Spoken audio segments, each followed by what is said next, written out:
KIRO AM Seattle, KIRO FM HD2 Tacoma.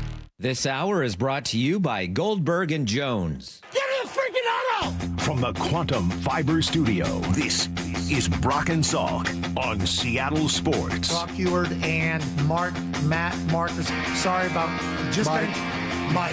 Heward, not exactly Joe Cap there in the pocket. Now here are your hosts, Brock Heward and Mike Salk. All right, let's do this. Brock and Salk Show. Good morning, everybody, here on Seattle Sports on 710, seattlesports.com, Seattle Sports app, podcast platforms, 97.3 HD2, and YouTube is the other one. That's the other place you can find us if you prefer to watch as opposed to listening. Yeah, it's full service these days, so you can watch us on YouTube. Good morning, Lyle. Good morning, Maura. Weird game, Mariner game yesterday. It was sort of... Well, there were like 8 innings and then 1 inning. 1 inning had all of the scoring for that game, all of it. And it all came via home run. Every single run driven in was via the home run. Every other run that scored came in via the walk. So it's definitely one of those walks and home run games. And the Mariners were the better team yesterday, right? So everyone feels good? Yeah, I would say probably. Yeah, I would say we all feel really good. Late Night Mariners texts. What do you think the mood of the Late Night Mariners text is going to be today? Is it going to be happy or is it going to be frustrated? Well, I'm assuming there was a shift. There was a little bit of a shift. Yes. My Late Night Mariners text. What the heck is up with these guys? Randy looks like he doesn't care. The defense is subpar. Where's the team passion we've gotten used to seeing? I get the injuries, but this has been going on before the bulk of the injuries started. I like that text because I think it does point out one of the great oddities or fallacies of baseball, which is that teams that aren't hitting don't care and aren't trying hard. Because you see it last night, right? You saw them over the course of the first 5 innings look dead. They didn't do a whole lot, right? They looked pretty awful. And then in the 6th inning, all of a sudden, you hit 2 home runs, you get up 5-4, you end up with a win. Did they look excited? Did they look like they cared after JP's home run? They did. It's a lot easier to look like you care in baseball when you're on base, when you're hitting home runs, when you have things to celebrate. And unfortunately, when you don't hit, you don't get those opportunities, and the team tends to look dead. Now, that doesn't mean that there's not an element of truth to it. Doesn't mean that there's not an element that where it starts to set in, right? Where inning after inning of not doing a whole lot can frustrate a team and zap them of their energy. But these things are somewhat fluid. And they are absolutely dependent, unfortunately, at least to our eyes, on how the team is playing and specifically on whether or not they're hitting. That doesn't mean they feel that way, but to our eyes as you're watching, I totally get it. Salk, can you please remind all of us how early it is in the season and that this team is better than we think? Classic Mariners outcome. Blow a 14-strikeout gem, but find a way to win with 2 homers against the best team in baseball. That's baseball. Yeah, there is an element of, right, this sort of makes up for the loss the other day. You managed to gift that one to the Royals on Saturday. You kind of stole this one back from the Braves yesterday. A game that you probably weren't supposed to win. But throw this one into those, jumble in the middle of games that could go either way, and you find a way to pull this one off. Late Night Mariners text, great win. But let's get Salk some water or a cough drop. Good Lord, my dude, it's radio. No one wants to hear you clear your throat every morning. I don't know what you want in my life. Make this show start at 10 a.m. and I won't have to clear my throat. It's very early in the morning. And there's a bit of pollen out there. Allergies too, yeah. Jeez. All right, Salk. I pulled the Grandpa Salk rule last night. I left early. Now, that's an interesting variation on my dad's rule, the Larry Salk rule. His is always at home. He doesn't go to games. So this guy left early and said, closer should take care of business. Hope it works, because I don't know what happened. I haven't woken up yet. Well, they won. He did absolutely. That was the best Munoz has looked in quite some time. I mean, I know he gives up the one hit and guy gets to second base, but he looked good. He had bite on the slider. The fastball had movement. That was the best I think we've seen Munoz look in some time. So I guess I'm a little bit hopeful that there is a little something that has changed there with Andres Munoz. At the end of the day, they're kind of going through it right now, the ups and the downs. I don't know whether one win or one loss is going to convince me of much of anything right now. Still waiting for everything to kind of play its way out. Still have some concerns. Still have some things that I think are going to turn around and be better. Right? Some of the things that you liked about this team in March are still true. Julio and Cal and Naylor and the pitching staff and some of the depth in the lineup, all those things are still true. We haven't had an opportunity to see all of it consistently yet, but those things are still true. And a lot of the conversations we've had about the concerns are also true.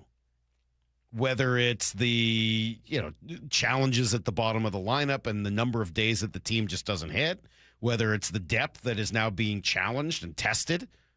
Certainly in the bullpen, as Gabe Speier goes down yesterday, kind of a sneaky, important injury, especially when you combine it with Matt Brash and some of the challenges that they've had in late game situations with the pen. It was nice to see your two new leverage relievers step up yesterday in Ferrer and Bizzardo, but those guys are now going to be asked to be your Brash and Speier.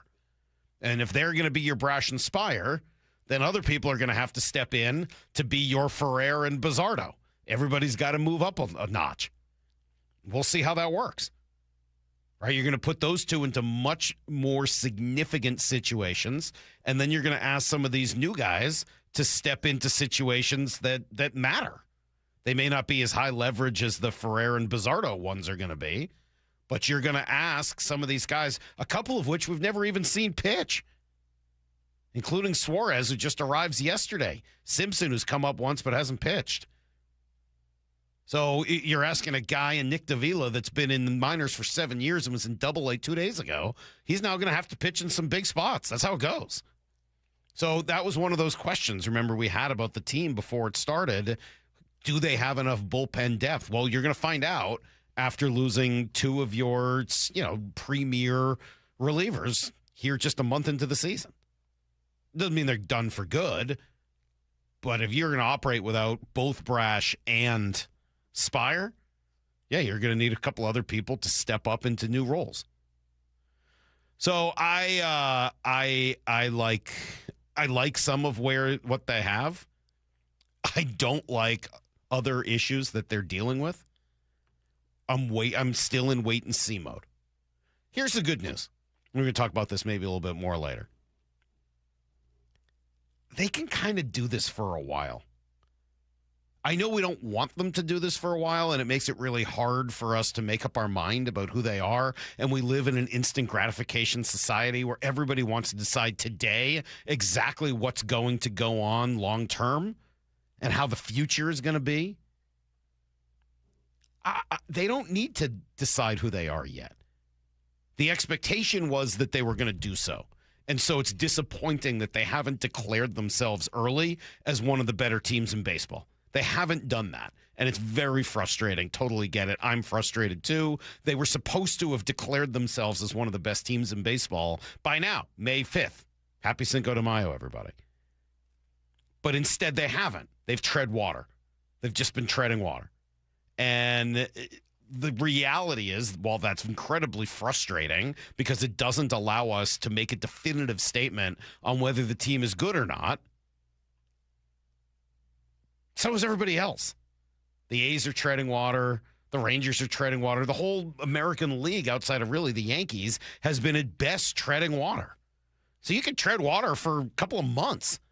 As long as you stay within a few games of the lead in your division, all you got to do is turn it on at some point. And I feel reasonably confident that they've got that gear in them. They haven't really shown it yet, but I still think it's there. You see it in little bits and pieces, little, fits and bursts. And as long as they can kind of bumble their way along here, there does come a moment where you turn it on, you lock it in. And they'll be in a perfectly decent spot to win their division and then head into the playoffs. But that wasn't the way this was supposed to work this year, right? We were supposed to watch a team declare itself as a World Series contender early. And unfortunately, it just hasn't gone that way. So there you go. There's a couple of texts from last night and also some thoughts on the Mariners. Text says, isn't it better for your no doubt talented team to be figuring it all out in May than in August or September? At which point the race might be lost. Not really. I mean, yes, it would be fun. It would be better. Yeah, okay, I would love for them to figure it out now. But I don't know whether the race, I would be shocked if this race was lost if they continue to play like this in August or September. There's just nobody else all that good around them. They're still the more talented team. So basically, Salk, you're saying it's early without saying it's early. I guess I am. I don't know what to tell you, guys. I can't make the calendar go farther out into the... I mean, I was listening to the Talking Baseball guys yesterday, and they were saying that like even the Astros at this point, if they start pitching better, they could be fine. It's the way the AL is stacking up, the way the AL West is stacking up has a lot to do with the fact that you can definitely give them some time here to figure it out. I'm sorry that we have to say it's early. I really am. I promise. I really hate that that's the conversation. I didn't want to have this conversation again. I'm so done with telling you guys it's early and saying that we can't make up our minds yet about the team. I really am. And I feel for every single person out there who wants to make a declarative statement today about this team. I'm sorry we can't do that. I really am. I wish we could. It would make this so much more fun. I wish I could sit here to you guys today and be like, Mariners still going to the World Series. I don't care what anybody says. I see it based on X, Y, and Z. And I really wish I could come in here today and tell you guys the Mariners suck. This team's going to be awful. And they've totally blown it. And you can tell because of A, B, and C. I wish I could do one of those two things. The reality is neither are true right now. We're just going to have to wait and see. You can stream every pitch of every inning of every game all season long. Oh, and it's completely free. It's a tremendous catch. Only on the Seattle Sports app. That's right. The free Seattle Sports app puts every single Mariners game right in the palm of your hand. On a platter, come and get it. One app, every game. Plus the latest Mariners news, insider access, video, and podcast. Holy smokes, what a play. Pretty awesome, right? Just like the Mariners. The Camping World Ultimate RV Show is coming to Angel of the Winds RV Resort in Seattle. Parking and admission are free. Join us May 14th to the 17th to shop special show pricing on over 200 fully staged new and used RVs. Get an exclusive first look at new models. Check out the latest gear and accessories. Bring the family to enjoy our Kids Zone and enter to win a new RV. Don't miss the Ultimate RV Show in Seattle, May 14th to the 17th. We'll see you there. Finding great candidates to hire can be like, well, trying to find a needle in a haystack, but not with ZipRecruiter. Its powerful technology actively finds and invites qualified candidates to apply to your job. So while other companies might deliver a lot of hay, ZipRecruiter finds you the needle in the haystack. See why 4 out of 5 employers who post a job on ZipRecruiter get a quality candidate within the first day. Try ZipRecruiter for free at ZipRecruiter.com/free. That's ZipRecruiter.com/free. ZipRecruiter. Does your yard need shade, privacy, or a little brightening up? Look no further than Big Trees. I'm Nancy Penrose, owner of Big Trees in Snohomish. At our 30-acre location, there are thousands of trees to choose from and knowledgeable staff, including a board-certified master arborist, to help you find exactly what you're looking for. Visit the nursery and learn more about Big Trees at bigtreesupply.com.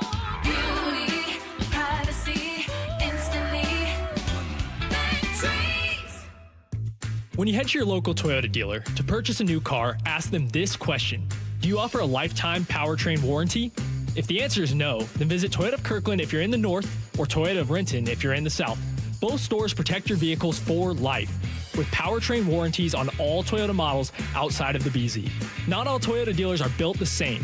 Head to toyotaofkirkland.com and toyotaofrenton.com and receive a lifetime powertrain warranty on your next Toyota. Hello, my friends. It's DeGraws here, encouraging you to golf local. Our region is blessed with a ton of golf that isn't very expensive and can accommodate all types of skill levels. Check out the premier courses at Bellevue, Bill Wright, Cedar Crest, Inner Bay, Jackson Park, Lake Padden, Legion Memorial, Linwood, or Walter Hall. You know, wherever you are in Western Washington, you're not far from a premier course. Why not book a tee time online or play Top Tracer at the range at Inter Bay, Bill Wright, and Jackson Park? So what are you waiting for? Play the courses. Play Premier. Hey, it's Rich Eisen for Pella Windows and Doors. Sometimes teams take a timeout to regroup and call the right play. When it comes to your home, Pella Windows and Doors always has the winning game plan. They're not just window and door experts. They're experts at taking care of you and your home. At Pella, they find the products that meet your needs and their experts install them. They do it every day, and that's why your neighbors trust them. Discover why Pella is a trusted choice for homeowners everywhere. Visit Pella.com/Eisen today. That's Pella.com/Eisen. Mother's Day is coming, and you gotta show love to the mothers in your life. You know you gotta take care of mom. Plus, my wife just became a first-time mom. So yeah, Mother's Day matters, and you gotta get it right. That's why I'm sending flowers from the Books Company. Right now, get 25% off with code Canty. Books flowers are cut fresh, so you get bigger, brighter blooms that last way longer. And it's easy. Pick the bouquet, the delivery date, and you're done. Mother's Day is May 10th, so don't wait. Go to Books.com, use code Canty to get 25% off. That's BOUQS.com. Mariners and Braves tonight at T-Mobile. 6:40 first pitch, 5:30 pregame. Hear every pitch live for free on the Seattle Sports app. Hey, it's Bob Stelton here, and I can see clearly now. It's amazing. Let me tell you about one of the best decisions I've ever made in my life. That's when I went to K2 Vision for refractive lens exchange, or RLE. Dr. Kopstein started K2 Vision with Dr. King from King LASIK, the most experienced LASIK surgeon in the Northwest. King LASIK plus K2 Vision equals freedom vision for every stage of life. No glasses, contacts, readers, or cataracts. So if you're somebody that struggles with distance vision and now you always need a pair of reading glasses, K2 Vision RLE could be your perfect permanent solution to spending your good active years not needing reading glasses. And here's the capper. You're never going to develop a cataract. I'm somebody that needed readers in every room of the house. I needed to see the scoreboard out at ball games. I just couldn't see clearly. That has all changed thanks to RLE. Whether it's LASIK, EVO ICL, or RLE, trust the most experienced team of doctors to point you in the right direction. Schedule your free Zoom consultation today at K2VisionRLE.com. That's K2VisionRLE.com. Spring is the perfect time to make improvements that protect and add value to your home. Hi, Justin Shirley, CEO of State Roofing and Exteriors. For decades, homeowners across the Pacific Northwest have trusted our team for roofing, siding, windows, and custom decking. This spring, save up to $3,000, or qualified homeowners can take advantage of 0 down, 0 payments, and 0 interest up to 24 months. Call 866-ROOF-ROOF or visit stateroofing.com today to schedule your free estimate. Thinking about upgrading your water heater? Snohomish PUD can help. Right now, you can get $1,000 back when you install a qualifying heat pump water heater. These systems use far less energy than standard electric tanks, which means lower electric bills for you. Oh, nice. Choose an eligible model, apply for your rebate within 90 days, and get cash back from PUD. Learn more at snowpud.com/rebates. This hour is brought to you by Goldberg and Jones. Need to know. 15 minutes past every hour with Brock and Salk. Presented by Marquee Data. Here's what you need to know. Up first. Yeah, it didn't look great halfway through that game, but the Mariners did show a little muscle and took game one at home from the Braves. Obviously a weird game. Down 1-0 before you even really get settled in as you give up an opening home run to the opening batter. Logan Gilbert gave up 3 more solo shots in the 6th. And then the M's got back to an old formula that drives a lot of people crazy. Walks and home runs. 2 walks, followed by a Luke Raley blast. He deals. Swung on. Blasted. Right field. This is going to go. Goodbye. Luke Raley. 3-run blast, and the Mariners are right back in it. One swing cuts the lead to 1. That's what they've been waiting for. A thunder of a home run from Luke Raley. 4-3 Atlanta. Yeah, he got all of that one, and then you get another walk, and J.P. Crawford decided to follow him, only to right field. Here's the pitch. Swung on. Blasted. Right field. Does it have enough? Warning track. Wall. Gone! J.P. Crawford. 2-run home run, and the Mariners are in front. T-Mobile Park in a frenzy. The Mariners, a 5 spot in the inning. It's 5-4. Yeah, a whole lot more energy again when you're hitting home runs, when you're putting pressure on the other team. You end up getting a couple good innings from Bizzardo and Munoz, and the Mariners take the opener 5-4, 8 walks they took on the night. Obviously, that was important. You know, I give a lot of credit to Luke. You know, he's made some adjustments here, and I know he's been working his tail off down there in the cages, and you know, tonight I think we saw the fruits of that. Got a great pitch to hit and put a really good swing on it, and you know, that's, you know, because of his work ethic, because how hard he works, how much he cares. You'd love to see that come true for him tonight, and you know, hopefully it's the case for all our guys. You know, they put in the work down there, and they make their adjustments because they care, and it was good to see that the offense kind of you know, bust up a little bit tonight. All right, so gives them at least a chance here in the series. 2 more against the Braves. Game 2 will be tonight. George Kirby against Bryce Elder.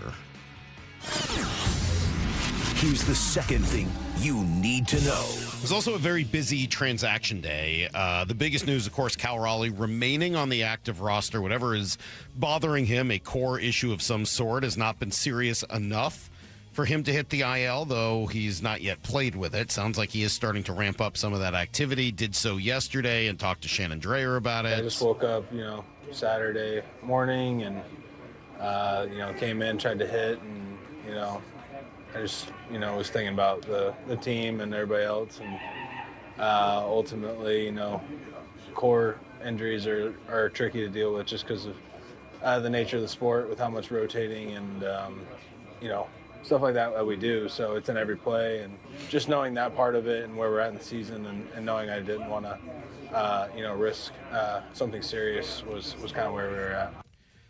Okay. Dan, for his part, did not say a whole lot yesterday. Really couldn't confirm or deny much of anything. So maybe we'll see Cal tonight. Maybe we won't. Maybe it'll be another couple days. We'll find out. He did seem to indicate that there was still some question about the imaging. So hopefully Cal will be ready to go sooner rather than later, because obviously you don't want to spend a lot of time without him. On the pitching side, all kinds of changes to the pen yesterday. Gabe Spire out. Hits the IL with shoulder inflammation. That'll put him on the shelf. Cole Wilcox sent to Tacoma. In their place, Josh Simpson and Jose Suarez, couple of lefties who will come in and probably need to pitch some significant innings just based on what's been missing. As we said earlier, Munoz still the closer, but Bizzardo and Ferrer kind of step into the spotlight as your leverage arms. Regardless, whole lot better than what they're dealing with in Detroit. Tarek Skubal going to have arthroscopic surgery on his elbow to remove, quote, loose bodies. Not Tommy John, but he is going to need some time. Here he is. Obviously, if you go watch my outings, there's been some abnormal kind of arm shake stuff. So been dealing with some stuff, but I thought it was progressing and getting better. Yesterday I had something that kind of was different than what I'd been dealing with, and which led to kind of having some conversations with the training staff and AJ and trying to figure out what's going on, and wasn't very comfortable pitching today. So ultimately led to kind of getting a scan and seeing what's going on, and then, you know, making a decision after that to obviously proceed and get surgery kind of as soon as possible, so that way I can be back as soon as possible. Yeah, I mean, it doesn't sound like the news you're looking for if you're a Tigers fan, and, you know, a reminder of the risk he took by deciding to just play one more year on this deal. Here's the third thing you need to know. Maura, I can't believe you even sent this over. Reporters starting to float the idea that Aaron Rodgers could end up in Arizona. Wow. Because someone had the bright idea to hire Nathaniel Hackett again. Why do people keep doing that? I don't know. It keeps costing entire coaching staffs their job, well, especially when you bring Aaron Rodgers or Russell Wilson into the picture. He is their offensive coordinator, and of course, Mike LaFleur is now the coach. It's the brother of Matt LaFleur, who Rodgers won his MVP awards with, so we'll be on Aaron Rodgers' watch in Arizona. Oh boy, we could see him twice a year. Fun. That's everything you need to know. 1:15 every hour here on the Brock and Salk Show. Let's catch up with Shannon. She did have the Cal Raleigh show. She does have a lot of good inside information on what's going on with the team, the defensive issues they've had, some of the pitching conversations in this bullpen, and of course, the biggest question, Cal Raleigh. Where's he at? It's next on Brock and Salk. Bump and Stacy. I loved the pick of Bud Clark, but only in hindsight. Like you, Bump, he was not. It wasn't that he wasn't on my radar. He wasn't on your radar? Well, no, I'll say it's not that I looked at it and thought, what a horrible reach. Right. Like, He's a smooth safety, very aggressive, attacks the football. And once you put on the film, it makes sense. He feels the football when it's in the air. He just has a radar of the football field that a safety needs when you're a freelancer back there roaming around. Bump and Stacy. Weekdays 10 to 2. Only on Seattle Sports. Matt Coker here with West Coast Men's Health, still here helping men with ED and Peyronie's disease in 2026. Our clinics have helped thousands of men in the last 8 years, just like you. Most guys tell me that in their early 50s, they started using Viagra. It worked for 3 or 4 years and then tapered off. That's because Viagra is not a curative medication. It's a short-term solution. Our wave therapy breaks down the plaque in the arteries and increases blood flow without using any medication, with proven long-lasting results. Our treatments are so successful that we have some men driving up to 5 hours just to get treated every week, and our 4.9 average star rating on Google proves it. So whether it's ED, Peyronie's disease, or low testosterone, West Coast Men's Health has the answers you're looking for. In addition to treating ED and Peyronie's disease, we now offer testosterone replacement therapy and peptide therapy. Call 206-519-6541. 206-519-6541. Online at westcoastmenshealth.com. This is the story of the one. As a procurement manager for a hospital system, she keeps every facility in her network stocked and ready. That's why she counts on Grainger to be her single source for thousands of products, from disinfectants to lighting, air filters, and more. And with fast, dependable delivery, Grainger helps her keep every facility stocked, safe, and running smoothly. Call 1-800-GRAINGER, click Grainger.com, or just stop by. Grainger, for the ones who get it done. The Camping World Ultimate RV Show is coming to Angel of the Winds RV Resort in Seattle. Parking and admission are free. Join us May 14th to the 17th to shop special show pricing on over 200 fully staged new and used RVs. Get an exclusive first look at new models. Check out the latest gear and accessories. Bring the family to enjoy our kids zone and enter to win a new RV. Don't miss the Ultimate RV Show in Seattle, May 14th to the 17th. We'll see you there. Chris Canty here. PayPal is now the official peer-to-peer payment sponsor of the NFL, which means all the money moments that your fandom creates, whether splitting tailgate costs or chipping in on tickets and game day food between friends, are covered. Wherever the game is played or watched, PayPal moves with fans. You can send money through text, email, or directly to your friends with eligible accounts on Venmo. Just download the PayPal app and share all the moments that matter. Account with PayPal is required, not available in all regions where PayPal operates. Here he comes. Surprise! There's an avocado shortage! Now half your food truck menu is costing more than it's making you! Also, you're out of napkins! Those aren't cheap! Progressive knows small business owners usually don't like surprises because they cost you money. But a good surprise, saving 13% on commercial auto insurance when you pay in full. Also, an ice cream truck stole your parking spot! Looks like you're in a turf war! Surprise yourself. See if you can save in as little as 8 minutes at ProgressiveCommercial.com. Progressive Casualty Insurance Company and Affiliates. Discounts not available in all states or situations. Get down with Casey and the Sunshine Band when they take the stage at Muckleshoot Casino Resort. Sunday, May 17th at 8 p.m. The iconic 70s group has toured around the world, and now they're bringing their blend of funk, disco, and R&B to Muckleshoot Casino Resort on May 17th. Get tickets now at muckleshootcasino.com. Mariners and Braves tonight at T-Mobile. 6:40 first pitch, 5:30 pregame. Hear every pitch live for free on the Seattle Sports app.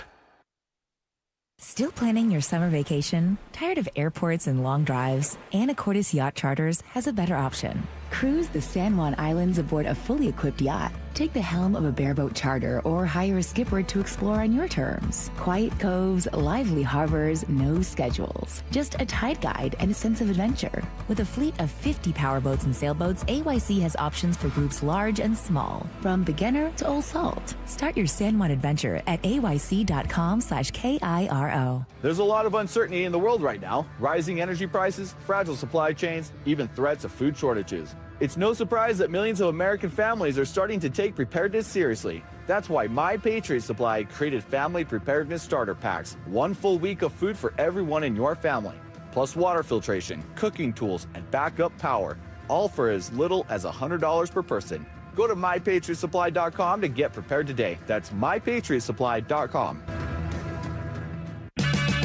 Check engine or ABS light on? Take the guesswork out of your warning lights with O'Reilly Veriscan. It's free. Ask for O'Reilly Veriscan.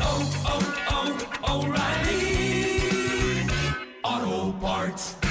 Support comes from Amazon Business. Unlock smart business buying with fast, free delivery on millions of items and practical AI innovations that automate repetitive tasks so you can make smarter decisions faster. Learn more at amazonbusiness.com. We know finding a company to trust with your home is a big decision and one we look forward to earning with incredible service, top quality products, and lifetime warranties.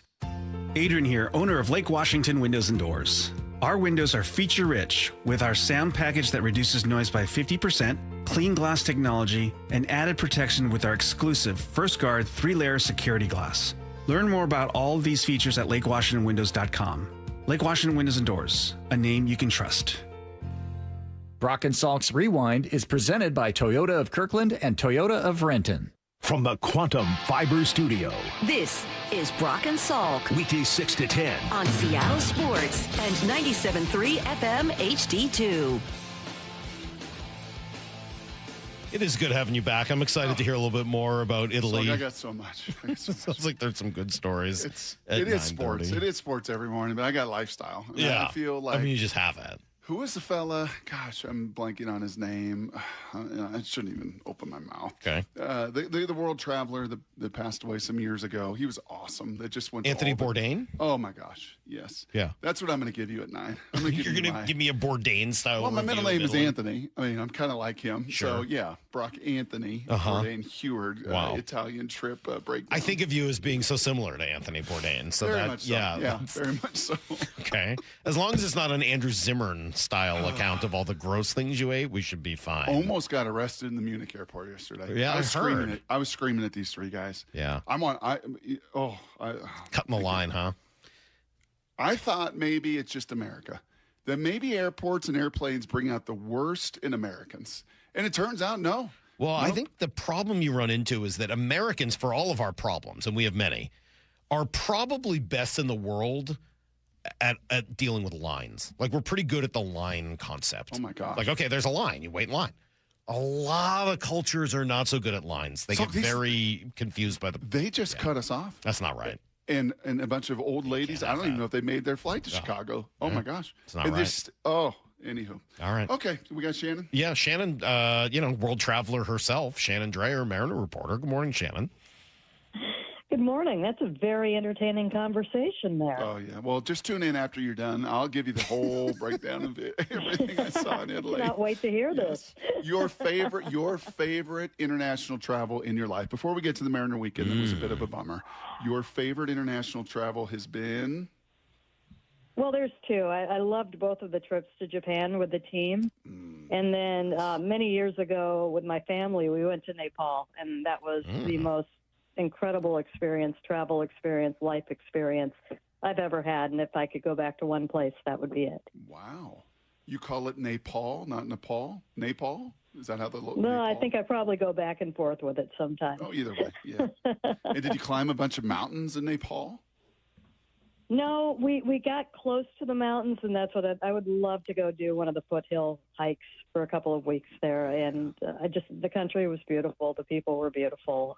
There's a spirituality there that is off the charts. Very, very interesting, beautiful place. Right on. Well, what a perfect transition that was an interesting, to the weekend we all weekend. just saw. The weather was great. The ballpark was cool. The Randy Johnson tribute was It was awesome. a spiritual experience. The statue's going to be up. Seriously, before we get to some of the obnoxious parts of the weekend, how cool was the Randy Johnson moments? It was fantastic. They usually are, but Randy is just such a special case because he was always a very different person. The relationship with the team was fraught for a good long while. The fans absolutely loved what he did when he was with the Mariners, and then he goes to the Diamondbacks and does even more, and then to the Yankees when he goes into the Hall of Fame. I know a lot of people were upset that he didn't do it as a Mariner, and I understood that. I mean, his biggest accomplishments came after the Mariners. He grew into who he was with the Mariners. I think everybody can thank that experience for him getting to where he was. But to see that there is a mutual appreciation between him and the club and a recognition of what that is, I think is really something. And then to have a number that's already been retired, it just is, I think, very, just the most interesting number retirement and Mariners Hall of Famer, and interesting, probably just not the most clearest cut, easiest, but just rich history of the Hall of Famers. And now, looking back, now a statue. Don't forget, we're going to get a statue. Just revisionist history, or maybe not, Shannon. Wasn't it more than anything just they didn't think that back would hold up for the next decade of Cy Youngs and World Series? Like, wasn't that almost just a judgment? As I remember it, just don't know if we got the best years of them and how it's going to project down the road. And obviously, did that create some of the bitterness and some of the relationship that was, as you said, kind of fraught there for a while? No, I think that was part of it. And, Randy took things just intensely personal back in those years, even with teammates. I mean, I remember hearing stories about him throwing at teammates in sim games and inter-squad games in spring training. It was just, he was very, very complicated. And the Mariners were very, very complicated back then, too. And at that point, baseball was different. The dollars were different. And figuring out if he was going to be able to give them what they need, or if he was going to blow up and then, saddle with them with something that they couldn't afford at that point. I don't know the ins and outs and how that decision was made, but yes, that was one of the factors for sure. Do you understand what's going on with Cal? No, not well. Yes and no. I wish that we could have gotten to that quicker and in an easier manner. I hope it is what he seems to be saying right now, which was, something minor in his side in the oblique area.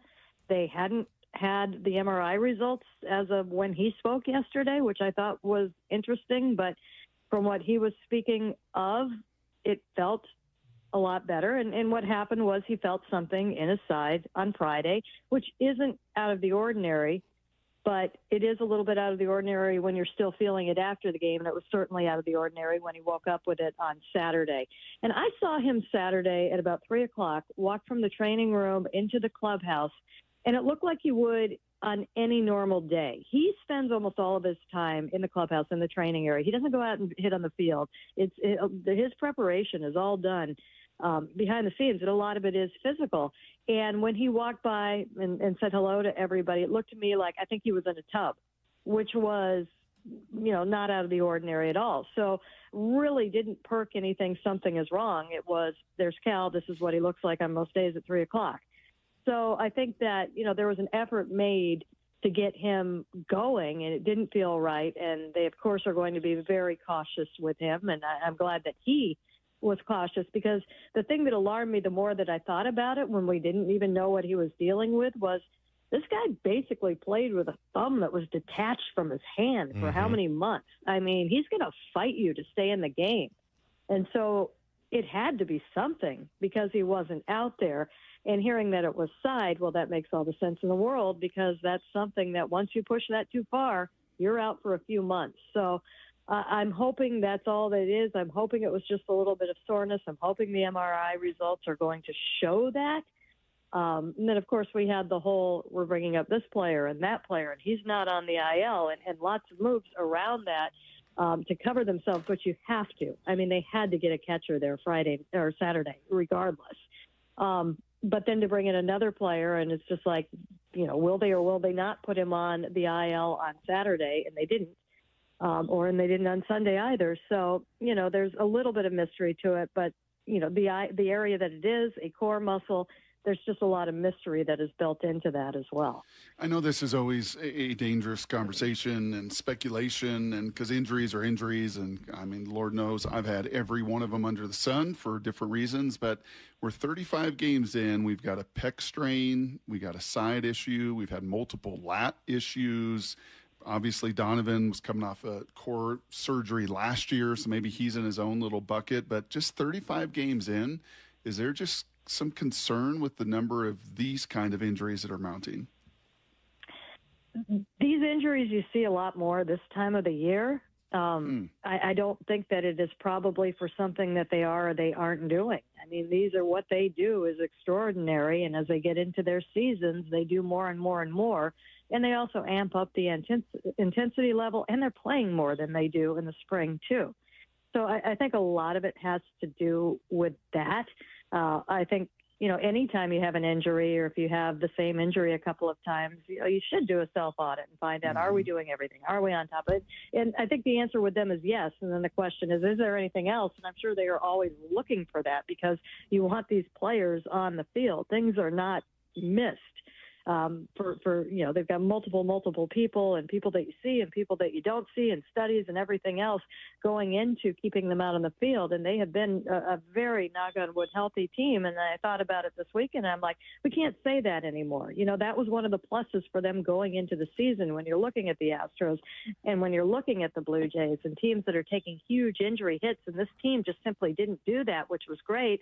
But now they've got the smaller injuries that are really stacking up and impacting what they do. And we've talked about this quite a bit on the game and the pregame shows and the postgame shows. They barely had their regular season lineup out there complete this year because right when you get somebody back, somebody else goes out. And so I think that just really points to how important those that step in are.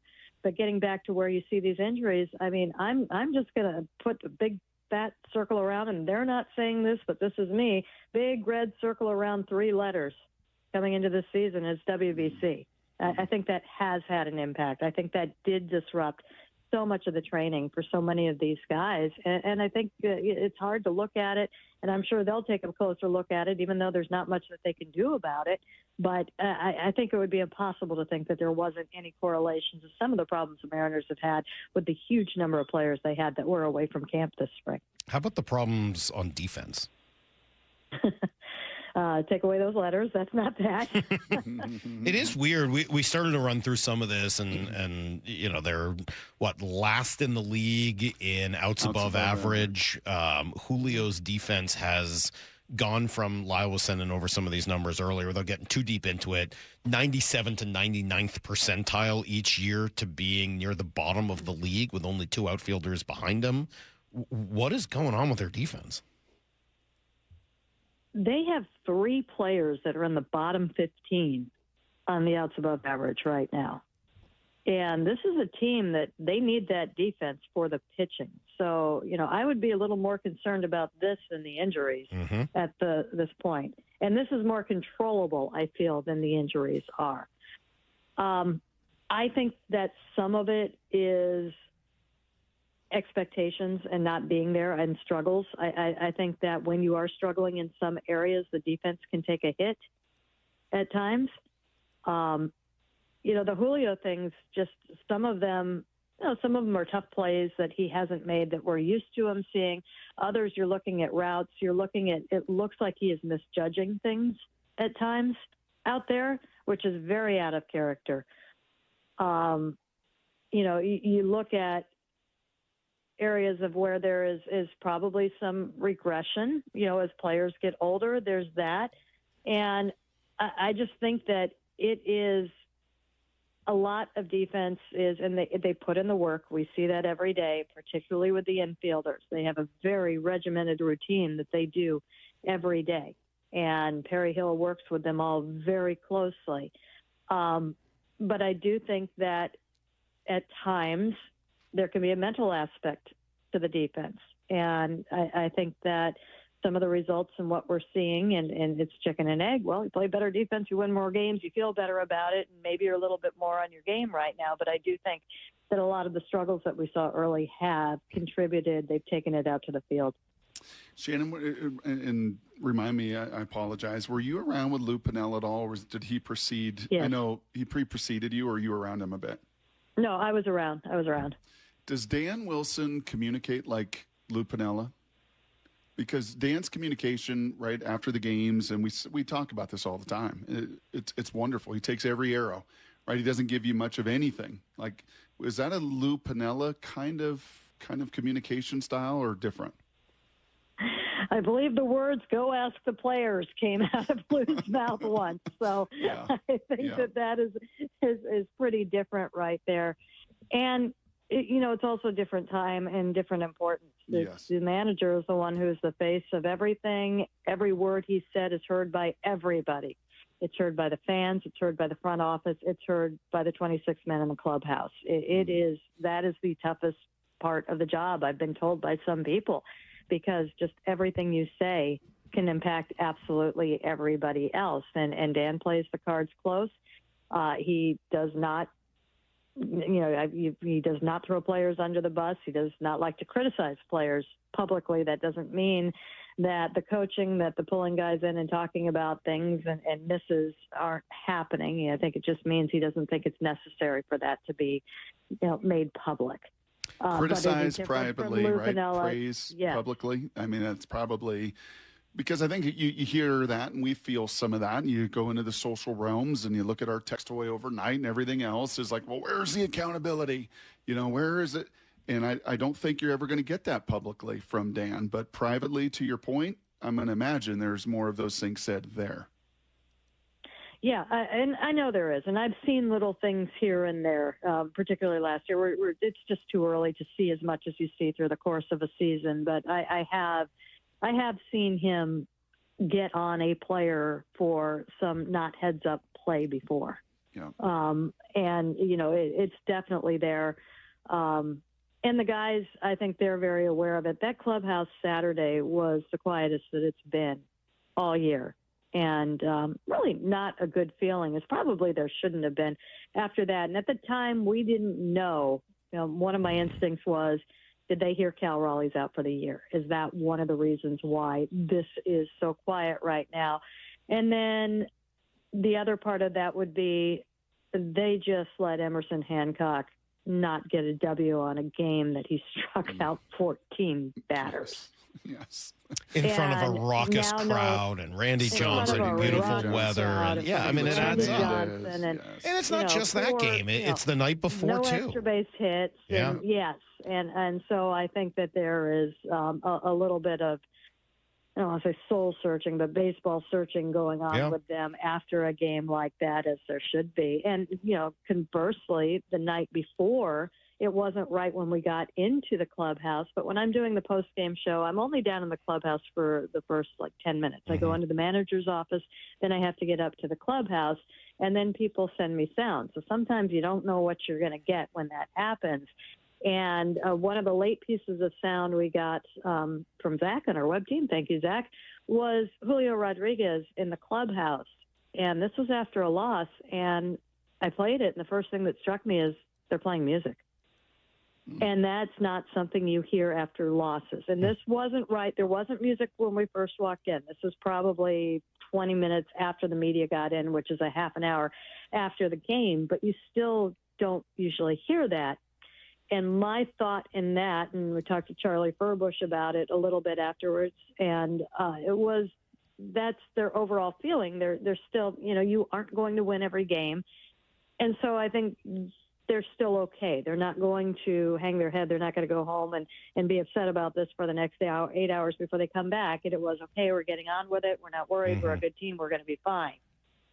And I think that when you see the mistakes that we're talking about, when you see a game like Saturday, I think at that time, maybe some of that silence is perhaps a little bit of turning the page of, yeah, we got to do some things here. It's not the same. When we walked into spring training, you remember the attitude. You remember the swagger they had. And that's all coming off of last year and coming off an off season. And Dan Wilson is the first one to point it out. Every season is a different season. And so maybe there was a little bit more, maybe there's kind of quietly a realization, this is another season. We're not there right now. Yeah, but they really, you say that, Shannon. Yes, maybe he is the first person to point that out, but he was also the one who was very much willing to embrace the words World Series and talk about them and kind of cleared the rest of the guys to do that as well. I don't know. I'm frustrated watching them right now. I don't think that makes me unique. I think a lot of people are. You used the word controllable earlier, and I think that's what's frustrating me over this course of the last 3. They're not controlling the controllable. It's not about, sometimes you don't hit, sometimes the other team pitches, sometimes the ball bounces the wrong way. Like that's why you talk process. But you got to control what you can control. For the life of me, I cannot understand the pinch hitting decisions on Friday night. I can't understand Randy making, forgetting the count with the bases loaded in a crucial spot on Saturday. I can't understand Mitch Garver throwing a second base. I can't understand Julio letting a ball go under his glove. I can't, those are controllable things, and they've all gotten away from them. Right, and I'm right there with you. You're going to win and lose ball games. Your talent level is going to fluctuate with who's in the game and who's available to you. But the one thing that you can control is exactly everything that you're just talking about. And hopefully that's a little bit of a wake-up call. If that feeling that I felt in that clubhouse Saturday night is what I think it was, hopefully that was a little bit of a wake-up call. And it doesn't get easier. You dropped the game yesterday. You've got the Braves coming in. And I'll go ahead and say it. I've seen some people like, we've got them right where they want them. You've dropped the 3 easy games. And honestly, Kansas City had done exactly what the Mariners had done on both pitching and offense the past 2 weeks. Those teams are pretty much the same. They had the disappointing starts, and they both had turned it up the previous 2 weeks. And you faced some good pitching. You shouldn't get swept in that series. You probably should win that series at home, but it wasn't, this is the worst team in baseball. Kansas City was doing some things. But I don't see with this team what we saw where they would lose, last year, the inexplicable loss and come back and have the inexplicable win against the team that you're supposed to not win against. They're not there right now. They're not. And, they've got to get there. They've got to pick up. They got to get to the top of the division and run with it for a while, and then you get that swagger back that you had in spring training, but that's not there right now. Well, a lot of frustration. All that being said, totally understand the season's over crowd. They are, after all, 2.5 games back with only 5 months left to play. In a bad division now. So hopefully, there's plenty of time. There's time to get this thing. But you can't keep playing the way you did over the weekend. That's just not right. Shannon, thank you. Appreciate you. 3 games here against the Braves, and then you go out on the road, I think, to Nepal, if I'm not mistaken, is this road trip. Nepal. We're going to go hike in the Himalayas. That's Naples you're thinking of. Okay. Shannon, thank you. Appreciate you. We'll talk later. The great Mariner insider, Shannon Drayer. Yeah, and as she said yesterday, sometimes you beat the good teams and lose to the bad ones. And after 3 inexplicable losses to Kansas City, a nice come-from-behind win last night against the Braves. We got a little breaking news this morning. Big news, I would say. Makes perfect sense following the draft and following this season of free agency and who left after watching Boye Mafe leave and not really going too hard to replace him in the first part of free agency and then not drafting anyone really to play the edge during the draft this year. The Seahawks have made their move, and it's the one that was certainly expected. Veteran edge rusher Dante Fowler Jr. signing with the Seahawks on a 1-year deal worth up to $5 million. Sources tell Tom Pelissero. Number 3 overall pick in the 2015 draft. He is now entering his 12th NFL season. Congratulations to Dante Fowler. Yeah, last year, good in terms of 3 sacks is not ideal, certainly coming off of the year before when he had 10.5. So I guess somewhat disappointing there, and maybe that's why his salary drops from $8 million to $5 million for this upcoming season with the Seahawks. But you get a guy who you needed. You needed somebody to play that role. You needed somebody to step in and be your 4th, right? That was one of the big advantages they had last year. And it does feel like, okay, they're going to try to ride this out with veterans on the edge and then start to really address the future of that position next year when they have 11 draft picks. Okay, well, you still got to do something this year. And love to see Dante Fowler come in. I'm excited. Brock will be here in a moment. I will ask him all about it. We've got some sound to play for you. We're going to get to know Dante Fowler next on Brock and Salk. You can stream every pitch of every inning of every game all season long. Oh, and it's completely free. It's a tremendous catch. Only on the Seattle Sports app. That's right. The free Seattle Sports app puts every single Mariners game right in the palm of your hand. On a platter, come and get it. One app, every game. Plus the latest Mariners news, insider access, video, and podcasts. Holy smokes, what a play! Pretty awesome, right? Just like the Mariners. The Chase Ink Business Premier Card is made for people who make things happen, like me. I'm Sam, founder and CEO of Manifest, a product design company that makes everyday products designed smarter. I get 2.5% cash back on purchases of $5,000 or more, plus unlimited 2% cash back on all other purchases, which helps us make more smart ideas into a brilliant reality. The Ink Business Premier Card. Chase for business. Make more of what's yours. Real business owner compensated for their participation. Cards issued by JPMorgan Chase Bank. NA member FDIC. Subject to credit approval. Terms apply. Are you an HVAC professional in Western Washington? UA Local 32 offers industry-leading pay, advanced training at a state-of-the-art facility, and retirement benefits you can count on. For 135 years, they've had your back. Start building your future at ualocal32.com. If stocking your fridge, freezer, and pantry all in one trip sounds appealing, then Chef Store is the place for you. From fresh meat and produce to everyday essentials and frozen faves, get more for less at Chef Store. Open to the public, no membership required. Visit today. Saving energy simplified. Snohomish PUD's Rebate Center is your one-stop hub for cash back on energy-efficient upgrades. From heat pump water heaters to all-in-one washer-dryer combos. Whether you're planning a project or already made an upgrade in the last 90 days, the Rebate Center helps you check eligibility, submit receipts, and track your rebate status all in one place.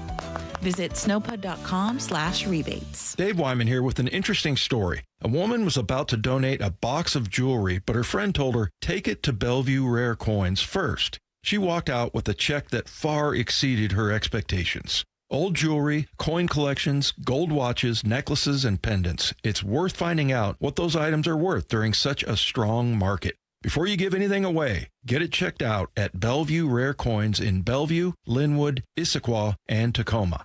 Go to BellevueRareCoins.com. For over 50 years, Bucky's Complete Auto Repair has been the one locals trust for honest pricing, expert service, and guaranteed repairs. This dedication has earned them a Carfax Preferred designation. At Bucky's, every customer gets detailed Carfax updates, timely service reminders, and a full service history all at your fingertips. With 16 family-owned locations, no appointment needed, and easy financing, Bucky's makes auto care simple. Visit Bucky's.com today and drive with confidence. Bucky's.com. A shot to center field. Julio is there, and Julio makes the catch! At T-Mobile Park, you've always got the best seat in the house, even when there's not an actual seat, because you're in the T-Mobile pen. They're going crazy here at T-Mobile Park. The pen isn't just the perfect space to hang with your whole crew. It's where you can see Julio defend the no-fly zone 1 minute and watch Senor Smoke get ready for his big entrance the next. Andres Munoz has simply been incredible. Sure, the pen is standing room only, but with a team this exciting, who wants to be sitting down? Mariners baseball. Try this up. With Mariners value games, you can score tickets starting under $12 on select dates all season long, including this week's marquee interleague matchup against the Braves. Don't miss the rest of the series tonight at 6:40 and tomorrow afternoon at 1:10. Get your tickets today at mariners.com/value games. Hey, baseball fans, Rick Riz here. I'm excited to introduce you to my good friend Keith Dashafee, owner of Pella Windows and Doors of Western Washington. Keith?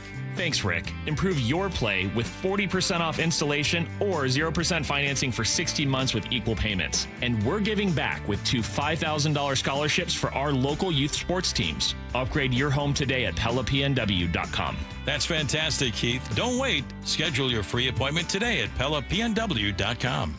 Running a business means wearing multiple hats. So if you're like me, you probably started out using your personal phone, taking client calls and texts nonstop. As my business grew, I needed something smarter. That's when I switched to Quo, the #1 business phone system. Quo works right on your phone or computer. No carrying 2 phones, no clunky landline, just one easy app you can try for free. Your team can share one number and handle calls and texts together like a shared inbox. Any teammate can jump into the conversation, so customers get faster responses. And Quo's AI assistant summarizes your calls and responds to customers 24/7, so you never miss a lead or opportunity. All this starts at just $15 a month. That's basically 2 coffees. You can even keep your current business phone number. Find out why 90,000 businesses trust Quo. Money is on the line. Always say hello with Quo. Try Quo for free at quo.com/sports. That's quo.com/sports to try Quo free. QUO.com/SPORTS.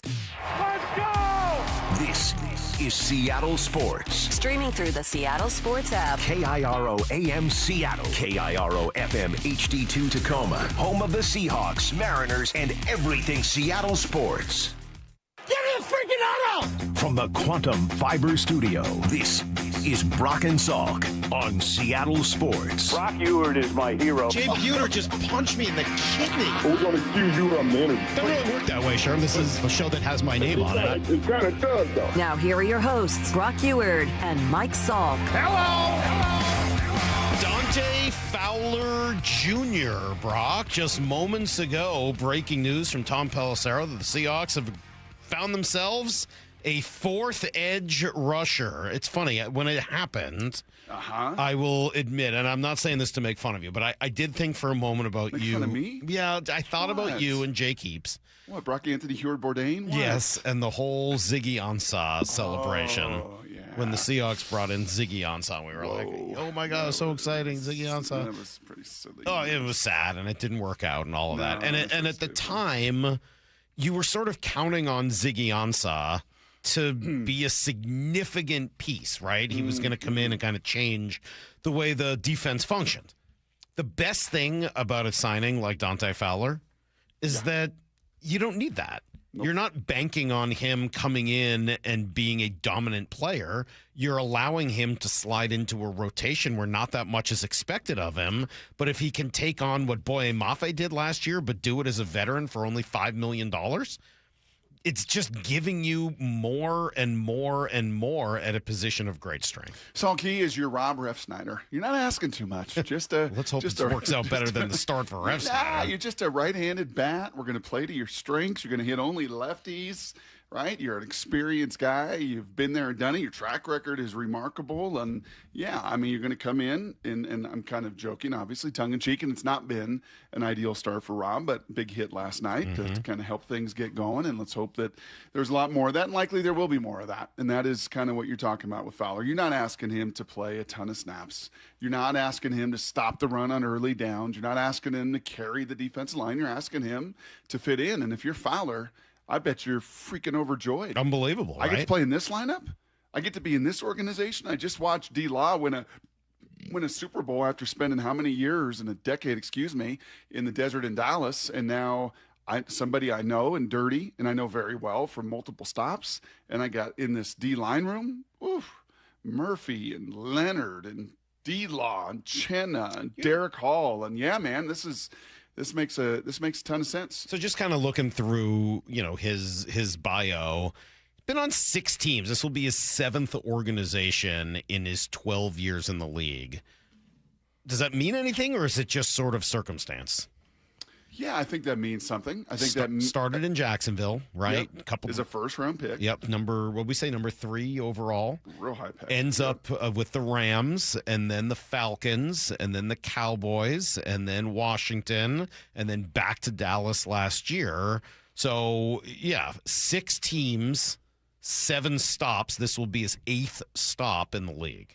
And I want to say of those 5 teams or 4 teams for sure, he was on the Dan Quinn Express.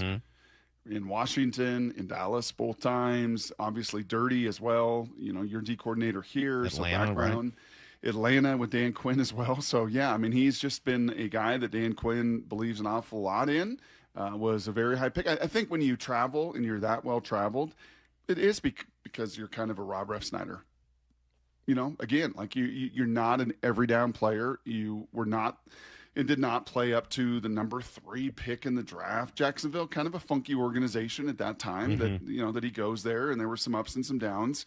But yeah, I think that's kind of why you're a hired gun, because you do this and you do this very well, and you get after the passer.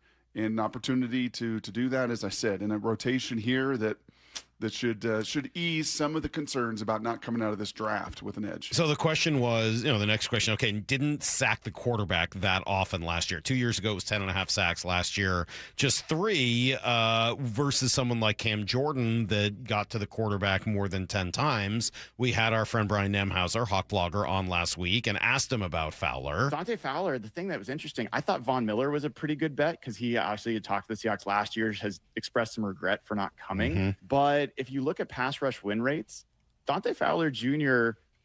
Would have had the highest pass rush win rate of any Seahawks edge last year. Higher than anybody else. Higher than Boye Mafe, higher than DeMarcus Lawrence, all those guys. And Von Miller, Cam Jordan, who are other names people like, they put up sack numbers, but their actual pass rush win rates were pretty low, like definitely career lows. And that, I think, matched my eyes when I watched those guys. I think they've lost, no surprise at their age, a lot of juice. So Dante Fowler with a connection to Aden Dirty, it just makes a lot of sense. Sure does. Sure does. And I guess the word that, again, we're not always the best with breaking news. So I apologize as I'm kind of gathering my thoughts here. But, kind of like this draft, a lot of the word that came out of it was fit, right? Bud is a fit and Neal is a fit. And obviously Jadarian at the top is an absolute fit to a need on your team.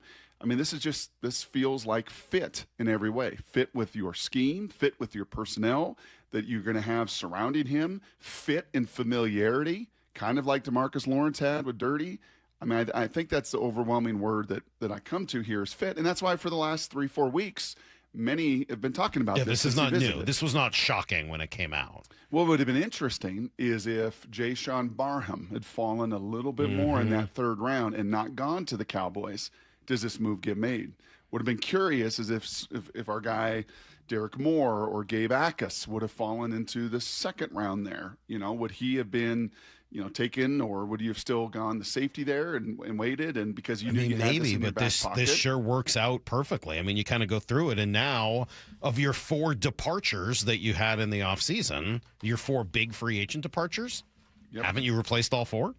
Yep. I mean, in some way, we're going to wait and see, but if Kobe Bryant becomes Bud Clark and if Reek Woolen becomes Julian Neal, who I almost called Lorenzo Neal, sorry, Julian Neal. Well, thanks to you, I called him Bud twice because I didn't have now you're the getting last nervous name. about Bud Graham. Because I was screwing around with that yesterday, coming off a jet lag, Bud Clark. which is dumb. Yeah, okay. Bud Clark. So you've replaced those 2 in the secondary. Lorenzo Obviously, Neal. the Jadarian Price direct comp to Ken Walker, and we're going to discuss him a little bit more later. I'm kind of annoyed with Ken Walker.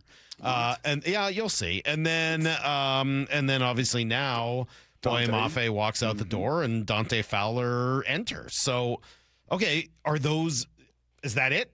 Have you now essentially replaced the losses? Remember a couple weeks ago we kept looking at those like talent out, talent in point differential changes? Yep. Those probably are hard to read when you're looking at it with rookies coming in because, as I've said many times, you just can't really count on them. You don't know what to expect out of a lot of those players.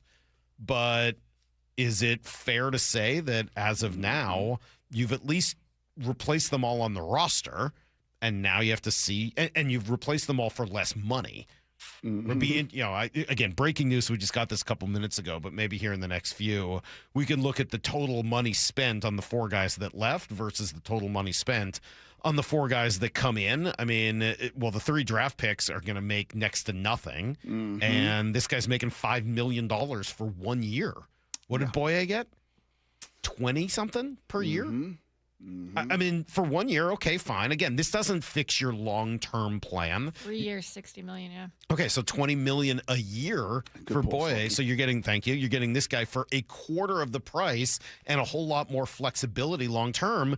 And it's a reasonable question as to whether or not you're going to lose anything or if you're even going to gain. Yeah, maybe you got some injury concerns, obviously, with an older player, but could he be better than Boye Mafe was last year? Seems possible, right? If pass rush win rate is what it, is as important as Brian makes it out to be. So, okay, what if you've upgraded there? At running back, I'm going to tell you, man, I know that people are going to say, oh, Ken Walker, Super Bowl MVP. The Ken Walker we saw for most of the year was okay. He was good, not great. And if you are able to get equivalent performance from your first-round pick, who is a first-round pick, again and is being favorably compared to some pretty decent comps in the NFL history. Mm-hmm. Is it unreasonable to suggest that you could get similar, if not better, play at the running back position? I'm going to not be nearly as confident at the safety and corner spots with a second and third round pick that I just don't know anything about. But I'm going to say 50-50 on the split. Like, it won't surprise me if at the end of this, two of those positions are better than they were last year for cheaper, and two of them are maybe a slight downgrade, but for a significantly smaller price. I think of those four guys, if you're looking at 1/4 of the budget, and that might be generous, it might be even less than that, it might be 1/5 of the budget, right? You're going to get a whole lot more production than that. You might get 80% of the production at 20% of the cost. Right. And that's how you keep this thing going and sustain when everything is against you, from the cap to the draft to the schedule to everything. You're going to be fighting upstream. That's how you've got to go about sustaining success. Well, breaking news this morning: Seahawks sign a edge rusher, Dante Fowler Jr., to a 1-year, $5 million deal, according to Tom Pelissero. Nothing not to like about this. I mean, unless for some reason you had your heart set on Cam Jordan or Von Miller, one of these other guys. Unless, hold on, there is one unless. Unless this means DeMarcus Lawrence is thinking about that. I don't think so. Okay. I didn't get the sense that it means that. I mean, I think you needed to do this either way. I didn't either. I didn't either. And every don't bring indication, that up. I won't. That's why I waited to the very end. Just don't bring that up. No, that's why I waited to the end. Just don't bring it up. Just don't bring it up. That's everything. Just don't bring it up. I don't need that this morning. Move it along. Like Dante Fowler Jr. will come back, give you guys everything else you need to know next on Brock and Salk. Bump and Stacy. I loved the pick of Bud Clark, but only in hindsight. Like you, Bump, he was not. It wasn't that he wasn't on my radar. He wasn't on your radar? Well, no, I'll say it's not that I looked at it and thought, what a horrible reach. Right. Like, he's a smooth safety, very aggressive, attacks the football. And once you put on the film, it makes sense. He feels the football when it's in the air. He just has a radar of the football field that a safety needs when you're a freelancer back there roaming around. Bump and Stacy, weekdays 10 to 2, only on Seattle Sports. Well, on this Tuesday morning, I got a little quiz, a little trivia for you. I know none of us want to talk about insurance and some of our finances and those challenges, but I think it's time. I think it's time to do what Molly and I did. We had to answer these 3 questions. Number 1, do you 100% know you got the right insurance coverage to protect your needs? Number 2, are you paying the lowest possible price each and every month? And number 3, should you need that insurance, can you actually pick up the phone and talk to a real person who can help you immediately? When Molly and I tried to answer those questions and took the First Mark Insurance Challenge, we kind of failed. We were undercovered. We were overpaying. But First Mark has literally saved us thousands of dollars, given us a peace of mind that only they can. So take the First Mark Challenge right now and become the next First Mark victory. They go to work for you, not the insurance carriers, to get you and your needs met. First Mark Insurance has helped tens of thousands of Washington families manage the complicated world of insurance and save them thousands. They'll do the same for your local business too. And all you got to do is go take that First Mark Challenge and be the next First Mark victory. It's totally free. Simply go to firstmarkinsurance.com. As I said, it's free. Firstmarkinsurance.com. They win for you. Olympic has the perfect way to celebrate spring. A hot tub, swim spa, or sauna at home to take better care of you and your family. Through May 10th, you'll save thousands on the perfect wellness solution for your home. OlympicHotTub.com. Better you, better life. Hey South Sound, Jermaine Kirsch with Pacific Northwest Interiors. Come meet me at the grand opening of Pacific Northwest Interiors, featuring CS Floors. May 7th in Tacoma. Check out our website for more information, csfloors.net. Dave Wyman here, and you've heard me talk about a local company for over a year now I really love working with, Harley Exteriors. You can expect a no-pressure consultation, they're great people to work with, and their windows are beautiful. I recently met with them, and I was excited to hear about the many Seattle sports listeners they've worked with. And now, Harley Exteriors has stepped up with a can't-miss offer. Right now, get $450 off each new window, $1,000 off each patio or entry door, 12-month or 18-month no-interest, no-payment options, plus $200 off your final project total. If that isn't enough to get you started on a new project, I don't know what is. Schedule a consultation just like I did. Give them a call at 833-HARLEY, that's HARLEY, or go to HarleyExteriors.com. Minimum purchase of 4 windows required for window discount. Qualifying windows must be 36 by 36 or larger. No size minimum on patio or entry doors. Financing subject to credit approval. Cannot be combined with other offers outside this promotion. Offer valid through May 31st. What is it, boy? Someone need help? Someone in trouble? Oh, okay. So you just want me to get Progressive Auto Insurance because their collision coverage covers up to $1,000 in vet bills if you're injured in an accident? That's it? Okay. Calm down. Let's not resort to name calling. Progressive's collision coverage helps pay for care for your pet when they're in the car during an accident. No, you're right. Sorry. I shouldn't have said calm down. Progressive Casualty Insurance Company and Affiliates. Coverage included with purchase of collision coverage and subject to policy terms. You know the rush when you reach that goal, when something you've worked for pays off. That's success. At University of Maryland Global Campus, we believe you should never stop chasing it. That's why we offer a skills-based education that helps move your career forward. Learn how to apply emerging technologies like AI and data science. Build your leadership and critical thinking skills. Apply now and save with no application fee. Classes start May 13th. Learn more at umgc.edu. Certified to operate in Virginia by SCHAV. Compassion, communication, results. That's Pendergast Law Personal Injury Lawyers. Go to pendergastlaw.com. That's pendergastlaw.com.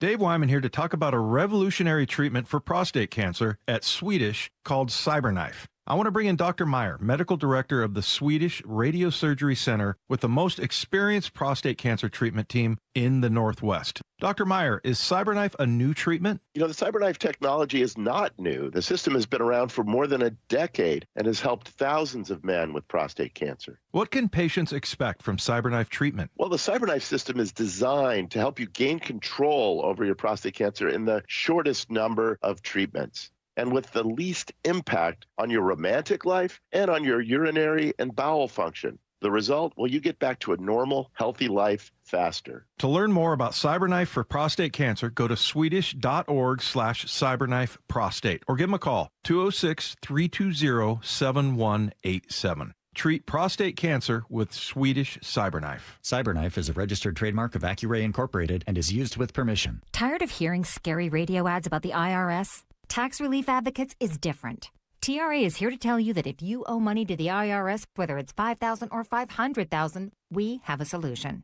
TRA can eliminate or reduce what you owe to the IRS with zero risk to you. We have over 1,000 5-star reviews on Google and an A+ with a BBB. End your tax nightmare today by visiting TRA.com or call 800-583-6681. That's 800-583-6681. You know the rush when you reach that goal, when something you've worked for pays off. That's success. At University of Maryland Global Campus, we believe you should never stop chasing it. That's why we offer a skills-based education that helps move your career forward. Learn how to apply emerging technologies like AI and data science. Build your leadership and critical thinking skills. Apply now and save with no application fee. Classes start May 13th. Learn more at umgc.edu. Certified to operate in Virginia by SCHAV. Need to know. 15 minutes past every hour with Brock and Salk. Presented by Marquee Data. Here's what you need to know. Up first. Well, it didn't look great, Brock, halfway through, but the Mariners did show a little muscle last night. Kind of went back to the old formula. Walks and home runs. 3 walks, 2 home runs, accounting for all 5 of their runs and combating the 4 solo shots that the Braves had. Did they outplay the Braves yesterday? I don't know. Neither team really was all that impressive, but they clumped those together, and that's some pretty good cluster luck. That's exactly what they needed. Here's the pitch. Swung on, blasted, right field. Does it have enough? Warning track, wall, gone! J.P. Crawford! 2-run home run, and the Mariners are in front. T-Mobile Park in a frenzy. The Mariners, a 5 spot in the inning. It's 5-4. I believe all 9 runs came via the long ball. That's right. 4 solo shots for Atlanta. The 3-run blasts, if you listen to Goldie and Dave Valley, both of them were like, whew, off the bat. Yeah. I mean, Luke absolutely destroyed it. Luke was in one heck of a Dylan Moore kind of slump, too, for his last 35. And that had to feel unbelievably good because, let's face it, at 4-0 after 3 solo shots, and I mean loud contact and heavy exit velo that Logan gave up. That was not looking good. Nope. That was feeling and looking like a 4th straight loss and like jeepers creepers. Come on, fellas. But instead, and then they respond. It almost felt like a boxer who was kind of getting beaten up and then just like bang, bang, bang, bang, bang, and just knockout. Like, whoa, just like one quick little flurry, like you knocked him out. Bold Durham, right? Or, no, what was his name? Bold Bull. Raging Bald Bull. Yeah. Bull Durham's a baseball movie. No, I got you. Bald Bull would get you. I mean, he's beating you down. Sure. But then you take a couple shots at him and you knock him right out. Yeah, just knock them right down. And then the bullpen doing what it needed to do last night. Mariners come away with a win. George Kirby, Bryce Elder will go tonight. 6:40 first pitch, 5:30 pregame show here on Seattle Sports.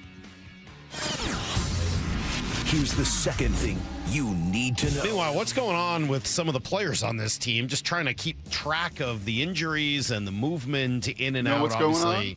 The WBC is what's going on. Maybe. Cal Raleigh is certainly dealing with something. He missed his 3rd straight game last night, but he did. Well, first we had Dan pregame telling us what's going on with Cal, very simply. Yeah, I mean, I think we have to, again, just have to kind of wait and see how he responds today and where he's at in terms of that.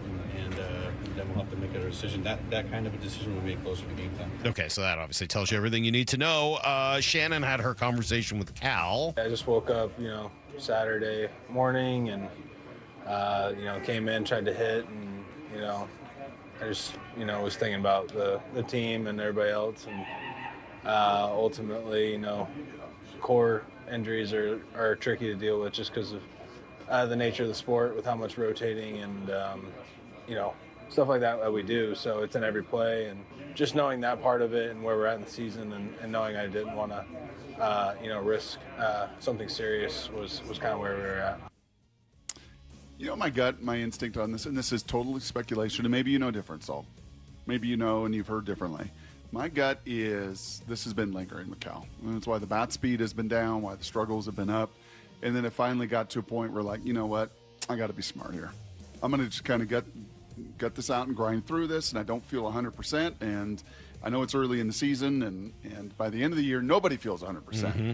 But I just, with some of his, and maybe I'm totally wrong. Maybe it's no. I mean, I think it's a reasonable question. I don't know that how we would know. Because he would never talk about it. He never talks about injuries. He's never going to make excuses. Dan's giving you most of the info you really need. So, sure. I mean, like, I don't know how you'd ever find out. What did we ever call it? Parse Pete? Yeah. We call it Parson Pete. What are we going to do? Decipher Dan?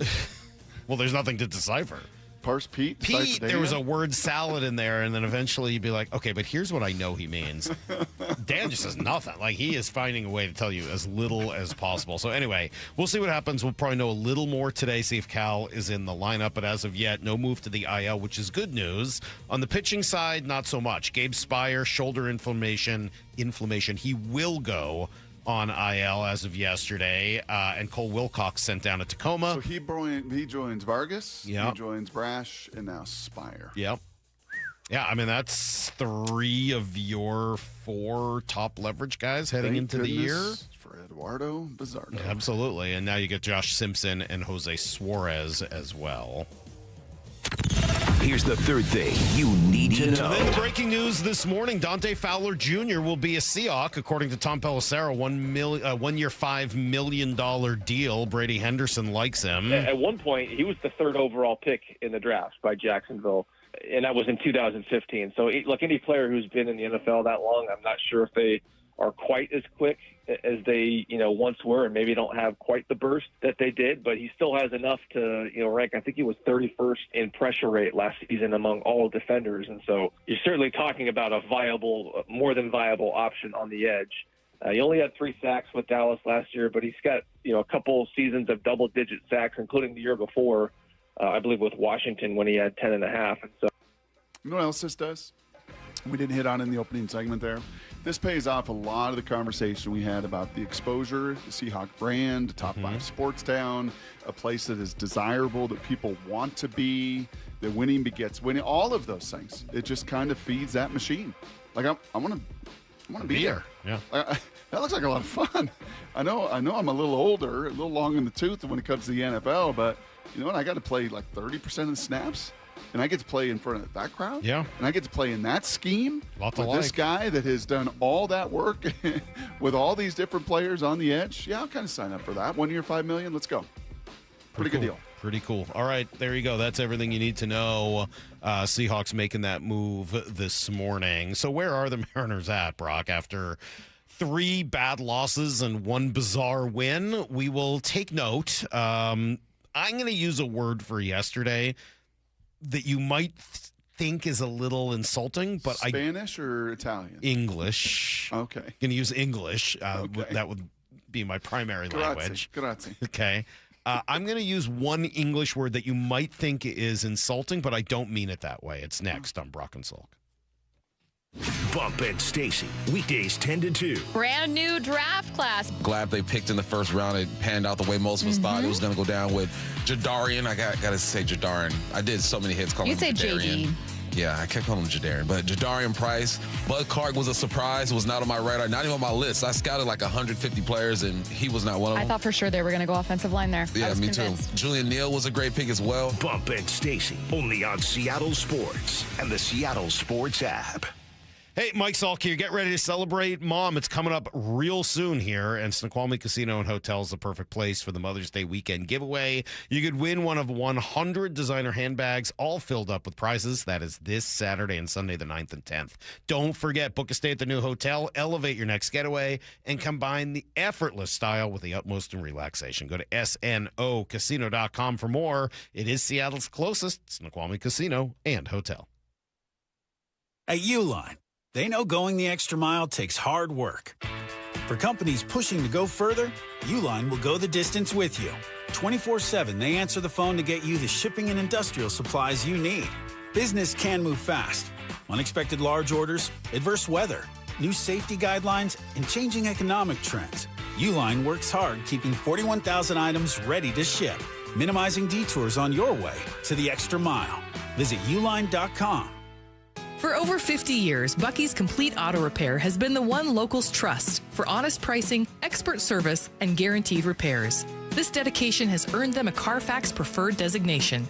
At Bucky's, every customer gets detailed Carfax updates, timely service reminders, and a full service history, all at your fingertips. With 16 family-owned locations, no appointment needed, and easy financing, Bucky's makes auto care simple. Visit Bucky's.com today and drive with confidence. Bucky's.com.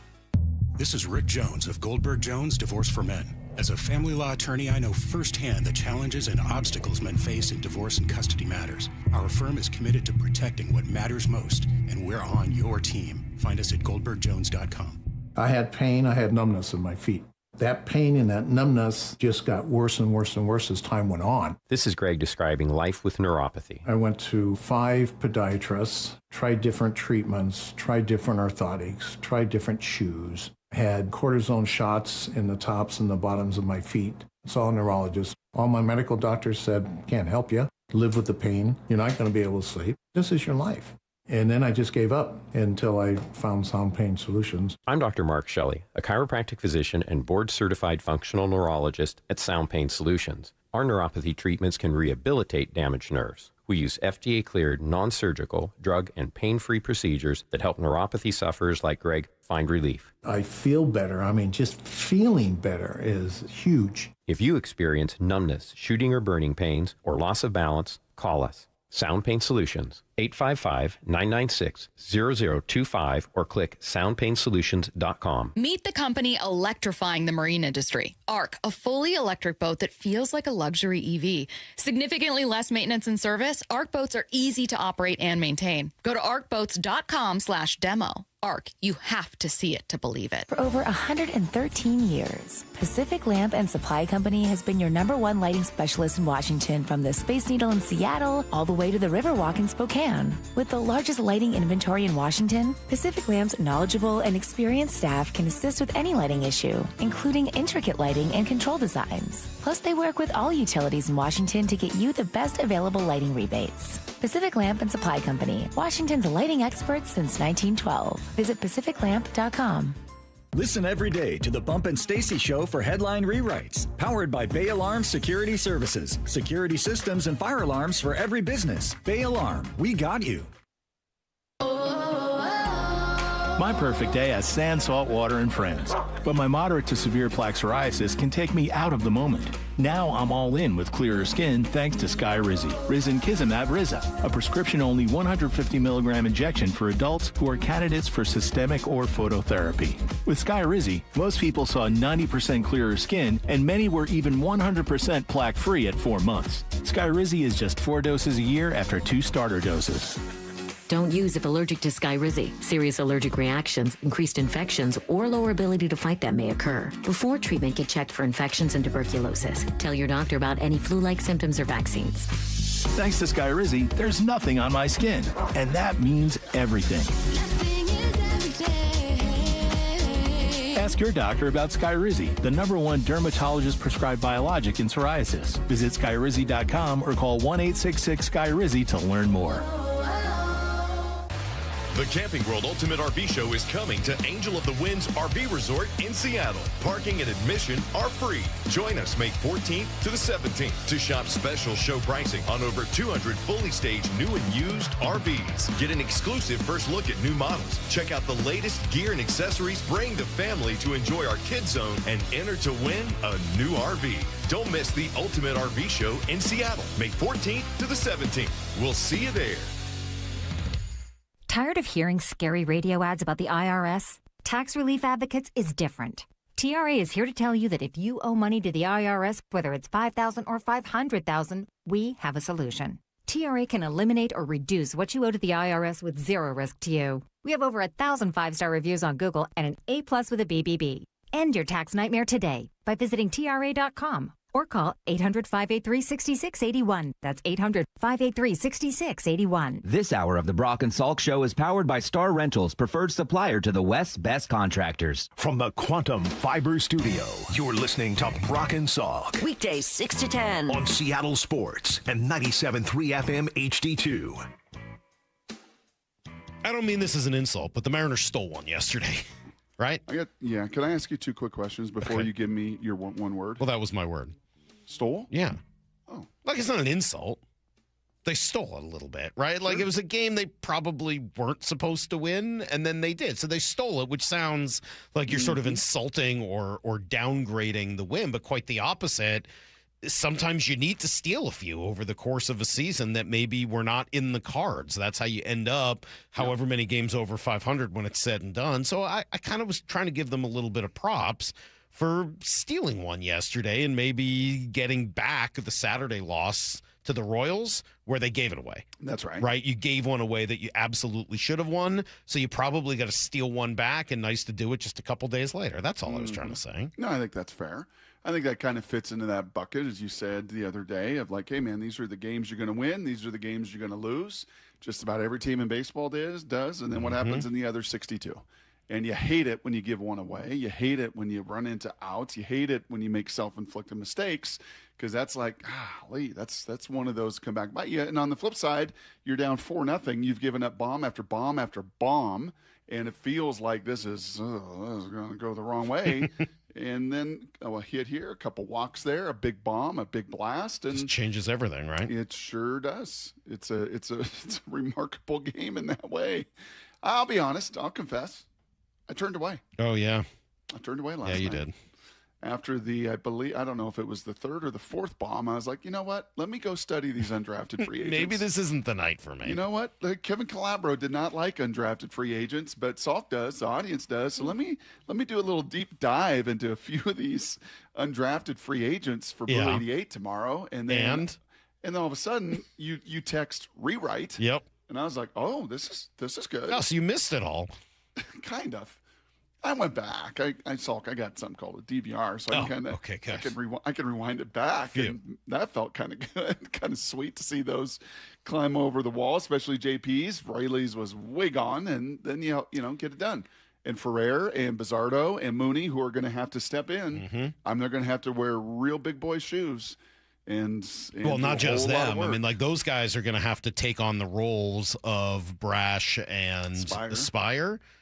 But now you're asking the next group, the kid that they brought up from Simpson. Double-A the other day. It's Josh Simpson, the lefty. Yes. It's Ty Simpson, isn't it? Yes, it's Ty Simpson, Webb Simpson, Josh Simpson, all rolled into one. Yeah, and when Simpson comes into the bullpen, we're just going to need some post-game pressers about, let's be very clear, this is Munoz's team. Like to the Ty Simpson thing, this is Stafford's team. Oh, that's right. That's exactly That's really funny. It was, you're going to ask those guys now to step up into the roles that were previously held by the Bizzardos and you know what we're about due for? That's going to be a challenge as well. Well, you know what we're about due for. And Bizzardo, I guess, in retrospect, very much checks this off. We're kind of due for a Seawald and a Steckenrider and one of these guys, aren't we, to emerge? Show up. To show up. I guess. I think I would say that Bizzardo is that last year. Yes, absolutely. He is that. So this year's version. That's right. Yeah. That's right. So who's it going to be this year? Who's going to be, because seemingly every year almost, we do find that guy that comes out. Bizzardo was the human white flag. We were done. He was the last in the whole deal. I gotta tell you, man, he is filthy. It's just a quick aside. That two-seamer is ridiculous. I can't believe we were looking at him and calling him the white flag. He has just been, I got to say, I can't say he's my favorite to watch on the team. That's just not true. I mean, Brash is my favorite. I really enjoy watching Munoz. But after those two, I really have enjoyed, because I think he combines nasty stuff with being a good pitcher. Mm-hmm. Does that make any sense? It's not something you often say about relievers. Usually that's more of he typically has command. Yeah. When was the last outing where he's like, oh, arm angle, oh, he's underneath the ball, oh, he has no feel for this, oh, when was that last outing like that? Well, you don't get those generally, and I think part of it is he's throwing that two-seamer so often that isn't really it's not a touch and feel pitch, right? I mean, he's got a slider, and that's got to work, and maybe that could be off. But the two-seamer is just like, that's how he naturally throws that pitch, right? It just has so much arm side tail that I've come to really enjoy watching him. You do wonder, and maybe this will be a question for Passan an hour, and we're still way too early, not even 40 games into the year to have enough data with the whole ABS replay system. Mm-hmm. But I wonder when we do have 160-some games of it, or maybe when they've looked at it in the minor leagues over the years, that actually these two-seam kind of guys are the most confounding for the hitters.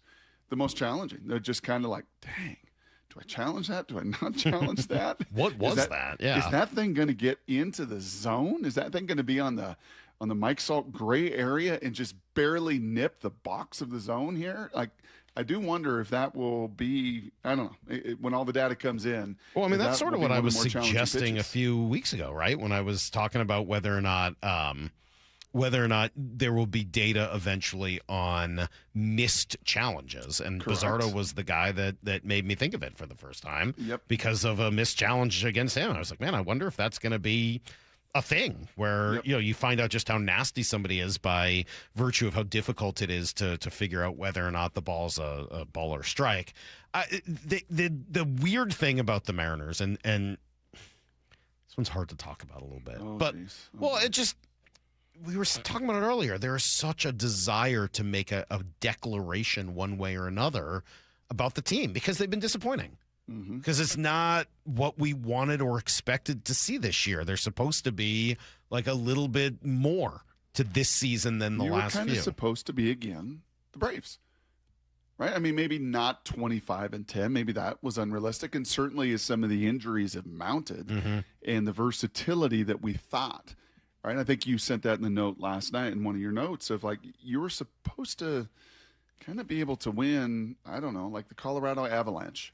Whatever kind of hockey game it presents. Yep. If you're going to play the Kings and they're going to just muck it up and play defense all game and you got to win 2-1, you can win. If it's going to be wide open ice and you're going to win 9-6, you can win. Like you kind of have enough versatility to win any kind of game. We talk about that with the Seahawks. Oh man, with the Rams, right? This is going to be a shootout. You're going to have to score 40. Can Sam do it in the offense? Well, yeah. Well, this is going to be a tough one. This is going to be a grind it out. This is going to be protect the football. This is going to be the Colts or some of these teams that have no offense. The Vikings, can you kind of just control the ball? Yeah, we can do that. Like we can win in a variety of different ways. And I think injuries are a big culprit with this, to be fair. I know it's an excuse and an explanation, but I do think the injuries have really handcuffed the versatility this team was supposed to have. I think that's right. because it just doesn't have right now. Doesn't have all those guys. No, Yeah. no, it doesn't have the ability, it feels like, to win in a multitude of different ways that we anticipated. But ultimately, the point I wanted to make is it's okay. Mm-hmm. Like, it's frustrating. It's annoying. It's not what you want to watch. They're underperforming. You're not 8 back of the Braves in your division. They're 2 games back. And the reality is they can tread water for months. Nobody wants to do that. I'm not sitting here saying, what would be great is if the Mariners just kind of went up and down until, August. You good at treading water back in the day? Better at it than swimming. I'm not a great swimmer. Never been. Don't really love being in the water all that much. So, yeah. That's funny. Your dad's a fish. No. Your dad loves to swim. No, he doesn't. No, the Salks are not natural swimmers, I guess I would say.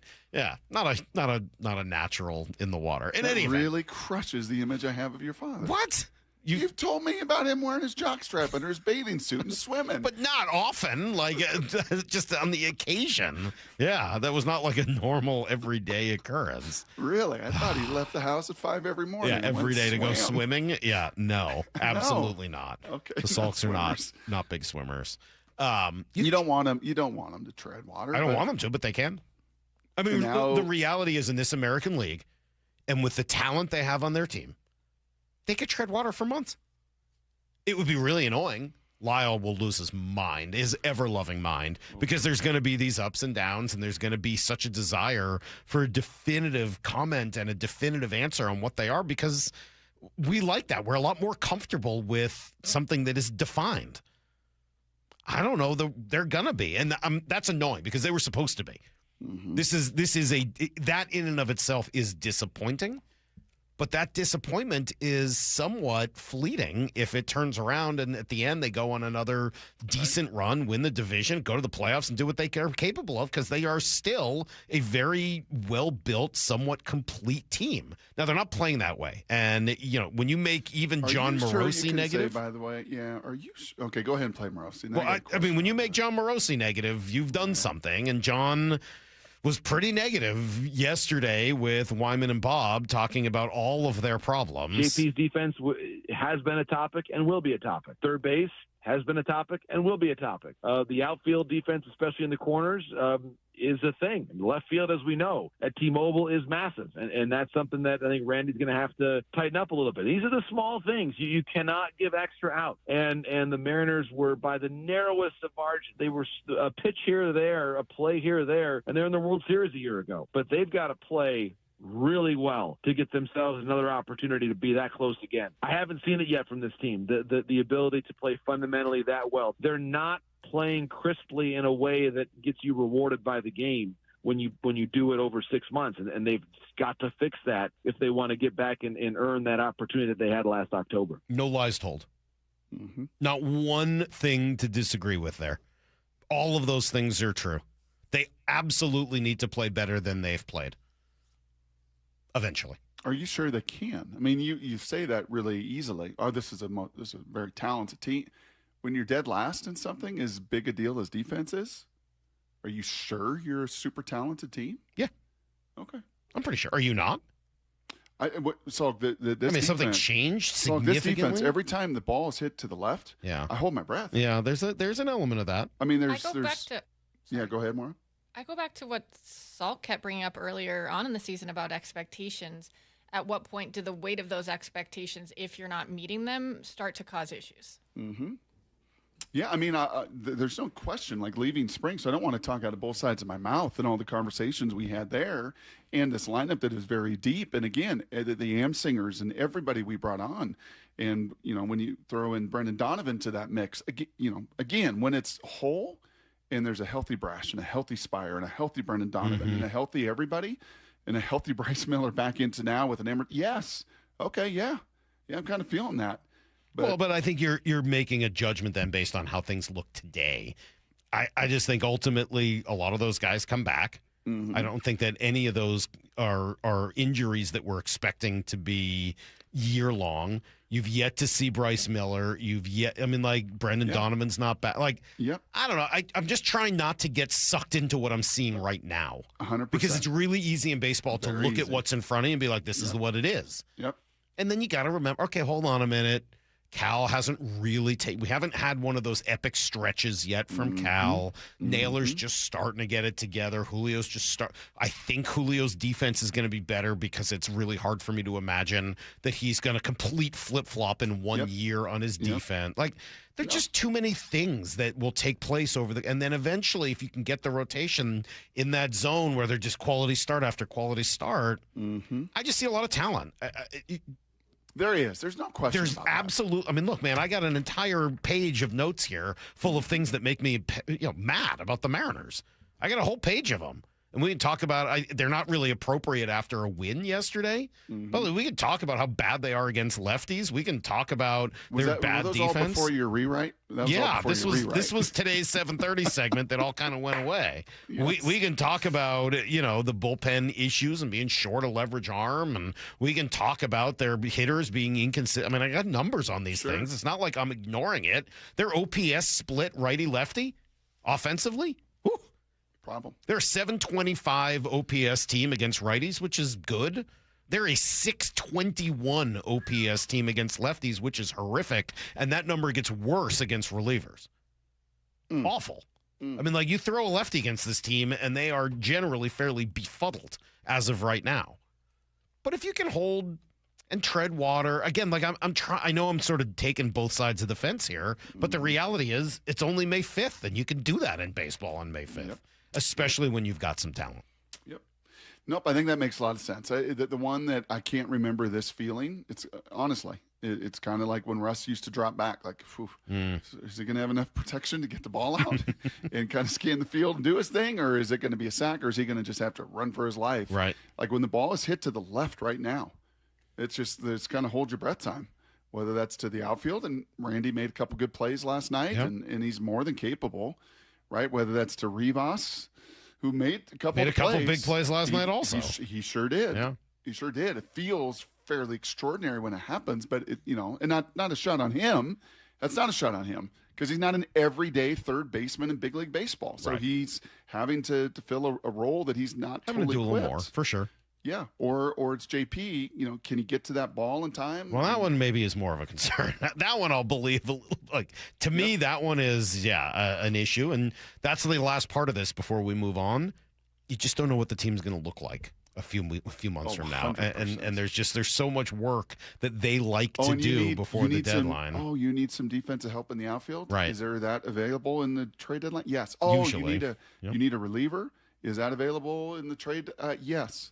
The third base and shortstop, we'll see. Brendan Donovan and, does Colt Emerson cut down on his strikeouts, and do we eventually see that, and what all that look like? Again, baseball over 162 typically has a way of working itself out. It sure does. This is Brock and Salk's Blue 88. We're going to go red, right, tight, close, sprint left, G, U corner, halfback, flat, on one. Ready? Brock Heward tackles 3 football questions as only he can. Blue 88. Now here's your hosts, Brock Heward and Mike Salk. All right, 3 good football questions for Brock. So nice to have you back again for Blue 88. Brock, the Seahawks are here. Well, let me start off. Dante Fowler Jr. is the newest Seahawk. He signs a deal this morning, according to Tom Pelissero. How important is it to get him signed today and not a couple weeks or months from now? Yeah, I think that's a good point. I think that's really important because the boys are starting to come back into town. And the first couple weeks of OTAs there, and even Mike McDonald and John Schneider had expressed to the veterans, like, hey, you don't need to be here. It was a long, long journey. Until we can actually do football activities, why don't you spend these first couple weeks? We'll send you the workouts. You got your trainers. You have your facilities. Just kind of work out on your own, and we'll kind of see you May 1st. And, well, a lot of the veterans are like, nah, I want to be around. I just want to be there. I just want to be there. Seems more fun. But now that the ball can actually be thrown, and I was watching the guys throw and catch a little bit yesterday and be on the field, I think right now you can't compete, but the defense can be on the field with the ball. The offense can do all their things with the ball, and you can start to actually do football work. Yeah, I think it is important to get Dante there. He knows he's going to know the scheme. He's going to know the stunts. He's going to know all those things.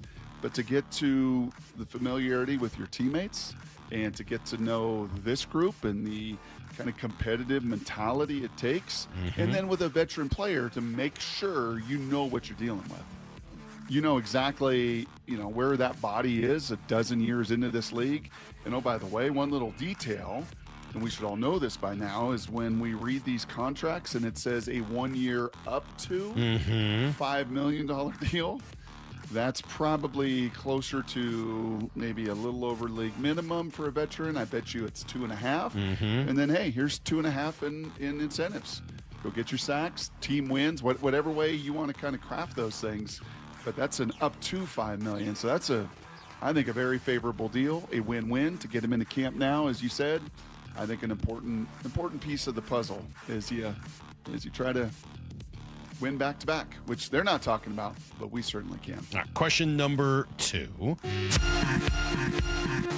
Well, you did the homework last night, Brock. Let's pay it off as you read through and looked through the undrafted free agents that came in. Who intrigues you? Yeah, and this is a little help with some people around there, a few little birdies that I chatted with, and I think it's instructive. I think, honestly, not just the names, and I chatted yesterday about Big Osu, the big defensive tackle out of Kansas State, junior college guy, and then he played a lot of ball. All three of these guys played a lot of ball at TCU, at Northwestern, and the big, nose tackle. Played over 50 games there at Kansas State in his last 4 years.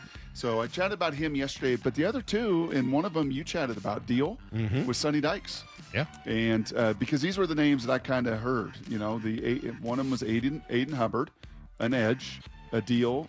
Is it Devian Deal? Devin. It's just Devin. It's just Devin. I learned Devin that Deal. from Coach. That Thank was you. not something Devin I Deal. knew, obviously, beforehand.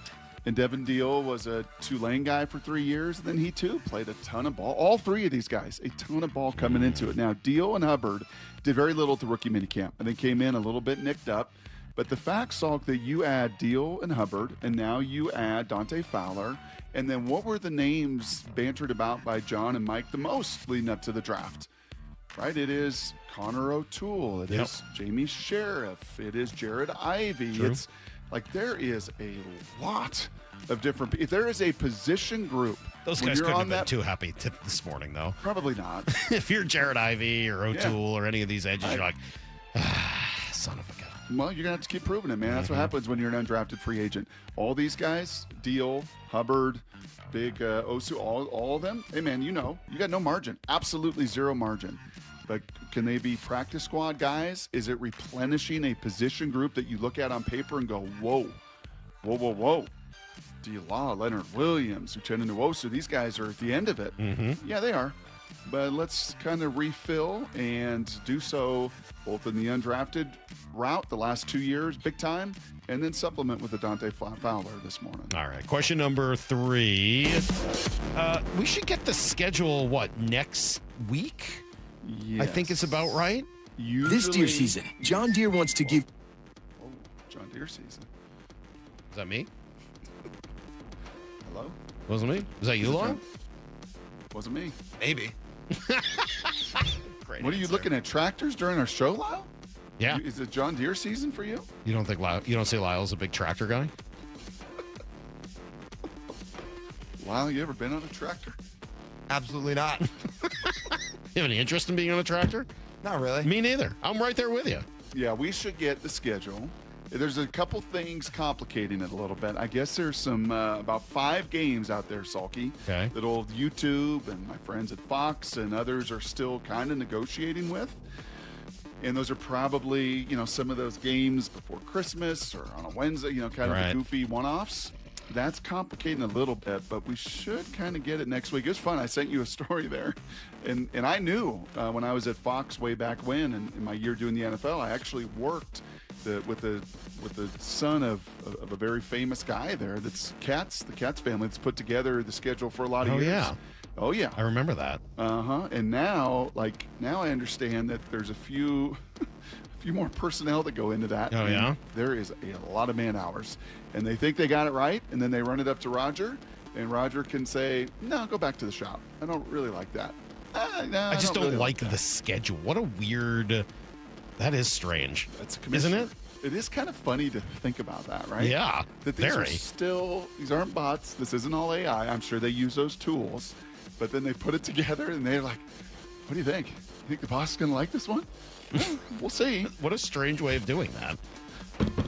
Roger, I think we got the schedule for you. No, you don't got it. No. Do it again. Yeah, try it. Yeah, this doesn't work for me.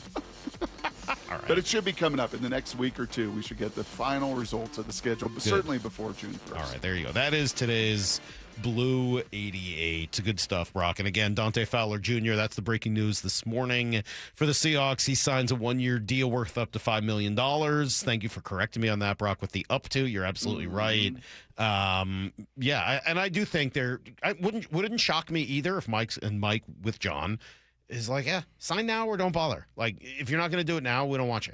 That's like, we want you to be part of this thing. I don't want you 2 days before show up camp. for training camp. No. This is not, you got to want to do this. And there's enough other guys. There's Clowney and there's Von Miller. Like, yep. You came in, you took a look. What did you think? We liked you. Let's get this done because I don't feel like waiting. And if you don't want to be here, if this isn't like, yeah, I want to come win a championship. Yep. Yeah. So good for him. I'm excited. Speaking of that, the perfect lead-in. Whoa. The perfect lead-in. Well done. You didn't even know you were going to I didn't even mean to, but Morris sent me this sound last night. I don't like it, except that I do. Like, I hate what it means for. I didn't send it to you for you to have this take. Look, it's like I don't understand P90X. your take. It's like the P90X ab workout you and I did. I'm not biased. Years ago, Maura, Salk and I mean, years, like decades ago, like last century, Salk and I did a P90X ab workout. We did? Sure. I don't remember that. You love it, but you hate it. I don't remember that at all. I like the way this ultimately worked out, but I don't like what it insinuates at all. It's next on Brock and Salk. You can stream every pitch of every inning of every game all season long. Oh, and it's completely free. It's a tremendous catch. Only on the Seattle Sports app. That's right. The free Seattle Sports app puts every single Mariners game right in the palm of your hand. On a platter, come and get it. One app, every game. Plus the latest Mariners news, insider access, video, and podcasts. Holy smokes, what a play! Pretty awesome, right? Just like the Mariners. Hey, Brock Heward here for my friends over at People Come First. They're pretty awesome, too. PCF Construction Group. And if you've been dreaming of a new deck, maybe all this sunshine, right? Every once in a while, we get these little weather winks, I call them, in May, where it's like 80 degrees and sunny, and you can dream about the summertime. And if you've been dreaming about a new deck, then call PCF and really take care of business because their schedule will fill up. And with a new deck, a patio cover, heater, and fireplace from PCF, you can enjoy the outdoors year-round, no matter the weather. And for a limited time, how about this? 50% off your demo costs. That's up to $5,000 when you book your project with PCF. Contact People Come First Construction Group for all the details. They designed and built our outdoor living space some years ago, and it was incredible. So start planning and designing your dream deck now so you're ready to build this summer. Planning, permitting, construction, they can take a little time. So get the process and the party started today. Get all your project ideas. Browse the amazing photos and find the offer details at PCFgroup.com. That's PCFgroup.com. Get in the zone, AutoZone. Welcome to Markdowns for Miles at AutoZone. Got any markdowns on brakes? We mark Duralast brake pads down to free. Free Duralast brake pads? When you buy 2 rotors. Can I get Duralast Gold pads for free? With 2 Duralast Gold rotors, and there's a lifetime warranty on brake pads. That's a huge markdown for like so many miles. Save on brakes and more during Markdowns for Miles at AutoZone. Get in the zone, AutoZone. Restrictions apply. If the world were like a Sleep Number mattress, everything would adapt for your comfort. Because as your life changes and your body changes, Sleep Number mattresses adapt and shift to give you personalized comfort night after night.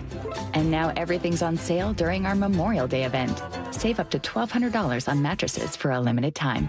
To experience a whole new world of comfort, visit a Sleep Number store or go to sleepnumber.com. Sleep Number, to a good life's sleep.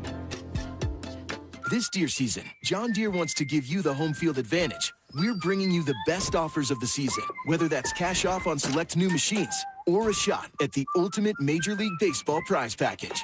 Because right now, you can enter for a chance to win an MLB All-Star experience for you and 3 friends, complete with travel and lodging for All-Star Week this July. Deer season is going on now through June 3rd. Visit johndeere.com/deer season to enter and view the offers and complete contest rules. Major League Baseball trademarks used with permission. Chris Canty here. PayPal is now the official peer-to-peer payment sponsor of the NFL, which means all the money moments that your fandom creates, whether splitting tailgate costs or chipping in on tickets and game day food between friends, are covered. Wherever the game is played or watched, PayPal moves with fans. You can send money through text, email, or directly to your friends with eligible accounts on Venmo. Just download the PayPal app and share all the moments that matter. Account with PayPal is required, not available in all regions where PayPal operates. Digging in my yard, trying to lay a pipe. I hit a water line and now I have to pay a big fine. I should have called 811. 2 years ago, my office launched a major media campaign to identify key witness to our client's bicycle accident, which we later settled for $10 million. Because when we accept a case, we don't rest until we do everything possible to improve our client's chance of recovery. We're one of only a few firms in the state with an in-house investigation team building our clients' cases. So when you hire Davis Law Group, you don't just get a dedicated and award-winning legal team. You get our commitment to better service and even better results. Request a free consultation today at 206-888-8888. Windows are a home's top target for break-ins. At Lake Washington Windows and Doors, we offer added security with our exclusive 3-layer security glass protection. Combined with our lifetime warranty, you'll have lifetime peace of mind. Choose Lake Washington Windows and Doors, a name you can trust. My first car sale was from Michigan. I get this lead. This guy had been looking for this very specific truck across the whole U.S., and he's concerned about rust. And I'm like, why don't we FaceTime? I will crawl beneath the truck.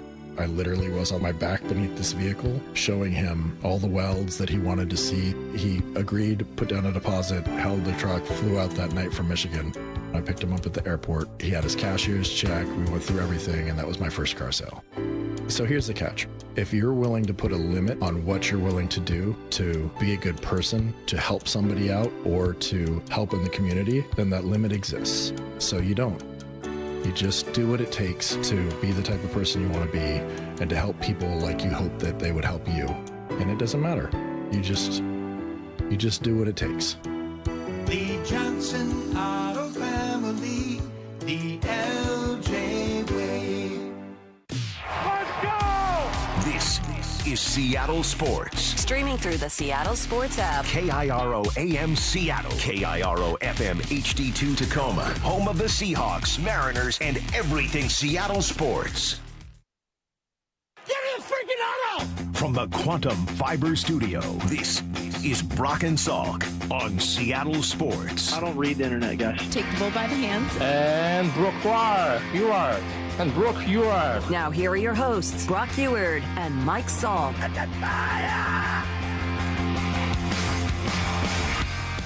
Yeah, Morris sent this over, and maybe this won't bother you. Maybe this is just a stupid Mike Salk thing. Maybe I'm reading too much into it. Do me a favor, Probably. please. Don't fight with Maura, right? I don't like it when you two fight. We didn't fight at all when you were gone. Lyle and we don't fight a lot. Okay, our families we're all growing together. We don't fight a lot. But when you and Maura fight, it just doesn't feel good because it just goes to a level Well, that's like there's always one topic that makes Maura and I fight. It's always the same thing. Leave my guy alone. It's always Don't mess with Chris. Chris Ken is a Walker nice guy. related. No, it's always so. Maura sent this over. I will admit, maybe I'm making too much out of this. And when she sent it over, trust me, not in a million years did she think you'd have this take. No. But God bless you. No. I'm glad you do. Do you? Do you agree with it?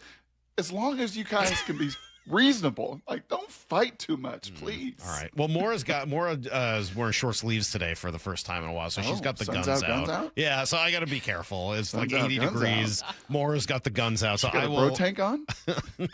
I may keep Yes, this. I wore a bro tank to work today. She's on TV yesterday, and Yeah. now she's got Sun's Now out. she's gone guns bro out. tank. Okay. Yep. You guys can watch on YouTube if you need to see the bro tank. No. So Ken Walker, as you know, left to go to Kansas City. Seahawks did not re-sign him. And he was asked, where is this from? Pro Football Talk. They asked him when he knew that he was likely going to be out of town and not back in Seattle. And the answer is? Yeah, I would say probably, if I'm being honest, probably like sometime during the season. Things didn't work out how, I was expecting it to, and that's all right. It worked out for the team. So, but yeah, sometime during the season, and then we get to free agency, and, free agency, and you pretty much knowing, like, you weren't going to be there no more. Well, me personally, I wasn't going to be there no more. Free agency, huh? Mm-hmm.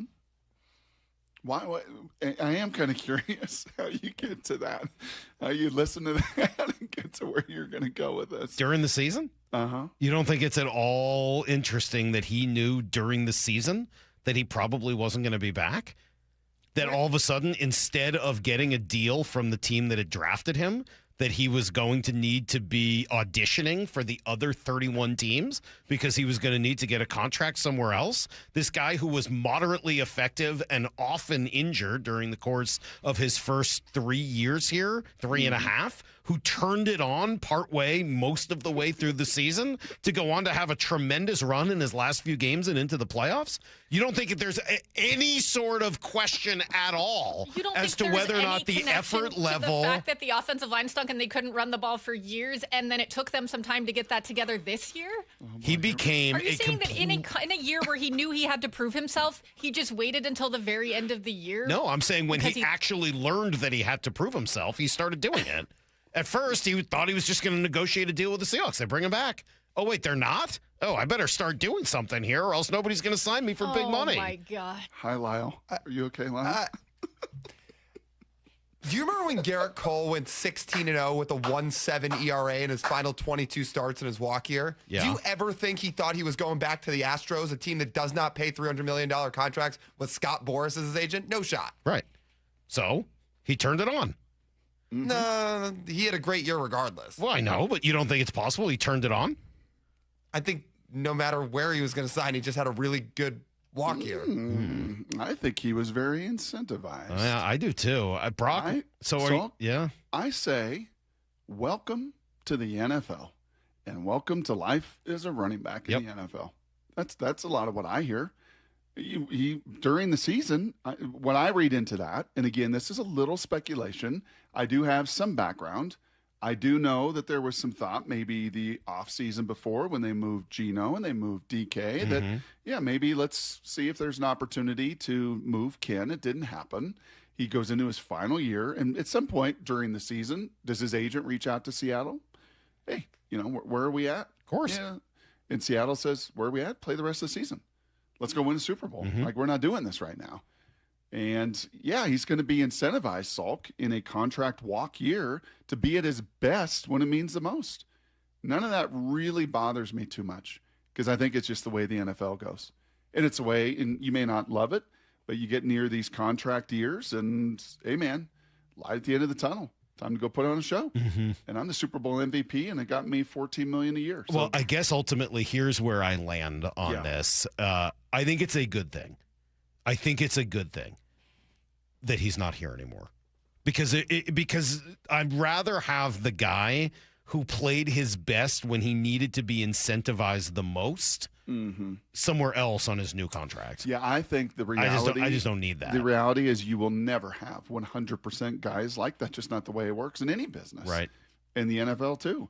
And by position, in a position that you get hosed and screwed the most from market conditions and life expectancy, like that's just really not the way it's going to work. So that's just the cost of doing business. And you hope that relationship-wise, locker room-wise, morale-wise, culture-wise, that's not a divisive deal. And I don't think it ever was. And I don't think anybody walks away from that. I wasn't trying to say it was divisive, for the record. That is not the point. We have a couple texters pointing out, like Charbonnet got hurt at the end of the year, and that's when Ken Walker looked really good when he was the bell cow. Yeah. But there is a reason to be, and I'll side a little with you on this, Salky. There is a reason. And you asked me, I think, last summer or at some point during the season, I think we had a blue 88, and you're like, yeah, that's a fair point. if they wanted you, they would have gotten the deal done beforehand. Of course. If you were in that JSN and you were in that Devin Witherspoon and you were in that Charles Cross and you were of that ilk, and they thought you were that dude, guess what? They'd have paid him $10 or $11 million as a running back and signed him to a 3 or 4 year deal. No. There's a couple other texts here on the other side of it. I rarely agree with Salk, but yep, I see Salk's point. And if he's right, even better that he's gone. And that's ultimately my point. Yeah. I would so much rather have a Jadarian Price, who yesterday Moore was sending over, fourth in offensive rookie of the year odds to start the year, and with a very legitimate pathway to it, with Charbonnet being hurt to start this season. Yeah, I again, it makes me mad, but not that mad. You're right, Brock. I get it. That is sort of just life in this league. Mm-hmm. But if it means that he was at his best when he was incentivized the most, right? All the more reason to let somebody else pay him big money. Yeah, that's not why that I was worried about that to begin with, but right. even better. Yeah, I think that affirms that, and that just kind of speaks to why they didn't give him that big money. And it's going to be, I think, really difficult for any running back unless you are Christian McCaffrey or Bijan. Like you're just a different dude. And we'll see if Jadarian's at in 2 or 3 years. I don't know. Like that's been.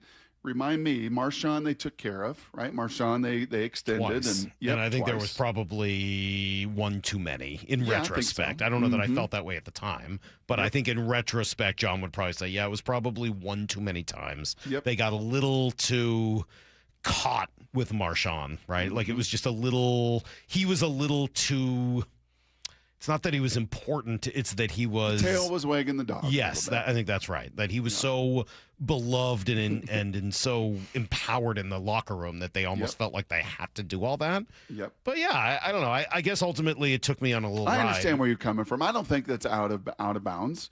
And the way you frame that there is like, I don't necessarily want a team full of guys that are at their best when they're only incentivized the most. I want him like JSN on May the 4th to be out there working his butt off on the practice field, even though he just got, the bag. But JSN was at his best when DK left. All I'm saying is once Charbonnet was out of the picture, Walker was at his best. I just don't like the implication that he was just slacking. It's not slacking. Just not 100% giving it every little bit that he could have. That maybe took place after he knew he wasn't going to be here. Proud of you. Neither you went low blow. Well, that's because I'm afraid. I just fear for my life. I'm probably going to keep the door closed here between this You're not segment and go the in the next. studio, are you? No, I'm going you to got to keep go to the my bathroom. distance. Yeah. You're going to go see G. You got to go walk around. We have a show meeting after the show today. We so do? we'll be in the same My room. God. That's going to be a disaster. Oh, my gosh. We'll be right back with everything you need to know next. By the way, Jeff Passan in 20 minutes on Brock and Salk. Bump and Stacy, weekdays 10 to 2. Brand new draft class. Glad they picked in the first round. It panned out the way most of us thought it was going to go down with Jadarian. I got to say Jadarian. I did so many hits calling him Jadarian. JD. Yeah, I kept calling him Jadarian. But Jadarian Price, Bud Clark was a surprise. Was not on my radar. Not even on my list. I scouted like 150 players, and he was not one of them. I thought for sure they were going to go offensive line there. Yeah, me convinced. too. Julian Neal was a great pick as well. Bump and Stacy, only on Seattle Sports and the Seattle Sports app.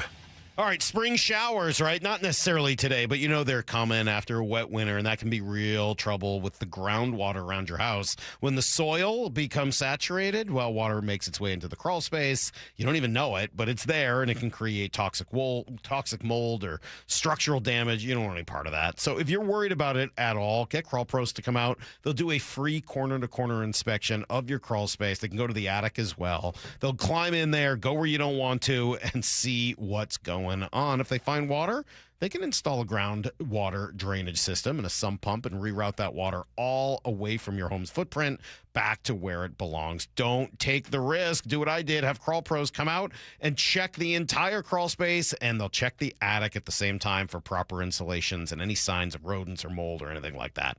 If you're worried about anything in your crawl space or attic, schedule your free corner-to-corner inspection today at crawlpros.com. Olympic has the perfect way to celebrate spring. A hot tub, swim spa, or sauna at home to take better care of you and your family. Through May 10th, you'll save thousands on the perfect wellness solution for your home. OlympicHotTub.com. Better you, better life. 70 and sunny this week, so get out on the water with ARC, the 100% electric boat. They're doing demos on Lake Union, Lake Washington, and Lake Sammamish. Book one and see what they're all about. I got to ride in the brand new Arc Sport, and it was unlike anything I've experienced. Think of a luxury EV on water, quiet, powerful, easy to operate, heated seats and seat backs, a large touchscreen display. Schedule your demo at arcboats.com/demo. If you can't make it to Kirkland, they'll pick you up. arcboats.com/demo. Dave Wyman here with an interesting story. A woman was about to donate a box of jewelry, but her friend told her, take it to Bellevue Rare Coins first. She walked out with a check that far exceeded her expectations. Old jewelry, coin collections, gold watches, necklaces, and pendants. It's worth finding out what those items are worth during such a strong market. Before you give anything away, get it checked out at Bellevue Rare Coins in Bellevue, Linwood, Issaquah, and Tacoma. Go to BellevueRareCoins.com. Go ahead, take the leap. Upgrade your pad with Snohomish PUD. Trim your energy costs and cozy up your home with rebates on windows, insulation, heat pumps, and more. Get the jump on comfort and savings you'll enjoy for years. Snohomish PUD has helped customers save energy and money for over 45 years. Don't wait. Hop over to snowpud.com/rebates. Dealing with divorce and custody issues can be terrifying and very lonely, but you don't need to face it alone. Goldberg Jones has been helping Northwest husbands and fathers for more than 30 years. Thousands of men have put their trust in us. You can too. Learn more at goldbergjones.com. We've all been there. Sleepless nights, mind racing, wondering if your business's security service is really protecting what matters. At Bay Alarm, we can put your security insecurities to bed. Video security, burglar alarms, fire alarms, access control, 24/7 monitoring, and more. Our advanced technology and personalized support ensure you can rest easy, knowing we're here for you, your people, and your business. Visit bayalarm.com to talk to a local security expert. Bay Alarm, we got you. Mariners and Braves tonight at T-Mobile. 6:40 first pitch, 5:30 pregame. Hear every pitch live for free on the Seattle Sports app. If you want unlimited talk, text, and data on a super fast network, Big Wireless will sell it to you right now for as little as $70 a month. Or you can buy it from Pure Talk for half of that. I'm talking about unlimited talk, text, and data for just $34.99 a month. But wait. There's more. When you switch to Pure Talk, you'll be switching to an American wireless company that's committed to keeping 100% of its customer service in this country. I appreciate that. In fact, that's why I switched. I also appreciate the way they support our vets and our skilled workforce. Dial pound 250, say micro, and get unlimited talk, text, and unlimited data for just $34.99 a month. That's pound 250 micro. Stop paying twice what you need to pay for the service you want and switch to an American wireless company that actually stands for something. Pure Talk. Get in the zone, AutoZone. Welcome to Markdowns for Miles at AutoZone. Got any markdowns on brakes? We mark Duralast brake pads down to free. Free Duralast brake pads? When you buy 2 rotors. Can I get Duralast Gold pads for free? With 2 Duralast Gold rotors, and there's a lifetime warranty on brake pads. That's a huge markdown for so many miles. Save on brakes and more during Markdowns for Miles at AutoZone. Get in the zone, AutoZone. Restrictions apply. Wait, everything on this IHOP value menu is just $6? I told you it was amazing. A huge plate of pancakes, bacon, and eggs is just $6. Wow. There's also French toast, a ham and cheese omelet, and they got a BLT and fries now. Okay, we're coming here every day. You don't have to tell me twice. Feast for just $6 with the IHOP value menu. $7 in some locations, available every day for a limited time at participating restaurants in the U.S. Hours may vary. No substitutions. Not valid with other discounts or promotions. Prices may vary. Need to know. 15 minutes past every hour with Brock and Salk. Presented by Marquee Data. Here's what you need to know.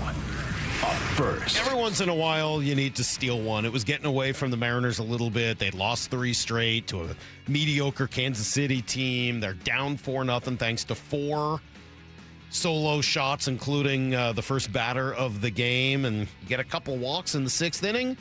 And then you take care of business. He deals. Swung on. Blasted. Right field. This is going to go. Goodbye. Luke Raley. 3-run blast, and the Mariners are right back in it. One swing cuts the lead to 1. That's what they've been waiting for. A thunder of a home run from Luke Raley. 4-3 Atlanta. He got all of that one, and afterwards, Dan said it was the product of a lot of hard work. You know, I give a lot of credit to Luke. You know, he's made some adjustments here, and I know he's been working his tail off down there in the cages, and you know, tonight I think we saw the fruits of that. Got a great pitch to hit and put a really good swing on it, and you know, that's, you know, because of his work ethic, because how hard he works, how much he cares. You love to see that come true for him tonight, and you know, hopefully it's the case for all our guys. You know, they put in the work down there, and they make their adjustments because they care, and it was good to see that the offense kind of you know, bust up a little bit tonight. Man, did he need that, and did they need that? Mm-hmm. He had been in, I believe, a 2 for 34. I think I even sent you guys a note from Italy when I was checking in and kind of watching some of the games online and kind of looking at his game record and game log, like, whoa, uh-oh, roof.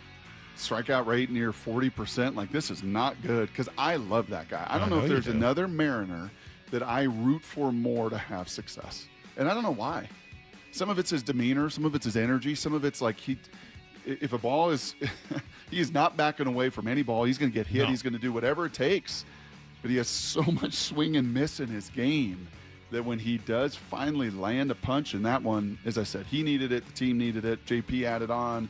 Mooney, hold your breath a little bit with the runner at second, turning over the top of the lineup, but gets it done for his 7th save. And I thought he looked good, though. I mean, I know they did get a hit. It was the best he's looked in a while. 100%. That was important also, to just kind of see him go out and pitch the way you know he's capable of, because they're going to need him even more with some of the injuries they're about to deal with. We'll get to those in a sec. Game 2 against Atlanta tonight. George Kirby, Bryce Elder. And by the way, as good as Atlanta is, lineup looks a little bit different without Michael Harris Jr. and Ronald Acuna in there. Like, that is a little bit of a different lineup than the one that has been dominating so far this year. Who was hitting cleanup for him last night? The old Houston Astros guy, right? Oh, Dubon?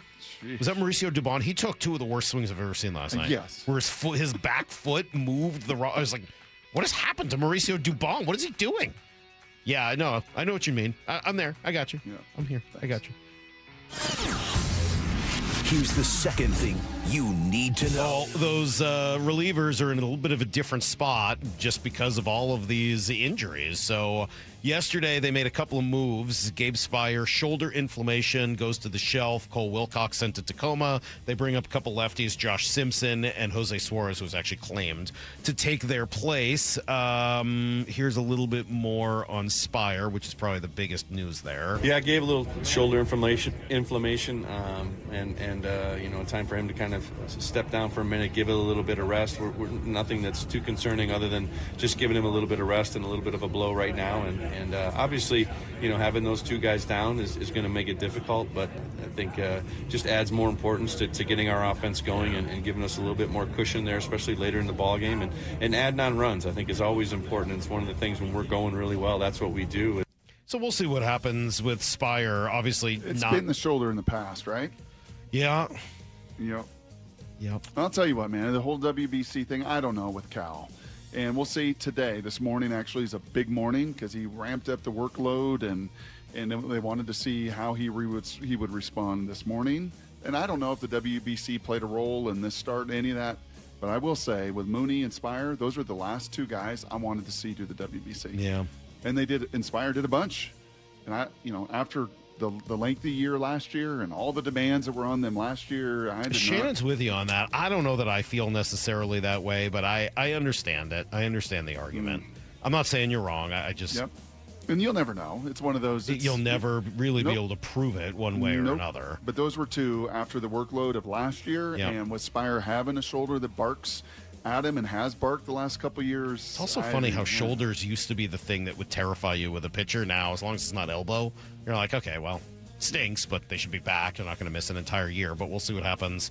Of course, the rest of it is just worrying about Cal. We didn't get much of an update yesterday from Dan, but a little preview of the Cal Raleigh show with Shannon Drayer. She asked him. I just woke up, Saturday morning and, came in, tried to hit, and, I just, was thinking about the team and everybody else, and ultimately, core injuries are tricky to deal with just because of the nature of the sport with how much rotating and, stuff like that we do. So it's in every play, and just knowing that part of it and where we're at in the season and knowing I didn't want to, risk something serious was kind of where we were at. Is that Victor Robles' monkey I heard in the background there? Might have been. It sounds like maybe it was. Cecily asks me about Victor Robles' monkeys all the time. All the time. She's like, is he still hurt? Yes. How are his monkeys doing? I don't know. It's a good question. Maybe he has more time to hang out with the monkeys while he's hurt? You know what I could see Wow, in your can you family? get on that for Cecily next time you're at the Cecily park? would like to know more about Victor Robles' You know what I monkeys. could see in your family, Salt? I could see a pet monkey for Cecily. Oh, yeah, right. Yeah. I could see that in the sulk about. No, you can't. Oh, yes, I can. That, Brock, is where you're wrong. Here's the third thing you need to know. Bananas. Yeah, that's not You could happening. share a fascination and a love for not gonna happen. Yeah, not even close. Dante Fowler Jr. is the newest Seahawk, according to Tom Pelissero. Signs a 1-year, up to $5 million deal, or is going to sign that deal. And awesome. That's what they needed. They needed another edge rusher. He's a veteran, been around for a long time, former number 3 overall pick. But he wins. He got to the quarterback pretty often last year, and he comes in to replace Boye Mafe. And I think you're right on this. It was, A, let's see how the draft proceeds. B, this will be a signing that does not affect our compensatory picks the following year. And C, do you want to do this or not, Dante? We've got a culture here and a mentality here that's different, that's unique. And we're not going to just sign you in training camp and let you, if you want to be in Cancun and you want to be done and you want to relax and you've got a dozen years in this league and made plenty of money, awesome. But if you want to be a Seahawk, that's not how we're going to do it. Part of us and what we're doing now, and get the deal done. It'll be kind of fun to see him added to this mix and rotation. Pretty cool. All right, that is everything you need to know. 15:15 every hour here on the Brock and Salk Show. No news on Victor's monkeys, but we'll see if we can. I mean, they brought the dogs to the Seahawks, right? They Right. had those at the rookie minicamp from the pound and everything else. What if I dig in a little bit and find a opportunity to add a monkey to this? Get out of here. There's not a chance. We already have a Gertie. I don't need a monkey to go with Gertie. She would hate that. Think about how upset she would be. She'd feel totally left out. I would never do that to my dog. We'll be back with Jeff Passan next on Brock and Salk. Bump and Stacy. I loved the pick of Bud Clark, but only in hindsight. Like you, Bump, he was not. It wasn't that he wasn't on my radar. He wasn't on your radar? Well, no, He wasn't on mine I'll either. say it's not that I looked at it and thought, what a horrible reach. Right. Like, He's a smooth safety, very aggressive, attacks the football. And once you put on the film, it makes sense. He feels the football when it's in the air. He just has a radar of the football field that a safety needs when you're a freelancer back there roaming around. Bump and Stacy. Weekdays 10 to 2. Only on Seattle Sports.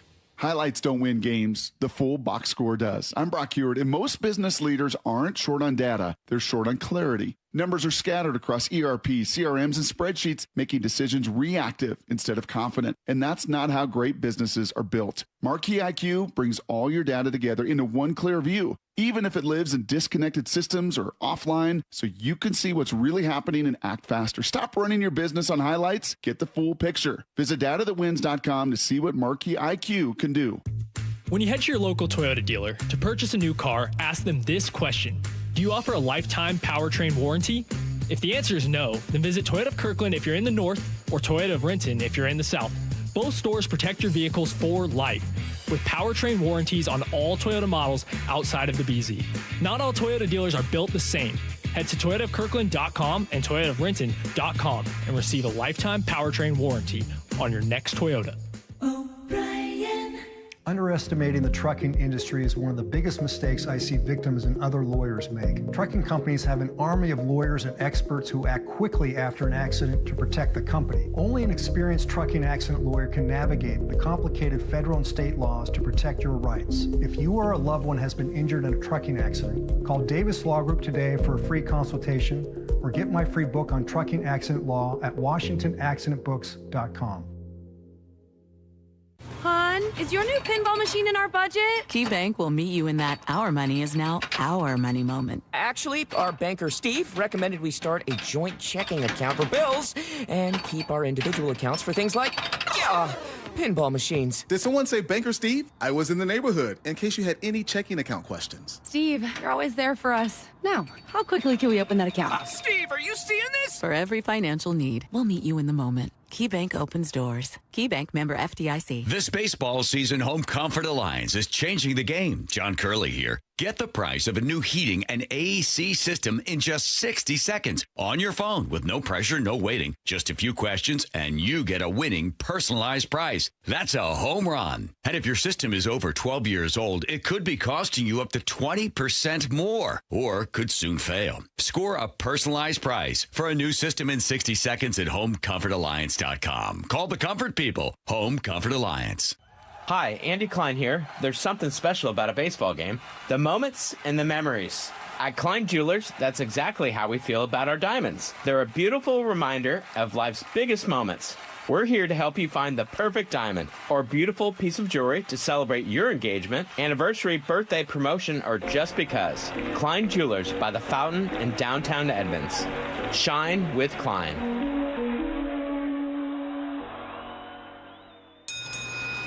Hear that?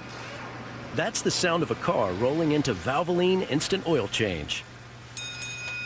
The sound of another savvy driver getting an oil change from trained pros. The sound of not having to leave your car while we quickly change your oil. At Valvoline Instant Oil Change, there's no hassle with appointments or dealer wait times. That's one smart bell. Mariners and Braves tonight at T-Mobile. 6:40 first pitch, 5:30 pregame. Hear every pitch live for free on the Seattle Sports app. Windows are our home's top target for break-ins. At Lake Washington Windows and Doors, we offer added security with our exclusive 3-layer security glass protection. Combined with our lifetime warranty, you'll have lifetime peace of mind. Choose Lake Washington Windows and Doors, a name you can trust. This Memorial Day, feel the freedom of lower energy bills. Lake Washington Windows and Doors is taking $525 off every window, plus $1,000 off every patio or entry door. Plus, enjoy 12 months free financing. LakeWashingtonWindows.com. Progressive knows you want to get away, but not like too away. You crave the unknown, but also charcuterie boards with 4 types of cheese. And that's exactly why you bought an RV and bundled it with Progressive, because 24/7 protection is one luxury you'll never have to give up. So go ahead, explore the wilderness, all from the comfort of your zero-gravity camp chair. Switch to Progressive and protect your RV, boat, or motorcycle by bundling with your home or auto insurance. Progressive Casualty Insurance Company, affiliates, and third-party insurers. Not available in all states or situations. This is the story of the one. As a maintenance tech at a university, he knows ordering from multiple suppliers takes time away from keeping their arena up and running. That's why he counts on Grainger to get everything he needs, from lighting and HVAC parts to plumbing supplies, all in one place. And with fast, dependable delivery, he's stocked and ready for the next tip-off. Call 1-800-GRAINGER, click Grainger.com, or just stop by. Grainger, for the ones who get it done. Shane Graphics reminds parents the fatal crash rate for teens peaks at age 19, and we lose nearly 8 kids every day. Make a family agreement to never drive under the influence of alcohol or drugs, text behind the wheel, or ride with anyone who is. Always designate a sober driver, call a parent or rideshare, and let's bring our children home safely. Best wishes to all our kids from the entire team at Shane Graphics. Ideas transformed with precision and innovation. Family owned for 65 years. Online at shanegraphics.com. Shut up, Salk. It's Brock and Salk's weekly chat with ESPN senior baseball writer Jeff Passan. Man, when you have a talent like him. Brought to you by your Western Washington Toyota dealers. I see this being the beginning of the best run in the history of this franchise. On Seattle Sports and Seattle Sports on YouTube. Good morning, Jeffrey. Gentlemen, how are you? I got a question right out the gate for you, Passan. And I don't want to taint it. I don't want to bias it. How would you characterize your demeanor a week ago when it was Greg Bishop next to Salk and not me?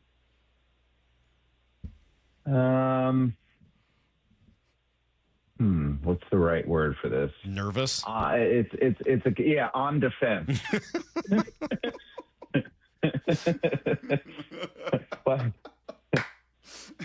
a real test of friendship, frankly, to see just how far he would go. And I I mean, I'm sure you noticed this, Mike, but like I was so nervous, I immediately addressed me getting arrested unprompted. The best part is the entire time the interview was going on, before he asked each question, Greg didn't have any interest in talking about baseball. He would just look at me, turn off the mic, and be like, "Can I ask another question just about Jeff's life?" I was like, I think we have to have a couple of baseball things. We pay Jeff to talk about baseball here. He's like, "Okay, fine. Just tell me when I can ask another question." Yeah, he felt like we were talking a foreign language. That's the thing. Yeah. I mean, he, like baseball to the non-baseball devotee can be a little tough, and we tend to get in the weeds here, which I love, and it's why I'm genuinely glad he's not back. All right, well, let's get into the weeds right off the bat. Well, the biggest marker, I guess you would say, of the Mariners so far this year, 5 weeks in, is just these ups and downs, just a lot of inconsistency. We've seen little glimpses of what we thought we would see throughout the year, and we've seen other moments that are really, really hard to watch. What do you make of inconsistency? It's the epitome of frustration, because you know what this team is capable of. And you know what they're capable of, not just because you see it on paper, but because they will actually show you what they're capable of. And so then when they're not playing like that, when it's sloppy baseball, or when it's 14 strikeouts from the starting pitcher and you lose the game, or when it's inconsistency in the lineup, you're like, what's wrong here? Is it focus? Is it something else? I can't pinpoint it, but I do know this, guys. Good teams are consistently good.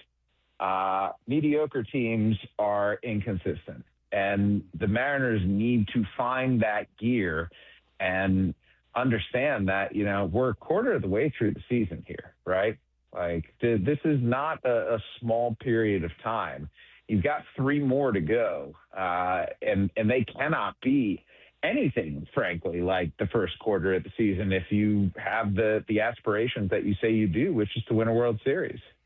Where does Jeff Passan go when Jeff Passan wants to dig into the defensive numbers of a baseball team? I tend to start on Baseball Savant and looking at outs above average. But I let me just say this. I genuinely think that small sample defensive metrics all kind of stink. And I don't totally buy even like full season, single season defensive metrics. I don't know that it's always a representative enough sample. I tend to look at guys, over multiple seasons to tell me if they are as good as the numbers say they are, because defensive metrics can just fluctuate year over year so much. We came into this season thinking Luis Arraez is one of the worst defenders in baseball. Do you know who leads MLB in outs above average right now? It's a 3-way tie at the top. Pete Crow Armstrong, Gold Glove winning center fielder, Bobby Witt Jr., Platinum Glove winning shortstop, and Luis Arraez. Is that how Julio can go from 97th percentile to 3rd percentile? Which is, I know it's only been a couple weeks, but bizarre. And, the defense thing has been a question here. The eyes tell you their defense has not been great. And then the outs above average, they're dead last in the league. Now, that's, again, small sample, 5 weeks, but that's looking at an entire team. I don't know if that changes some of those numbers for you at all. No, not really, but I do tend to lean a little bit more on the eye test and even on some of the older school stats.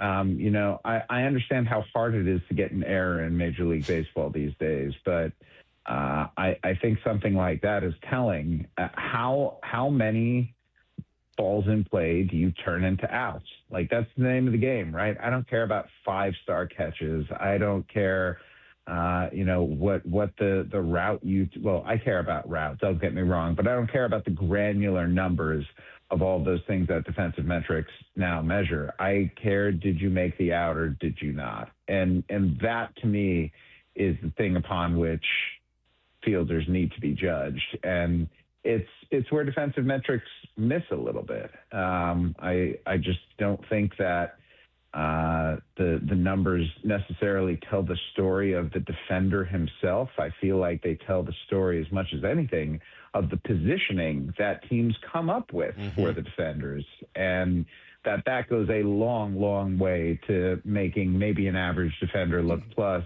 and a plus defender look average. Is there still a premium, though, on being strong up the middle, catcher, shortstop, center field in today's game? Absolutely, as well there should be. I understand that hitters now are actively trying to pull the ball, right? So maybe that desire for pulling the ball in the air makes the corner outfielders a little bit more important. But at the end of the day, the majority of balls are going to go to the shortstop, second baseman, center fielder, and the catcher clearly is the most important of all. So I am fully on board with getting your up the middle diamond as strong as possible defensively. And is J.P. Crawford a strong defender at shortstop? No. At second base is once he's back, the combination of Cole Young and Brendan Donovan, it's fine. And I still think Julio's a good center fielder, and I still think Cal Raleigh's a very good catcher. But they need Cal to be healthy, and they need Julio to figure out whatever is dragging him down, whether it's the jumps, whether it's the routes. The numbers and those percentiles, they're where they are for a reason. The numbers are saying something. Is it a full capturing of Julio Rodriguez defensively? I don't think so, but does it indicate that there are some things that are a little bit amiss? Yeah, I think it probably does. How much of defense is controllable? That was the other question we were kind of wrestling with yesterday is so much of baseball is not within your control. You go out there and we talk about process, right, with hitting a baseball, and so many parts of it are just they're process driven. But there are still parts of the game that are controllable. Your decision making, some of your base running. Do you put defense into the controllable category? Yeah, I think to some extent.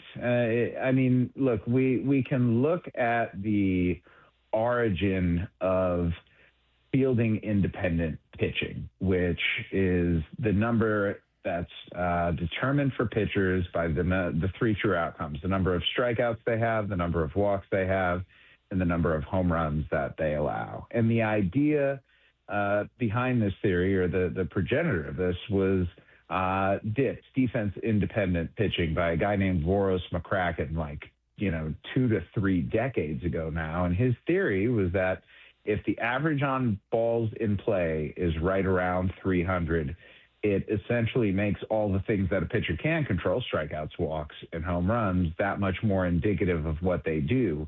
It also inherently suggests that defense doesn't have a whole lot to do with the outcome of a batted ball. And that's why positioning has become such an important thing, having your guys in the place where the hitters are likeliest to hit the ball. That being said, you still need to field it cleanly. You still need to make good throws. You still need to hit your cut. You still need to do all those fundamental things that make for a good defensive player. And even if the M's don't necessarily have the defensive range that some other teams do, I do think a lot of defense comes down to, beyond the positioning, comes down to effort.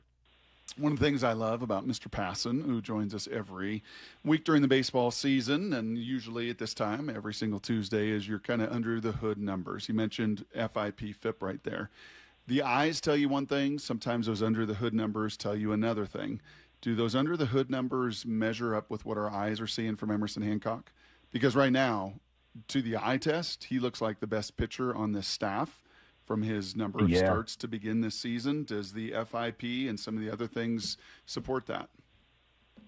Well, I'll say this. When you go out and punch 14 and don't walk anyone, that goes a long way to helping your FIP. And there was, I don't know if it was his last strikeout, but there was a left-handed hitter at the plate, and Emerson Hancock threw one of the nastiest sweepers I've ever seen. It turned the guy inside out. And when you can throw pitches like that, I mean, my goodness. The Mariners have, I'm not going to say that they have like fallen backward into a gold mine, because I think a lot of what we're seeing right now, frankly, was developed, and that they helped Emerson Hancock figure out, okay, this is who I am, and this is what I should be, and that's exactly what he's been to this point. It's been awesome to see. In terms of like FIP itself, yeah, I mean, he's got the lowest on the staff. He's a 2.87 right now, which here's the thing about FIP. I don't like it as a number that tells me what has happened already, but it is pretty good for predictiveness. And that's the positive part going forward. By the way, I got it wrong. His xFIP, that's expected FIP based on home run rate, is 2.87. His actual FIP is 3.69, which is right in line where George Kirby is. But he's gotten pretty unlucky on home run balls. 17.5% of his fly balls have gone for home runs. And so that, when adjusted down to what's expected, around 10% or so is league average, that's when the expected FIP is even better. So the projections, the models, they think Emerson Hancock's going to keep doing this. And if he does, man, the rich get richer. You said last week that you thought Cade Anderson was essentially major league ready, that he was done with Double-A. There's not room for him, obviously, on the major league rotation right now. So what do you do? Is there any value to moving him to Triple-A? That's not a typical path for a big-time pitching prospect. But what do you do? It can be. I think you see more guys skipping Triple-A on the hitting side than on the pitching side, and it also depends on age. I actually love the idea of moving Cade Anderson to Triple-A because Triple-A is populated with former big leaguers and guys who are not going to swing at your crap, and guys who know how to take professional at bats, and guys who are going to grind you down. And look, if a guy takes good at bat and has power, he's going to be in the big leagues. So there's always something missing there, but it's a different sort of challenge that I think somebody like Cade Anderson could really stand to have before he makes it to the big leagues. And I understand Arkansas is a pretty pitcher-friendly park to be in, and I understand that the Pacific Coast League, especially as the weather warms, gets a little bit more difficult to pitch. So give me a realistic timetable. Yeah, like I'm okay with that. I want Cade Anderson, if I'm the Mariners, to get punched in the mouth. I want that to happen because it's been a long, long time since it has, and whether it was his track record at LSU back in high school, he's always the best player on the field and, punching out a dozen plus every game. Like that's the path of the dominant starting pitcher through the amateur levels and all the way up through the minor leagues. So I think you could put Cade Anderson in AAA tomorrow and that would be perfectly fine. But if they want to keep him down a little bit longer and let him show that he doesn't belong at that level even more, I don't think rushing Cade Anderson is necessarily an important thing.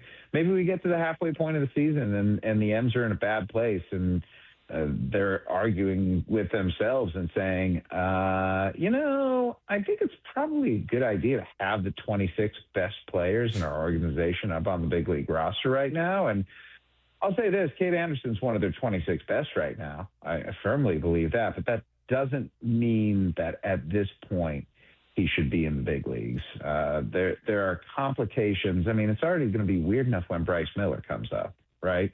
What's going to happen to the rotation then? Adding Cade Anderson into that just seems like an unnecessary self-inflicted wound. What is going to happen? It's going to be about a week from now if Bryce's next outing, which I think is soon, gets up to 75 or 80 pitches and he feels good coming out of that. What happens a week from now in the rotation? I think that they are looking at this like it's a first world problem and that they will handle it at the appropriate time, and that coming out beforehand and telegraphing or suggesting what they're going to do has a chance to potentially anger people, hurt feelings. What does Jeff Passan want to do? Because you're not in the organization. What do you want to do? I think it all depends on where Luis Castillo's frame of mind is. And if Luis Castillo is open to going to the bullpen, you consider that. And if he is not, then you take a look and see what his willingness to go on the injured list is. And if that's not the case, then maybe you do consider a six-man rotation. I think there are just lots of different possibilities here, but there's no point in trying to adjudicate them before necessary. Do you take into account the injuries that and challenges they have in their bullpen right now? Munoz has had his ups and downs. Brash is on the shelf. Vargas is on the shelf. Gabe Spire is on the shelf. Does that factor in for you? I mean, it can, but I think what also factors in is Luis Castillo has done this for a really long time at a really high level and been a really important part of the success that you've had organizationally. And I don't take that lightly. Like, I think the way that you treat people who have done right by you and helped you get into the position, they're not disposable. And so you can't just say to Luis Castillo, you're not performing right now, you're going to the pen.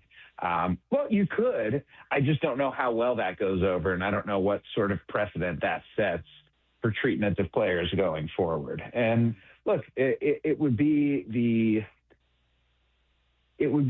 cold thing to do. And sometimes in pursuit of winning, guys, you got to do cold things. So I'm not going to sit here and say that I would begrudge the Mariners for doing that, but I think doing something like that also does come with consequences. So you just have to be mindful of those. And a clubhouse dynamic is very fragile. And this is where leaders matter. It's where you get the pulse of the room, not just from your manager or from your coaches, but from the players as well. You've got better touch point and pulse on the entire league than we do here in Seattle. As you say that, I, sitting in this seat, feel like 36 games in, Major League Baseball has been cold-blooded. Boston, fired. Philadelphia, fired. Slow starts in those places with high expectations. I mean, that feels fairly cold-hearted and cold-blooded. Is that kind of where baseball is maybe a little bit more today, or are those two markets unique? Yes, question. I think that those are relatively unique scenarios because the thing is, they have to keep Luis Castillo around, right? Like, regardless of how he's pitched so far, I think we would all agree that the Mariners, like, having a productive Luis Castillo makes them much likelier to be a World Series team. And so, you can get rid of your manager and survive that, but knowing that Castillo has to be around still, you just need to be mindful of the way, not even the way that you're treating him, right? Because the way that you're treating him is through your perspective. The question is, how does he feel like he's being treated? Mm-hmm. That is imperative here. And if you can thread the needle and figure out a way to solve your problem while still keeping Luis Castillo content, then that's the ideal. That's the goal. That is the aim of this whole thing. And it's a very delicate and difficult subject. If you have that tab open on your computer still with the XFIP and the FIP, where do the models say Luis is going? Has there been some bad luck? Are those numbers maybe not as harsh as the ERA and the eye test has been, or are those numbers equally harsh? Well, let's see. We have to, it's not good when we have to lower the number of scrolling innings. Yeah. It's, let's put it this way. Right now, it's surprising. And it's not because he gave up 4 home runs yesterday, and that tends to skew things. Logan Gilbert actually has the worst FIP on the team at 4.44. Luis Castillo is right there alongside Brian Wu, 4.25 versus 4.22. So there is positive regression that is expected from Luis Castillo at this point. But to me, like the most alarming thing with him right now. Like when Luis Castillo was at his best, talking Cincinnati especially, he got a lot of ground balls. And ever since he's come to Seattle, it's been much more of a fly ball pitcher, but he's down to a 33% ground ball rate this year. Not good. I will say this, the positive regression is going to come in the form of runners being stranded. He's got a strand rate right now of only 58.8%. League average is somewhere in the 70-plus range. So when guys start getting stranded and stop getting knocked in a little more, things, in theory, the numbers suggest to us will turn around. How concerned should we be about Cal? He's now missed 3 games with what was originally, I don't know if you've ever heard the term general soreness used in baseball. I've only heard something like that in hockey. But Salk wakes up daily with that. We got to learn about general soreness. I was just going to say, general soreness is something with which I am very familiar. Yeah, okay. Well, Cal had general soreness, and now apparently it's a core/side injury. 3 games, no IL. What is your level of concern? I think the combination of just him being beaten down with the numbers that he's put up so far this season are concerning. The Mariners were who they were last year because Cal Raleigh was who he was. He has not been that to this point. And so the Mariners are not the Dodgers. They don't have the luxury of letting Blake Snell take a month and change to get ready before the season. They don't have the luxury of putting Edwin Diaz on the injured list for the next 3 months as he gets some work done in his elbow to, make him good for October. The Mariners, they want to be in October, but they don't have the depth that allows you to just say, you know what, Cal, go and get healthy, take as much time as you need. And part of that is the bad start. Right? Like they find themselves behind the A's. They find themselves, I think, behind the Rangers still. Like they're digging out of a little hole here. I think it would be a lot easier to stomach if, instead of being 16-19, they were 21-14 and felt like they were in a comfortable position. No, they're clawing right now. And doing so without Cal Raleigh, it makes it that much tougher. Mm-hmm. Jeff, thank you. Appreciate it, as always. I'm sorry we weren't able to put you on the defensive this week the way we did last week, but still fun. Quite all right. I appreciate it. The audience would agree that Passan's better in the aggressive offensive mode. Yes. Yeah. We don't need him playing defense. We need him. Podcast going good, by the way? You enjoying it still? Podcast is going great. New episode out today. We're going over the baseball dictionary. So if you want to go and learn all of our favorite phrases and be able to tell your friends about them, which my favorite, duck snort. Duck snort's a good one. Duck snort. Yeah. Okay. Duck snort's a great one. I mean, there's no better baseball phrase than the red ass. I mean, that is number one. I was just going to say, literally the first definition in our thing is the ass. Okay, good. Because there's nothing better than that. That is the single best in baseball. Jeff, so are you. You're the best. We'll talk to you next week. Thank you. See you, boys. All right, the great Jeff Passan. We'll come right back, Brock, with another hour to go. Brock and Salk, Seattle Sports on 710.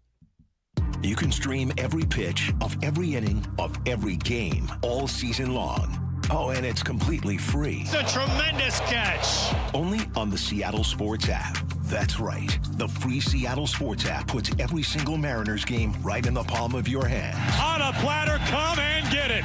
One app, every game. Plus the latest Mariners news, insider access, video, and podcast. Holy smokes, what a play! Pretty awesome, right? Just like the Mariners. No other car company gives you the power of choice like Toyota, the unquestioned leader in hybrid technology. Starting with the Prius, Toyota now has 17 different hybrid choices. Leading the way is the all-new, totally redesigned, totally hybrid Toyota RAV4. Add to that the growing family of battery electric vehicles, the BZ Woodland crossover, the powerful CHR, and the new longer-range PZ.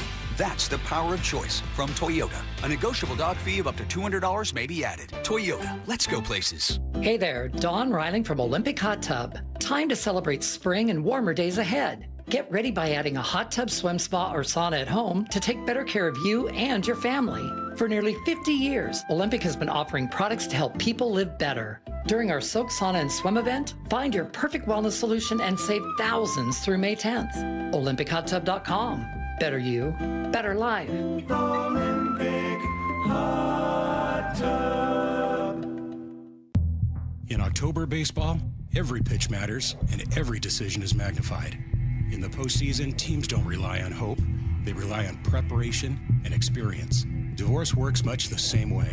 But the consequences of a bad call don't last a game, they last a lifetime. At Goldberg Jones Divorce for Men, we provide the preparation and experience to protect your finances, your children, and your future. Go to GoldbergJones.com to get your questions answered at no charge. GoldbergJones.com.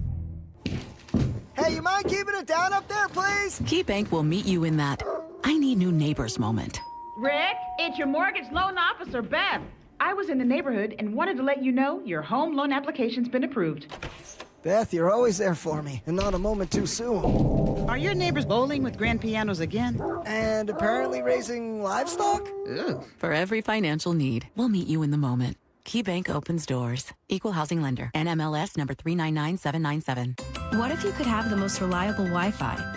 And get this, what if you could keep it at the same price for 5 years? That's the Xfinity 5-year price guarantee. Just 5 years of fiber-powered Wi-Fi that boosts speeds to the devices that need them most. That finds and fixes problems before you even notice them. Like super intelligent Wi-Fi with a 6th sense. And that keeps you gaming in the fast lane, even when the whole family's banking on bandwidth. And here's the best part. No annual contracts, no hidden fees, and our best equipment included. Plus, get online in minutes with same-day Wi-Fi. Hey, let's face it, a lot can change in 5 years. Kids grow taller, dreams grow bigger, but your Wi-Fi, it would stay reliable and the price would stay put. The Xfinity 5-year price guarantee. Lock in your price and unlock the possibilities. Xfinity, imagine that. Select plans only. Restrictions apply. Powered by fiber, connected to the premises by coaxial cable. Actual speeds vary. People can see through if it's not genuine. And it's genuine here. The Johnsons always talk about in orientation meeting, their dad and grandpa, they always maintain that it's a people business. We're not here to sell cars and work on cars. That's what we do, but it's really about just helping people. Every month we have a new employee orientation meeting and the Johnsons present. They can't get out to all the stores every day and meet everyone, but at least they get to shake hands with new employees every month in the orientation meeting. And they tell everyone there's not one car deal or one repair order that is worth tarnishing our reputation and ruining an experience for a customer. That just is really what is instilled. Lee Johnson Auto Family, the LJ way. Let's talk about your hair. Well, maybe after we talk about my hair. I've got great hair, as you know, and it's because of Advanced Hair. Yep, Advanced Hair Restoration. Their simple one-day treatment offers life-changing results that I can attest to. Guys, it's not magic, but it's close to it. They put hair where you need it most, and bam, it grows. It's actual science. Advanced Hair has top-rated physicians, modern technology, and best of all, you get your very own natural hair that begins to regrow the very next day. It's even guaranteed to grow for life. So schedule your free consultation now at 425-449-8185. Mention Curly to qualify for $250 off and 250 free hair grafts. It's a limited time offer. Advanced Hair, the winner of the 425 Business of the Year, and the team that gave me my hair back. More importantly, they'll do the same for you, guaranteed. 425-449-8185 or advancedhair.com. Let's go! This is Seattle Sports. Streaming through the Seattle Sports app. KIRO AM Seattle. KIRO FM HD2 Tacoma. Home of the Seahawks, Mariners, and everything Seattle sports. This hour is brought to you by Davis Law Group. Give me a freaking auto! From the Quantum Fiber Studio, this is Brock and Salk on Seattle Sports. Brock Eward and Marcus. Sorry about just Mike. Eward, not exactly Joe Cap there in the pocket. Now here are your hosts, Brock Eward and Mike Salk. All right, final hour this morning. Brock and Salk just chatted with Jeff Passan.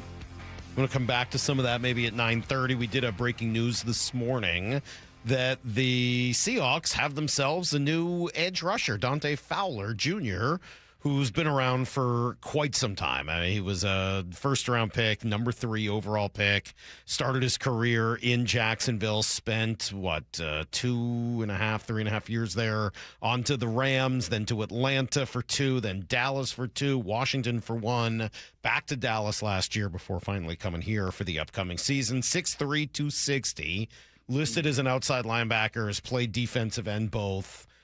Who is he?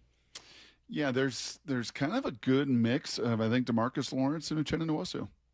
Kind of in between those two? I think he's kind of in between those two. I don't think he's got some of, like, when you see DeMarcus Lawrence, and even though the numbers, height, weight are probably very similar, DeMarcus just feels enormous.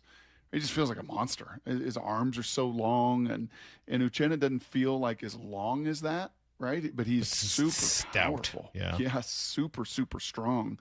And I think a Fowler at his best is kind of a cross between those two guys. Play that hawk blocker sound. That was from last week when Brian joined you, talking about why. And it's kind of like that passing conversation. Be careful about just ERA. Be careful about just the base numbers. Get under the hood a little bit. And Pro Football Focus has allowed this, and certainly Brian is well versed in it. This was last year where on paper only 3.5 sacks, but a lot more damage done. Dante Fowler, the thing that was interesting, I thought Von Miller was a pretty good bet because he actually had talked to the Seahawks last year, has expressed some regret for not coming. But if you look at pass rush win rates, Dante Fowler Jr. Would have had the highest pass rush win rate of any Seahawks edge last year. Higher than anybody else. Higher than Boye Mafe, higher than DeMarcus Lawrence, all those guys. And Von Miller, Cam Jordan, who are other names people like, they put up sack numbers, but their actual pass rush win rates were pretty low, like definitely career lows. And that, I think, matched my eyes when I watched those guys. I think they've lost, no surprise at their age, a lot of juice. So Dante Fowler with a connection to Aden Dirty, it just makes a lot of sense. It does. In their T-shirts, by the way, I saw yesterday, Elijah Arroyo catching that nice little out route from Sam Darnold and some video they posted. And on the back of that shirt is process over results. Wow. Yeah, Are they a baseball team? Yeah, I guess so. I mean, jeez, they branded how very themselves baseball salty. of them. Well, we talk about that a lot. The baseballism of football. Do we? No, not really. I don't think we do. But it happens down the road there at the old 405. Process with a line as it sits above results, and that's what I think. What you hear there is the results. Just 3.5 sacks. I don't know. Maybe he's done, even though he had double digits the year before, playing for the guy that he's played a lot of football for in Dan Quinn. But the actual process, when you study it, the actual twitch, the actual what you explosion, that's kind of what you want, right? Yeah. Which would you rather have of the two at this stage for this team? I mean, at the end of the day, you need results. You do. You're in a results-oriented business. Which is why Boye got $20 million, and this guy gets up to $5 million. I mean, there's a night and day difference there. Well, age has a lot to do with that with Boye. Of course it does. Yeah, no, you're doing the right thing. I mean, really, the better question is him versus Cam Jordan, because Cam Jordan is the one who actually put up the 10.5 sacks last year. So would you have rather had the guy who got to the quarterback with the 10.5 sacks, or the guy who won their battle more often, but it didn't translate necessarily to sacks? Yeah. Well, and then the other thing then is, all right, well, how much does Cam Jordan cost? This guy went from $8 million the year before to $5 million this year. What's Cam Jordan? Coming off 10.5 sacks, if other teams are willing to pay for that? Does he get 8? Does he get 10? I don't know what that answer is. You don't know Cam Jordan the way you know this guy, because he's spent a bunch of time with Dirty down there in Dallas, kind of like Dirty spent a bunch of time with DeMarcus Lawrence, and has a pretty good feel of exactly what you're going to get at this stage. And I think, quite honestly, with the breaking news happening just right before the show, I think you make one of, albeit speculatory, I think you're spot on. Do you want to do this or not? Like Von Miller, a lot of conversations, and hey, what do you think? And he was very prioritized a year ago, and then it just, kind of waited and dragged along. We're good. Go play in Washington and whatever. And Von regrets that, because obviously this thing was humming and got going and won a whole doggone confetti test. What about now? Dante, you want to do this or not? It's a 1 year up to $5 million, so there's going to be some incentives in that. Do you want to play or not? Because I don't think we really want to wait around. And frankly, we kind of want your skill set around here for the Jared Ivies, for the Connor O'Tooles, for these undrafted guys we signed this year, for all that experience to bring to the table for our room, right? So you can bring all of that, and we don't really want to wait around. So do you want to do this deal or not?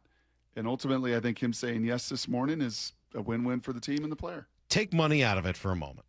Take the money out of it. We can deal with the money tomorrow. Take the money out of it for a moment, okay? I'm going to ask all three of you a question. You guys can text in if you want, 866-979-3776. Which group of players would you rather have on your team next year? Group A is Kenneth Walker. Next year, like 26 or next year? 26. Like the upcoming season. This upcoming season. Okay. Which grouping of 4 players would you rather have? Group A is Ken Walker, Kobe Bryant, Reek Woolen, and Boye Mafe. Group B is Dante Fowler Jr., Jadarian Price, Bud Clark, and Julian Neal. Would you rather have Group A this upcoming season? Forgetting about money, just on the field, Group A or Group B? Well, Group A won you a Super Bowl, so I'm going to say Group A.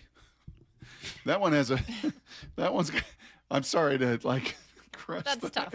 Thought when we had exercise. Brian, what are we?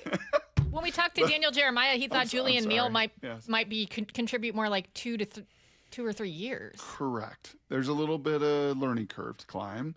Clark's been a guy that's been nicked up a little bit in college. They always concern me a little bit. Fowler's a dozen years into this league. How much is left in the tank? And Price is a guy that's fumbled the ball a bunch, which is concerning to me because it's all about the ball. So, yeah, but that's not a fair, right? That's not a fair.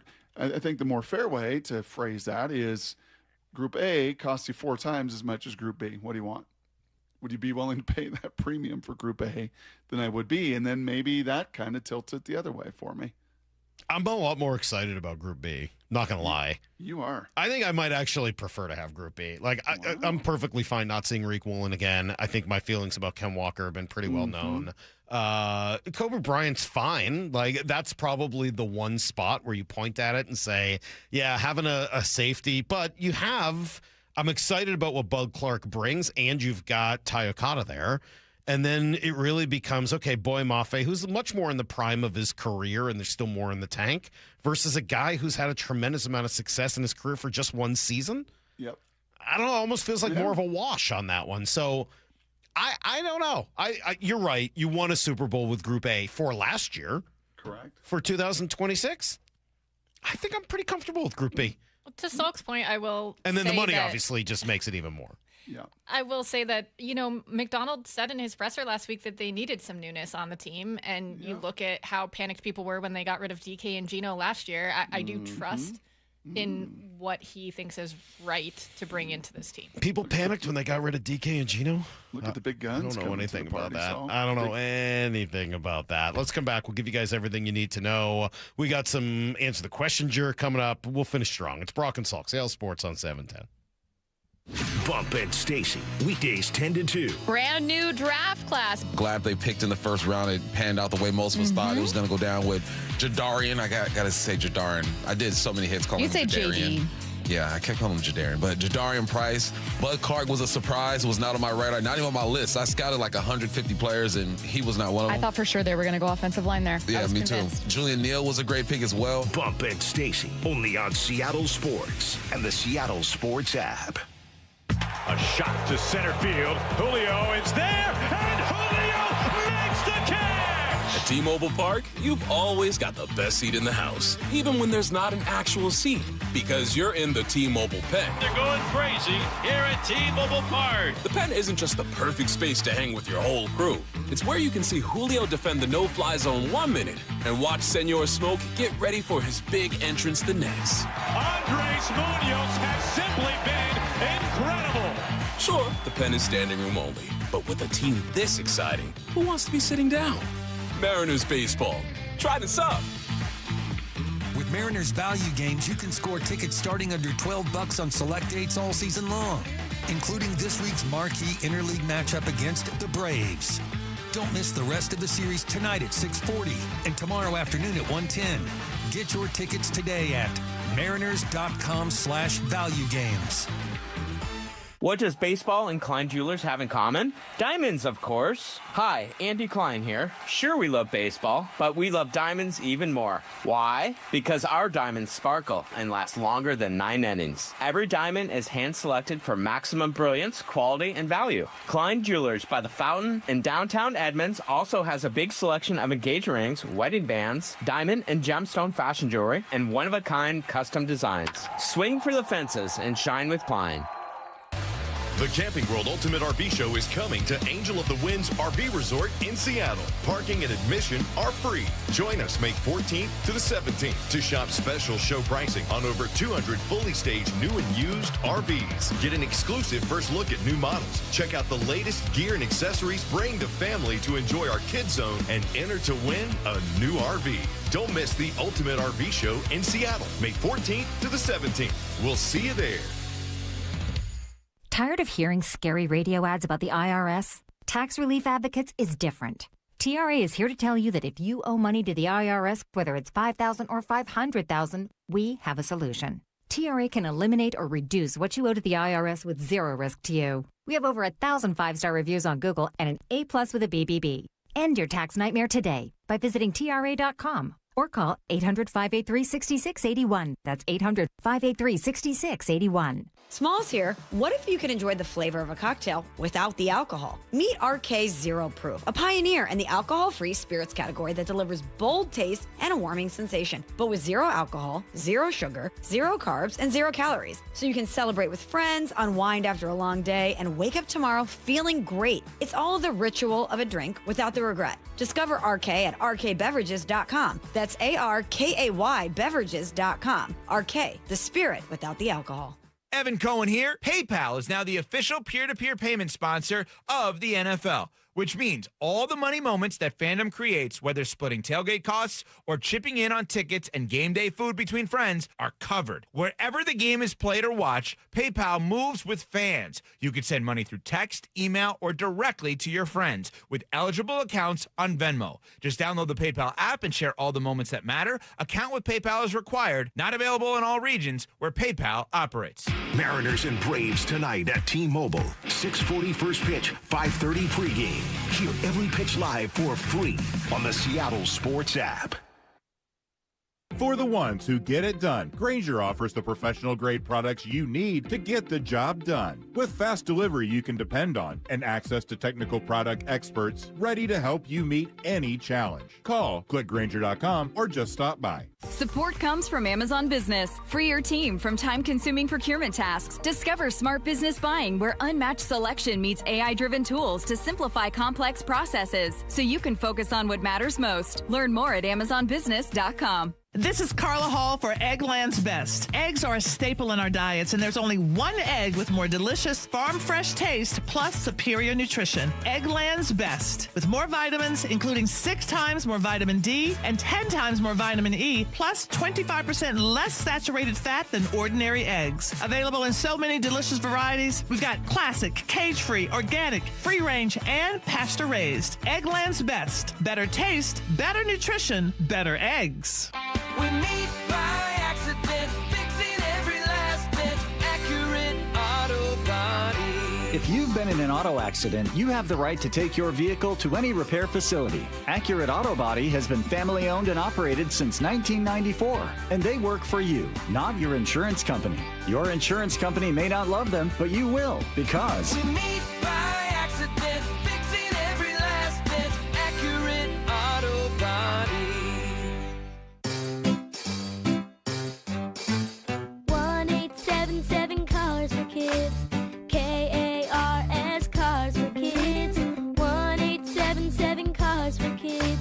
Donate your car today. Call 877 Cars for Kids to reach a friendly live agent. Donation is super easy, and your car can be picked up as soon as tomorrow. Call us now or go to carsforkids.org. 7 Cars for Kids. Donate your car today. Did you know you can donate real estate too?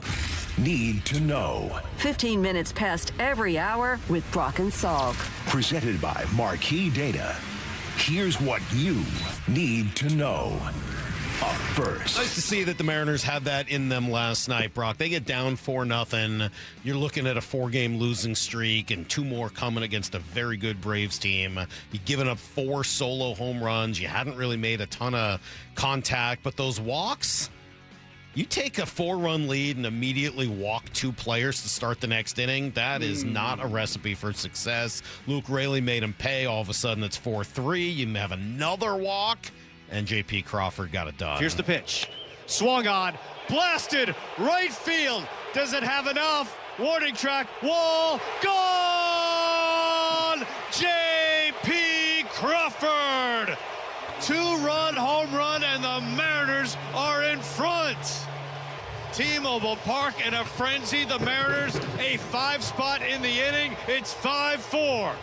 And the bullpen shut it down from there. 2 good innings from Ferrer. You get Eduardo Bizzardo, Brock, our guy, tremendous again yesterday. And then I thought that was a much better outing for Munoz. I know there was still a little trouble. He does give up the base hit, and there's some concern. But I thought he actually looked much more like himself last night. I would agree. And, man, usually like April, May, what happens is when you get one of these beautiful little weekends and 70 and 80 degree weather, the Mariners are out of town. Not this time. Mariners have been in town. And unlike the Royals series where you felt like you gave a game or maybe 2 away, you got this one. As you said, you kind of stole this one. When all the momentum was the wrong way and the youngster out of Bainbridge Island, I'm sure J.R. Ritchie kicking himself a little bit like, man, just don't walk people. Right? Just make them put the ball in play. But when you walk people, there is some power. And Luke Raley needed that. As bad as anybody on this roster. I know little Leo could use a little help too, could use a multi-hit game, but Luke needed that one. The team needed that one, and hopefully we can find a way to win the series tonight. Yeah, game 2, George Kirby, Bryce Elder. How's Bryce Elder, Lyle? Give me a Bryce Elder scouting report. Off the rip, I mean, he's usually a guy that sort of just overplays his savant page and doesn't actually strike a lot of guys out and can often get hit decently hard, but he's had good numbers in the past. You want me to look up what he's done this year? No, I just was giving that's all I was looking for. Good job. Just Overplays his savant page, Brock. He's an overplayed savant. I don't know how many times I've never heard that scouting report, but I love it. I think it makes perfect sense. Nice work. You know what? What? This year he's playing it up pretty well. He's been good. Okay. All right. Well, we'll see what he looks like. Righty or lefty? Because this team's very different when they face righties or lefties. Sure. He's a righty, right? He's a righty. Thank God. Okay, good. Whew. Here's the second thing you need to know. A couple of lefties will join the team, or have already. They did so yesterday. Josh Simpson and Jose Suarez. A couple of lefty relievers. Suarez claimed from Atlanta. Simpson called up for the second time. Cole Wilcox sent down to Tacoma, but the real news in here, Gabe Spire to the IL with shoulder inflammation. We've seen this before with him, right? He had shoulder issues a couple of years ago and sidelined him for quite some time. He really was not effective. Dan making it sound as if they're trying to avoid that problem before you get there. Yeah, I gave a little shoulder inflammation, and time for him to kind of step down for a minute, give it a little bit of rest. We're nothing that's too concerning other than just giving him a little bit of rest and a little bit of a blow right now. And obviously, having those 2 guys down is going to make it difficult, but I think just adds more importance to getting our offense going and giving us a little bit more cushion there, especially later in the ball game. And adding on runs, I think, is always important. It's one of the things when we're going really well, that's what we do.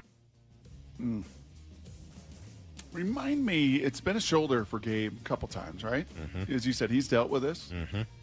Is this one, I mean, you say 15-day IL, give it a little rest, but then do you need to ramp back up, or has he kind of been thrown right back into the...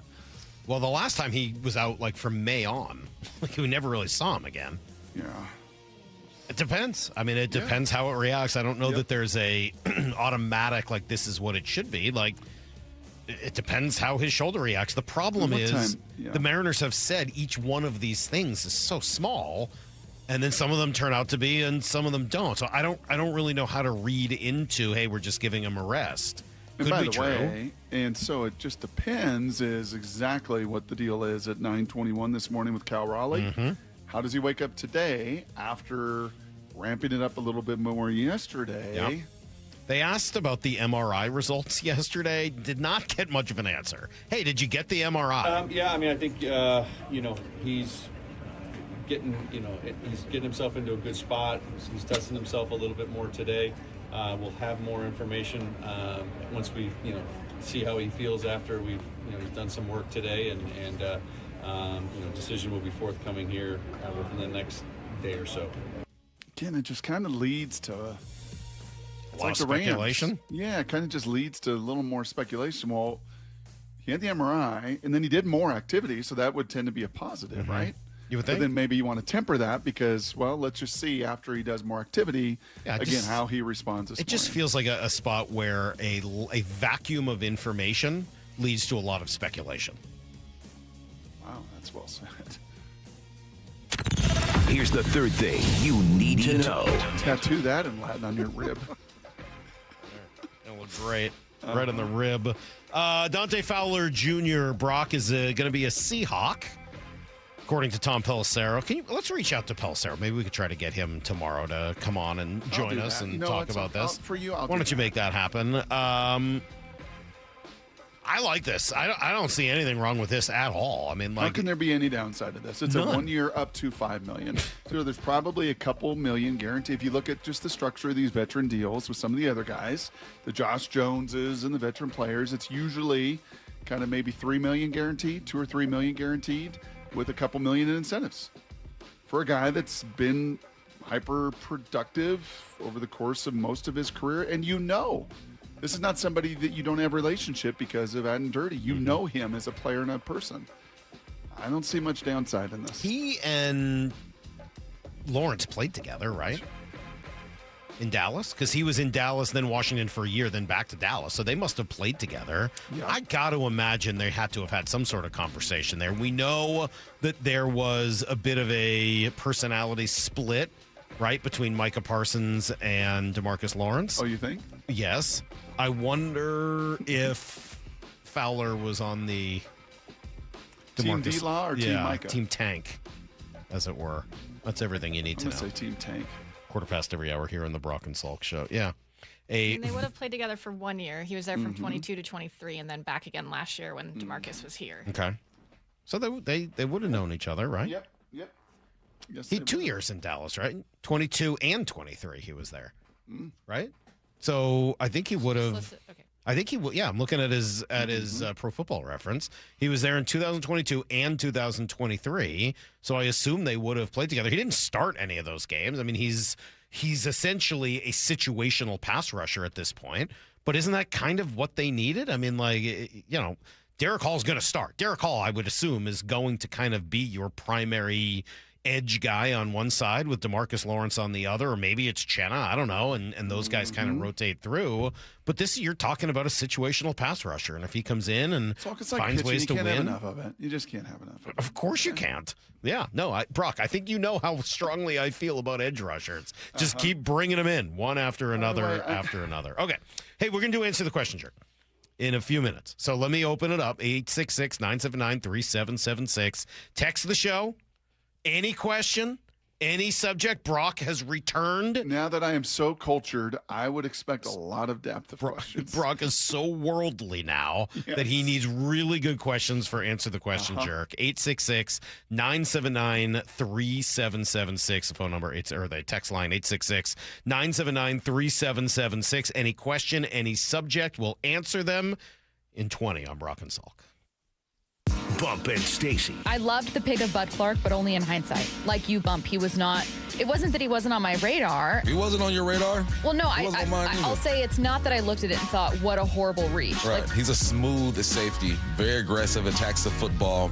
And once you put on the film, it makes sense. He feels the football when it's in the air. He just has a radar of the football field that a safety needs when you're a freelancer back there roaming around. Bump and Stacy. Weekdays 10 to 2, only on Seattle Sports. All right, we're getting real close to Mother's Day. You can celebrate Mom this weekend at Snoqualmie Casino and Hotel. They got the Mother's Day weekend giveaway. You could win one of 100 designer handbags, all filled up with prizes. That's Saturday and Sunday this coming weekend. Don't forget, you can book a stay as well. Mom's going to love the spa and the beautiful new hotel rooms at Snoqualmie Casino and Hotel.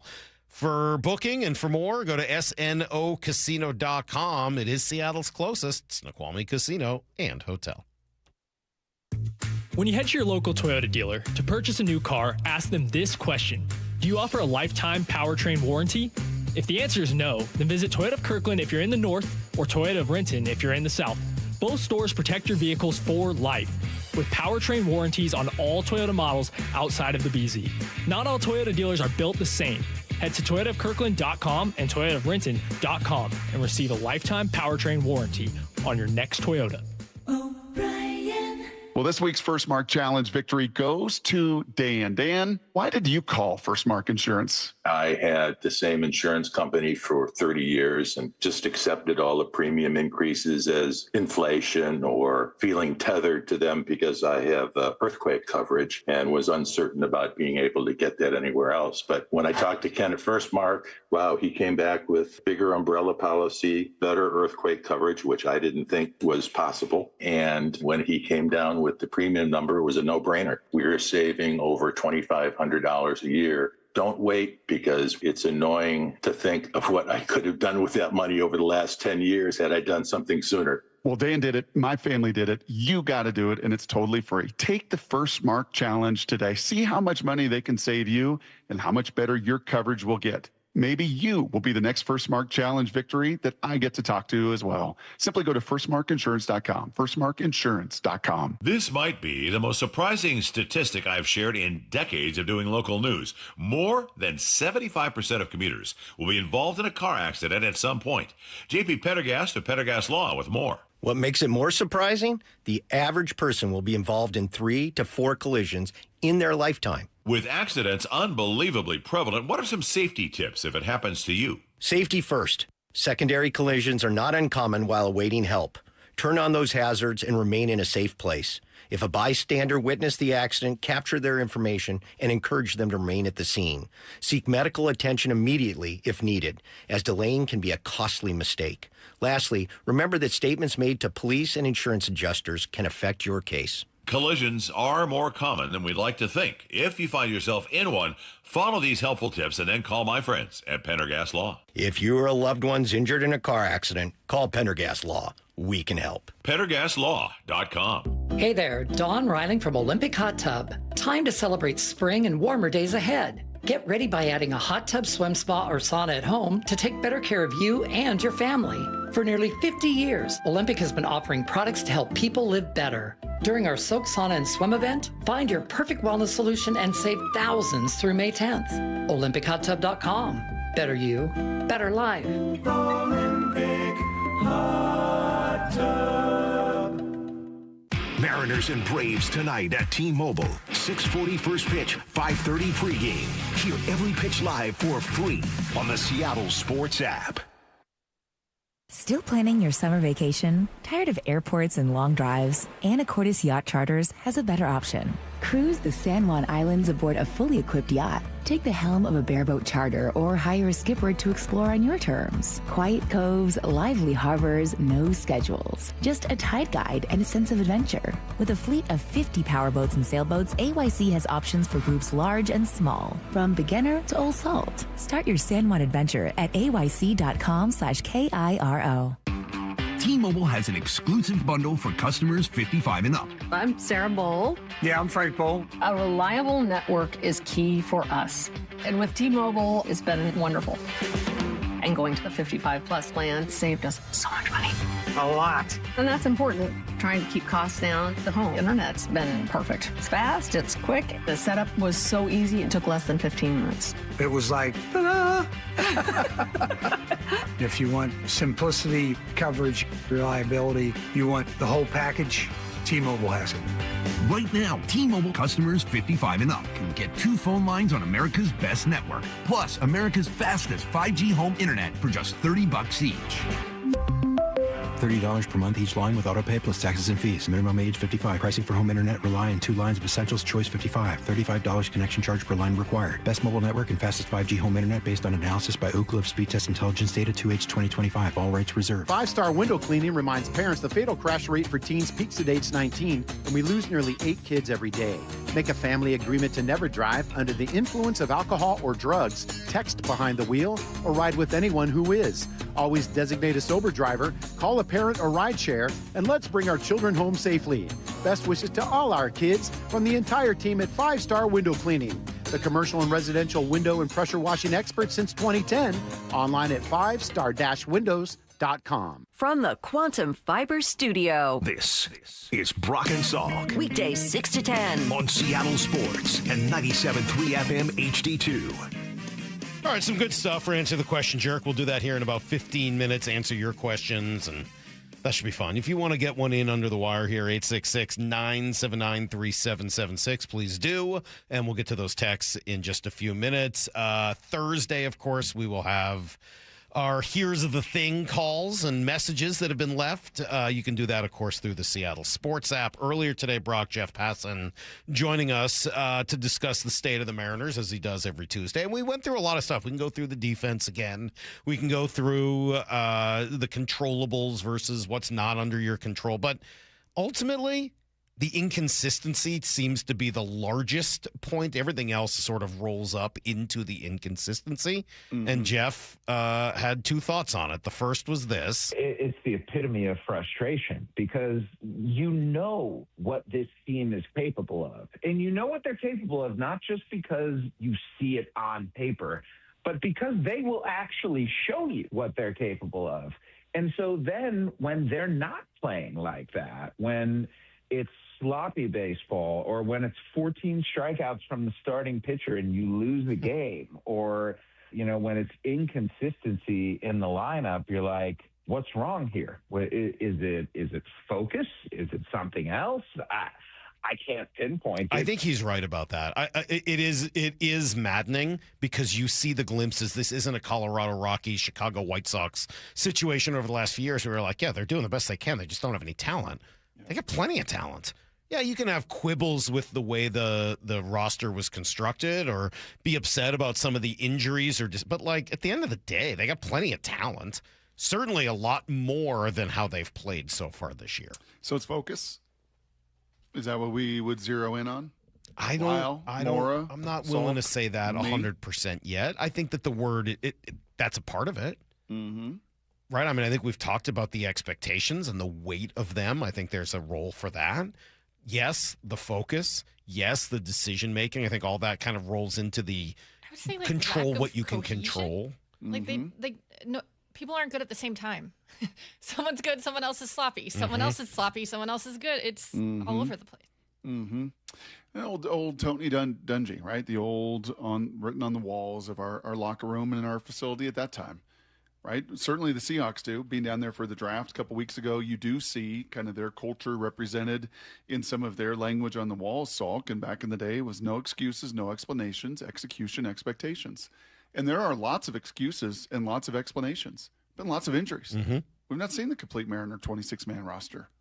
Right? We have not seen a Victor Robles and a Brendan Donovan and a Brash and the whole operation in the bullpen and a Bryce Miller and what.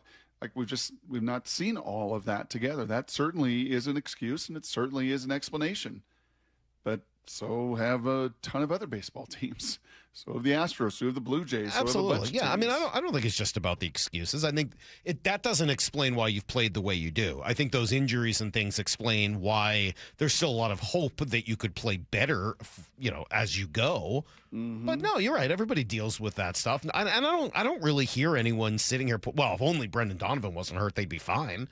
I haven't really heard that. I haven't heard any excuse making or blaming of the injuries other than to say, okay, hopefully you haven't really seen what the team is capable of. The fear is what Jeff went on to say about inconsistency. But I do know this, guys.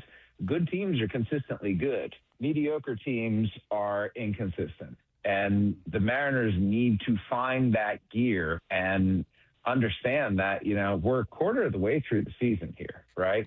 Like, this is not a small period of time. You've got 3 more to go, and they cannot be anything, frankly, like the first quarter of the season if you have the aspirations that you say you do, which is to win a World Series. Do you think some of this a thought, re-listening to some of that, do you think some of the frustration that I certainly feel in the social channels that we certainly see on our text toy, I think some of the frustration, Salk, is not only what the Mariners accomplished and got to last year and nearly got to, right, to the World Series, but also because this football team in town that does capture a lot of the attention of a lot of our fans and you know, our fans, the sports fan in Seattle is so doggone consistent. Like their standard is, and I know different game and I know a lot harder to control, yet they also have process over results. And like just the attention to detail and just buttoned up and just, man, the game not getting ahead of you. And just like, do you think that could in any way play to some of the... No. I don't think so. I'm not saying like, I guess. I don't think so. No, I don't see that. I just think that I'm going to keep coming back to the controllables. The team has certain issues that are out of their control. They're not going to be a great team against left-handed pitching. They knew that going in. They knew that. They knew going into the... Yes. Really? Yes. I mean, they signed Rob Refsnyder, who's been a left-handed We knew going into the season that left... I mean, I remember asking people in the organization when they traded for Brendan Donovan, hey, are you any concerned at all about Naylor, about literally an entire infield full of left-handed hitters? And the answer was, yeah, there's a concern, but we know that there's not a tremendous amount of left-handed starting pitching in our division. And so it's a chance we're willing to take in order, which is fine. There's no blame there. That's a perfectly valid, calculated risk that you take, especially with Fromber now out of the division. There's not a tremendous amount of great left-handed starting pitching in the division outside of Mackenzie Gore. Who is there? Right? I mean, like there's kind of one guy. So, okay, you take a calculated risk there. Unfortunately, right now, you're seeing the other side of that risk, which is Refsnyder hasn't done what you'd hoped. Robles has been hurt almost all year. And in the meantime, you've got what did we say, 621 OPS against lefties? I mean, that's an unbelievably bad number.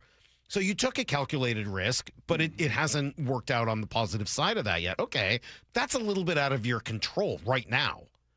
Making the right decisions to get those best matchups at the right times, absolutely within your control. Playing better defense, I said yesterday, you asked me if I thought that was within your control. I think it is. I think defense is a large amount about concentration. Is it going to change it's not going to completely change your speed, but when the ball's hit to you, yeah, errors are, I think, within your control. I think the route you take is within your control. So maybe, defense isn't 100% there, but it's a whole lot more so than hitting a baseball. Like, it's within your control. Make good decisions. Base running. The Mariners have been, at least as I looked the other day, I think they were 4th highest in caught stealing in the game. Like, you're getting thrown out. That is to a degree within your control when you're choosing to go. When Josh Naylor steals bags, it lets you know that it's not just about your speed. So, like, that's within your control. This is why people have used the word sloppy. It's why you heard John Morosi yesterday go through all of the fundamental problems that the Mariners have had so far. Why are we talking about fundamentals? Why are we talking about controllable things? If the Mariners weren't hitting, you'd say, all right, eventually that's going to turn around. And that was true. The first couple of weeks, they didn't hit. Since then, they've hit. It hasn't been incredible. They haven't hit as well as I thought they would, but they've hit. You got to control what you can control. Decision-making, defense, base running, focus, all of those things. And I would say that through the first 5.5 weeks of the season, those things have been not up to World Series standard.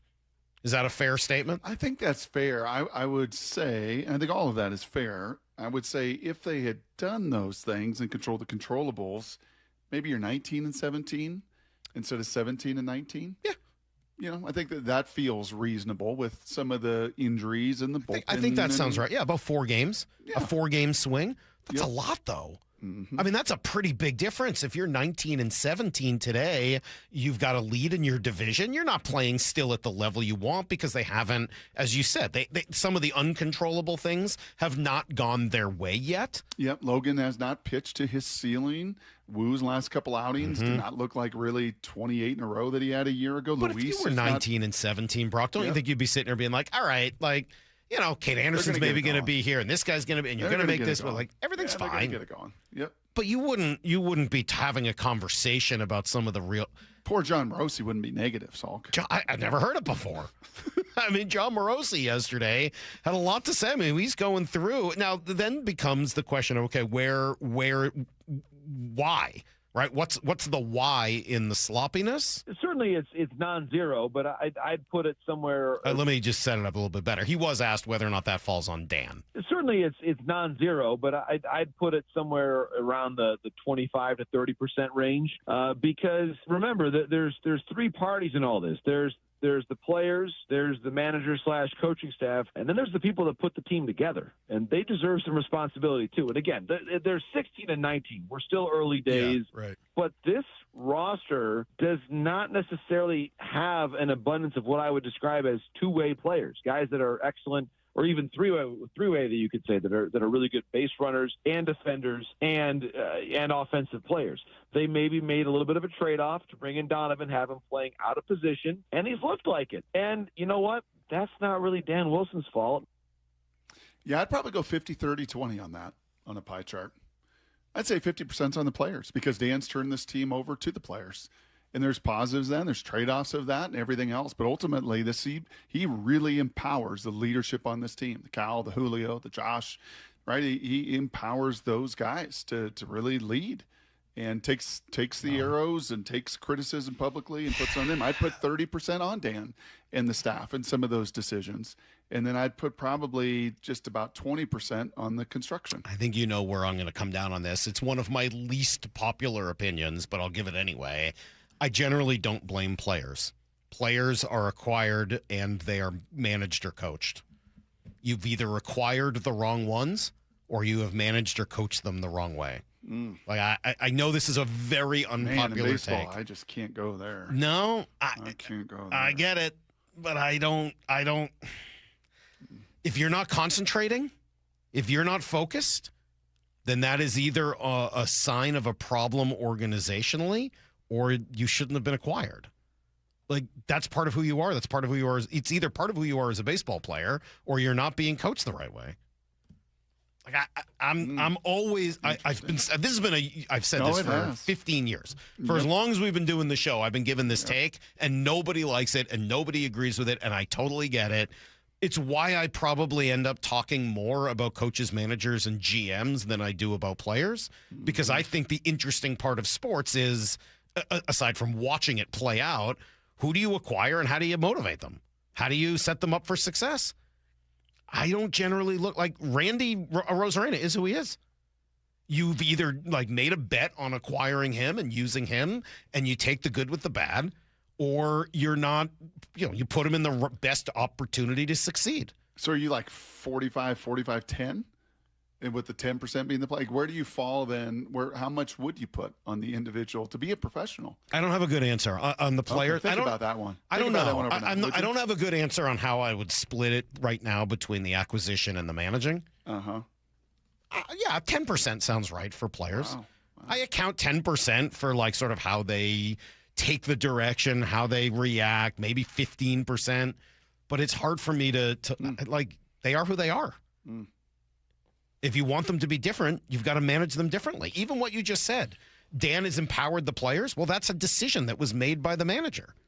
If it's not working, then that's not the player's fault. That's the manager's fault. That's why I appreciate you always having my back in my career, Sean.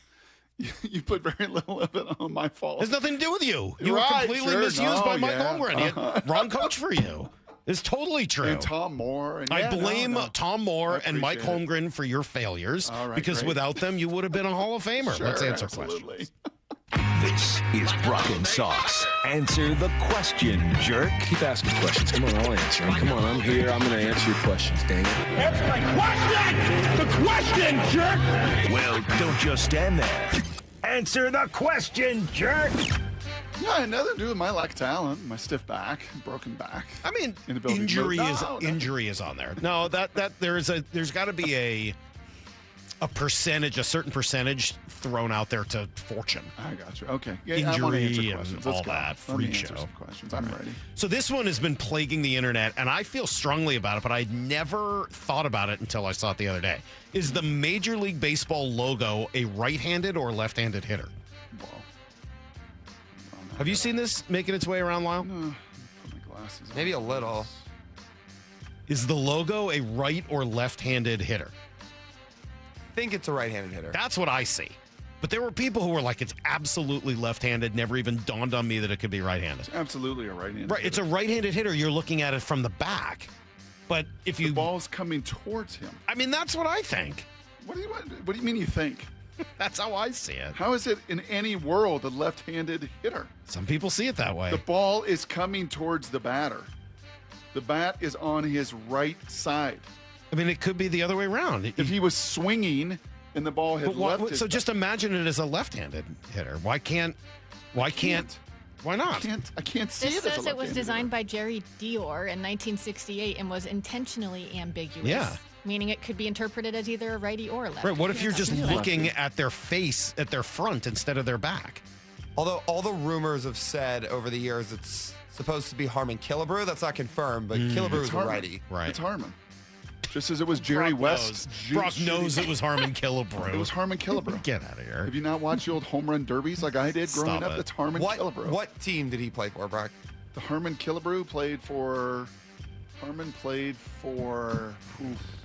It was not the Braves. No. No. Harmon played somewhere on the East Coast. Mm. DC. Where was he? Midwest. Well, I guess technically he was in D.C. Yeah. But mostly he's known for being a twin. Okay. Was he in D.C. as well, though? I think he was a senator briefly, right I before think they he moved was. to Minnesota. When he was on the home run derby that I watched growing up. All right, that's enough. Jerks, outside of partnering with each other, who has been your favorite broadcaster to partner with and why? Oh. I don't know why we've got to say outside of partnering with each other, especially today. Brock? Oh, I'm not gonna hurt any feelings on that one. That's fine, but Brock's answer is Jason Benetti. Mine, I saw your guy Mark Jones retired. Remember when you partnered with Mark Jones? He retired just like a few weeks ago. I saw that. I thought of you. Did he retire or just not get re-upped? I don't know the answer to that. They made it sound like it was a retirement. You know, there's no reason to bash anybody. Yeah. I mean, I always really enjoyed Adnan Virk, Kevin Nagandi, a couple people, Yep. Linda Cohn. I would say honestly that a broadcast partner in a television booth is a lot like old teammates. Like everybody's got their strengths and Right. weaknesses. There was not. I love Bob Wischusen. You kidding me? Bob Wischusen was a huge part of me starting out and getting the whole thing going. Big time. I love Joe Tessitore. He gave me the best Italian recommendation by far, and I loved his joy and But you juice and really like passion. Benetti. I love You Benetti. really like Benetti. Come on. Benetti. You really like Benetti. I love Joe. Jerks. Davis too. All other ingredients being equal, on any ordinary Tuesday, ham or turkey sandwich? I refuse to accept the premise of the question. Those are maybe third and seventh on my list of potential sandwiches. Seventh? What other things are you putting on sandwiches? Well, so the number one sandwich is roast beef. Number two is going to be chicken salad. Number three is probably just like a sliced chicken. Maybe turkey comes in fourth. Wow. But I'm going to go salami and various other Italian meats. That's always going to be ahead of it also. Ham is last. I don't like ham that much, so I think it's overrated. Wow. So yeah, there you go. Easy. I'd come up with 5 or 6. Sliced chicken on ham. Yeah, I like sliced chicken. You don't like sliced chicken? Not really. It's pretty good. I just feel like turkey's is more accessible. Thank you. You go to the deli. You can ask for either one. They have sliced chicken and sliced turkey. The chicken So tastes you're better. talking about deli meat, Well, yeah, but chicken. Okay. Yeah. Yeah. Oh, I don't mean like cooking a chicken. No, I mean just like the sliced deli meat chicken. Mm-hmm. Not bad. It's underrated. Interesting. Chicken salad, as we've said before, the most underrated. Tuna fish? I do like tuna. I'm going to have tuna and egg salad. I like that too. Those are also ahead of ham. Tuna salad, egg salad, mix them together. Significantly better than ham. Now, what about a salami, prosciutto? Where absolutely, also near the top, like an Italian sub. Yes. All of this is ahead of ham. Corned beef. Yep, corned beef, or Reuben, pastrami, all of it. Dude, a ham might be 25th when it's all said and done. What about the ham and cheese? Toasted. What about leftover ham? Off of an actual ham? Ham not that good. All right. It's kind of the ham and egger of telling meats. Jerks. Do Brock and Lyle know what burrata is? And do they like it? Jeez. Lyle, you know what burrata is? You ever had burrata? No. Oh, it's Absolutely so not. good. Brock, you eat any burrata in Italy?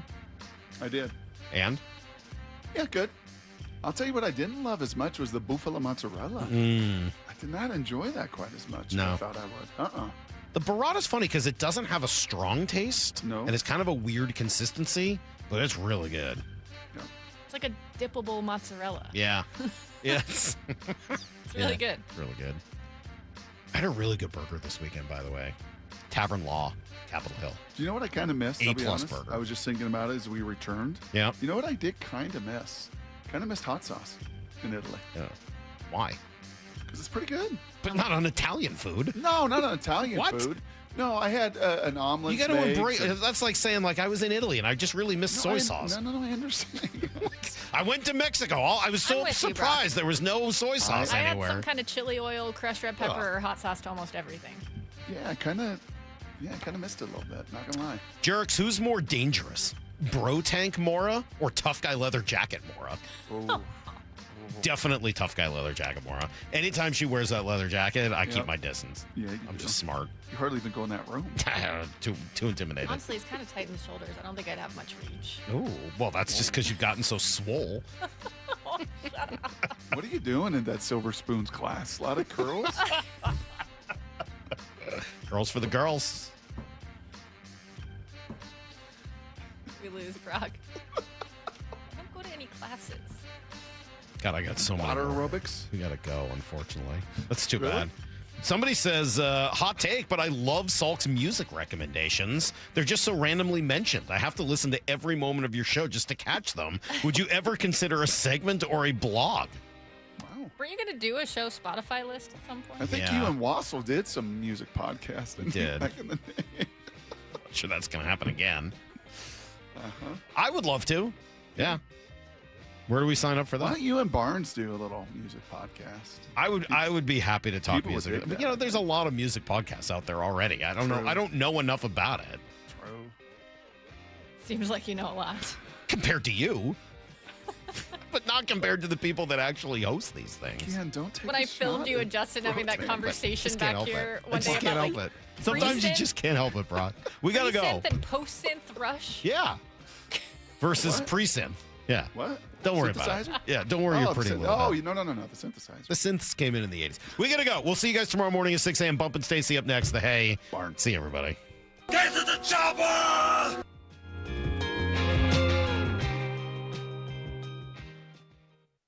Bump and Stacy, weekdays 10 to 2. Brand new draft class. Glad they picked in the first round. It panned out the way most of us thought it was going to go down with Jadarian. I got to say Jadarian. I did so many hits calling You him say Jadarian. JD. Yeah, I kept calling him Jadarian. But Jadarian Price, Bud Clark was a surprise. Was not on my radar. Not even on my list. I scouted like 150 players, and he was not one of them. I thought for sure they were going to go offensive line there. I Yeah, was me convinced. too. Julian Neal was a great pick as well. Bump and Stacy, only on Seattle Sports and the Seattle Sports app. Ladies and gentlemen, step right up and test your luck for a chance to win up to $10,000 in cash. That's right, folks. Every Saturday in May from 7 p.m. till midnight, there'll be two winners every hour. Pick the lucky rubber ducky and walk away with 10 grand. It's Duck Duck Win. Don't forget, your Reef Rewards card can save you up to 25 cents per gallon at Lummi Bay Market next to Silver Reef. Silver Reef Casino Resort, located off I-5 exit 260. When you head to your local Toyota dealer to purchase a new car, ask them this question. Do you offer a lifetime powertrain warranty? If the answer is no, then visit Toyota of Kirkland if you're in the north or Toyota of Renton if you're in the south. Both stores protect your vehicles for life with powertrain warranties on all Toyota models outside of the BZ. Not all Toyota dealers are built the same. Head to ToyotaofKirkland.com and ToyotaofRenton.com and receive a lifetime powertrain warranty on your next Toyota. For over 113 years, Pacific Lamp and Supply Company has been your #1 lighting specialist in Washington, from the Space Needle in Seattle all the way to the Riverwalk in Spokane. With the largest lighting inventory in Washington, Pacific Lamp's knowledgeable and experienced staff can assist with any lighting issue, including intricate lighting and control designs. Plus, they work with all utilities in Washington to get you the best available lighting rebates. Pacific Lamp and Supply Company, Washington's lighting experts since 1912. Visit pacificlamp.com.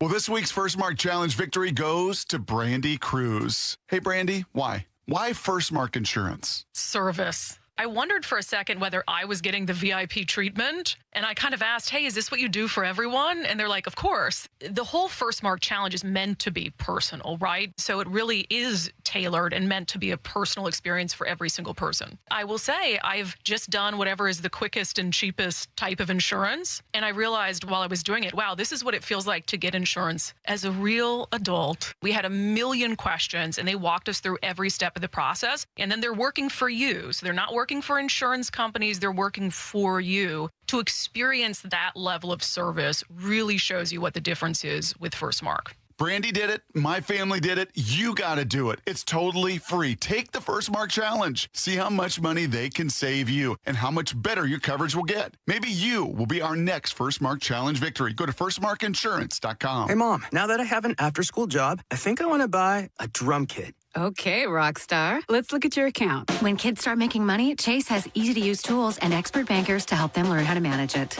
And next month, I'll buy the bass drum and the cymbals. Oh, and maybe some noise-canceling headphones for you. Aw, you've thought of everything. Help kids save, budget, and build financial independence, all with Chase. That's good for kids and good for parents. Visit your local Chase branch and get started. Account subject to approval. J.P. Morgan Chase Bank, N.A. member FDIC. In the zone, AutoZone. Welcome to Markdowns for Miles at AutoZone. Got any markdowns on brakes? We mark Duralast brake pads down to free. Free Duralast brake pads? When you buy 2 rotors. Can I get Duralast Gold pads for free? With 2 Duralast Gold rotors, and there's a lifetime warranty on brake pads. That's a huge markdown for so many miles. Save on brakes and more during Markdowns for Miles at AutoZone. Get in the zone, AutoZone. Restrictions apply. This is a test of your emergency alert system. I know that hiring can be challenging. You need someone to match your role.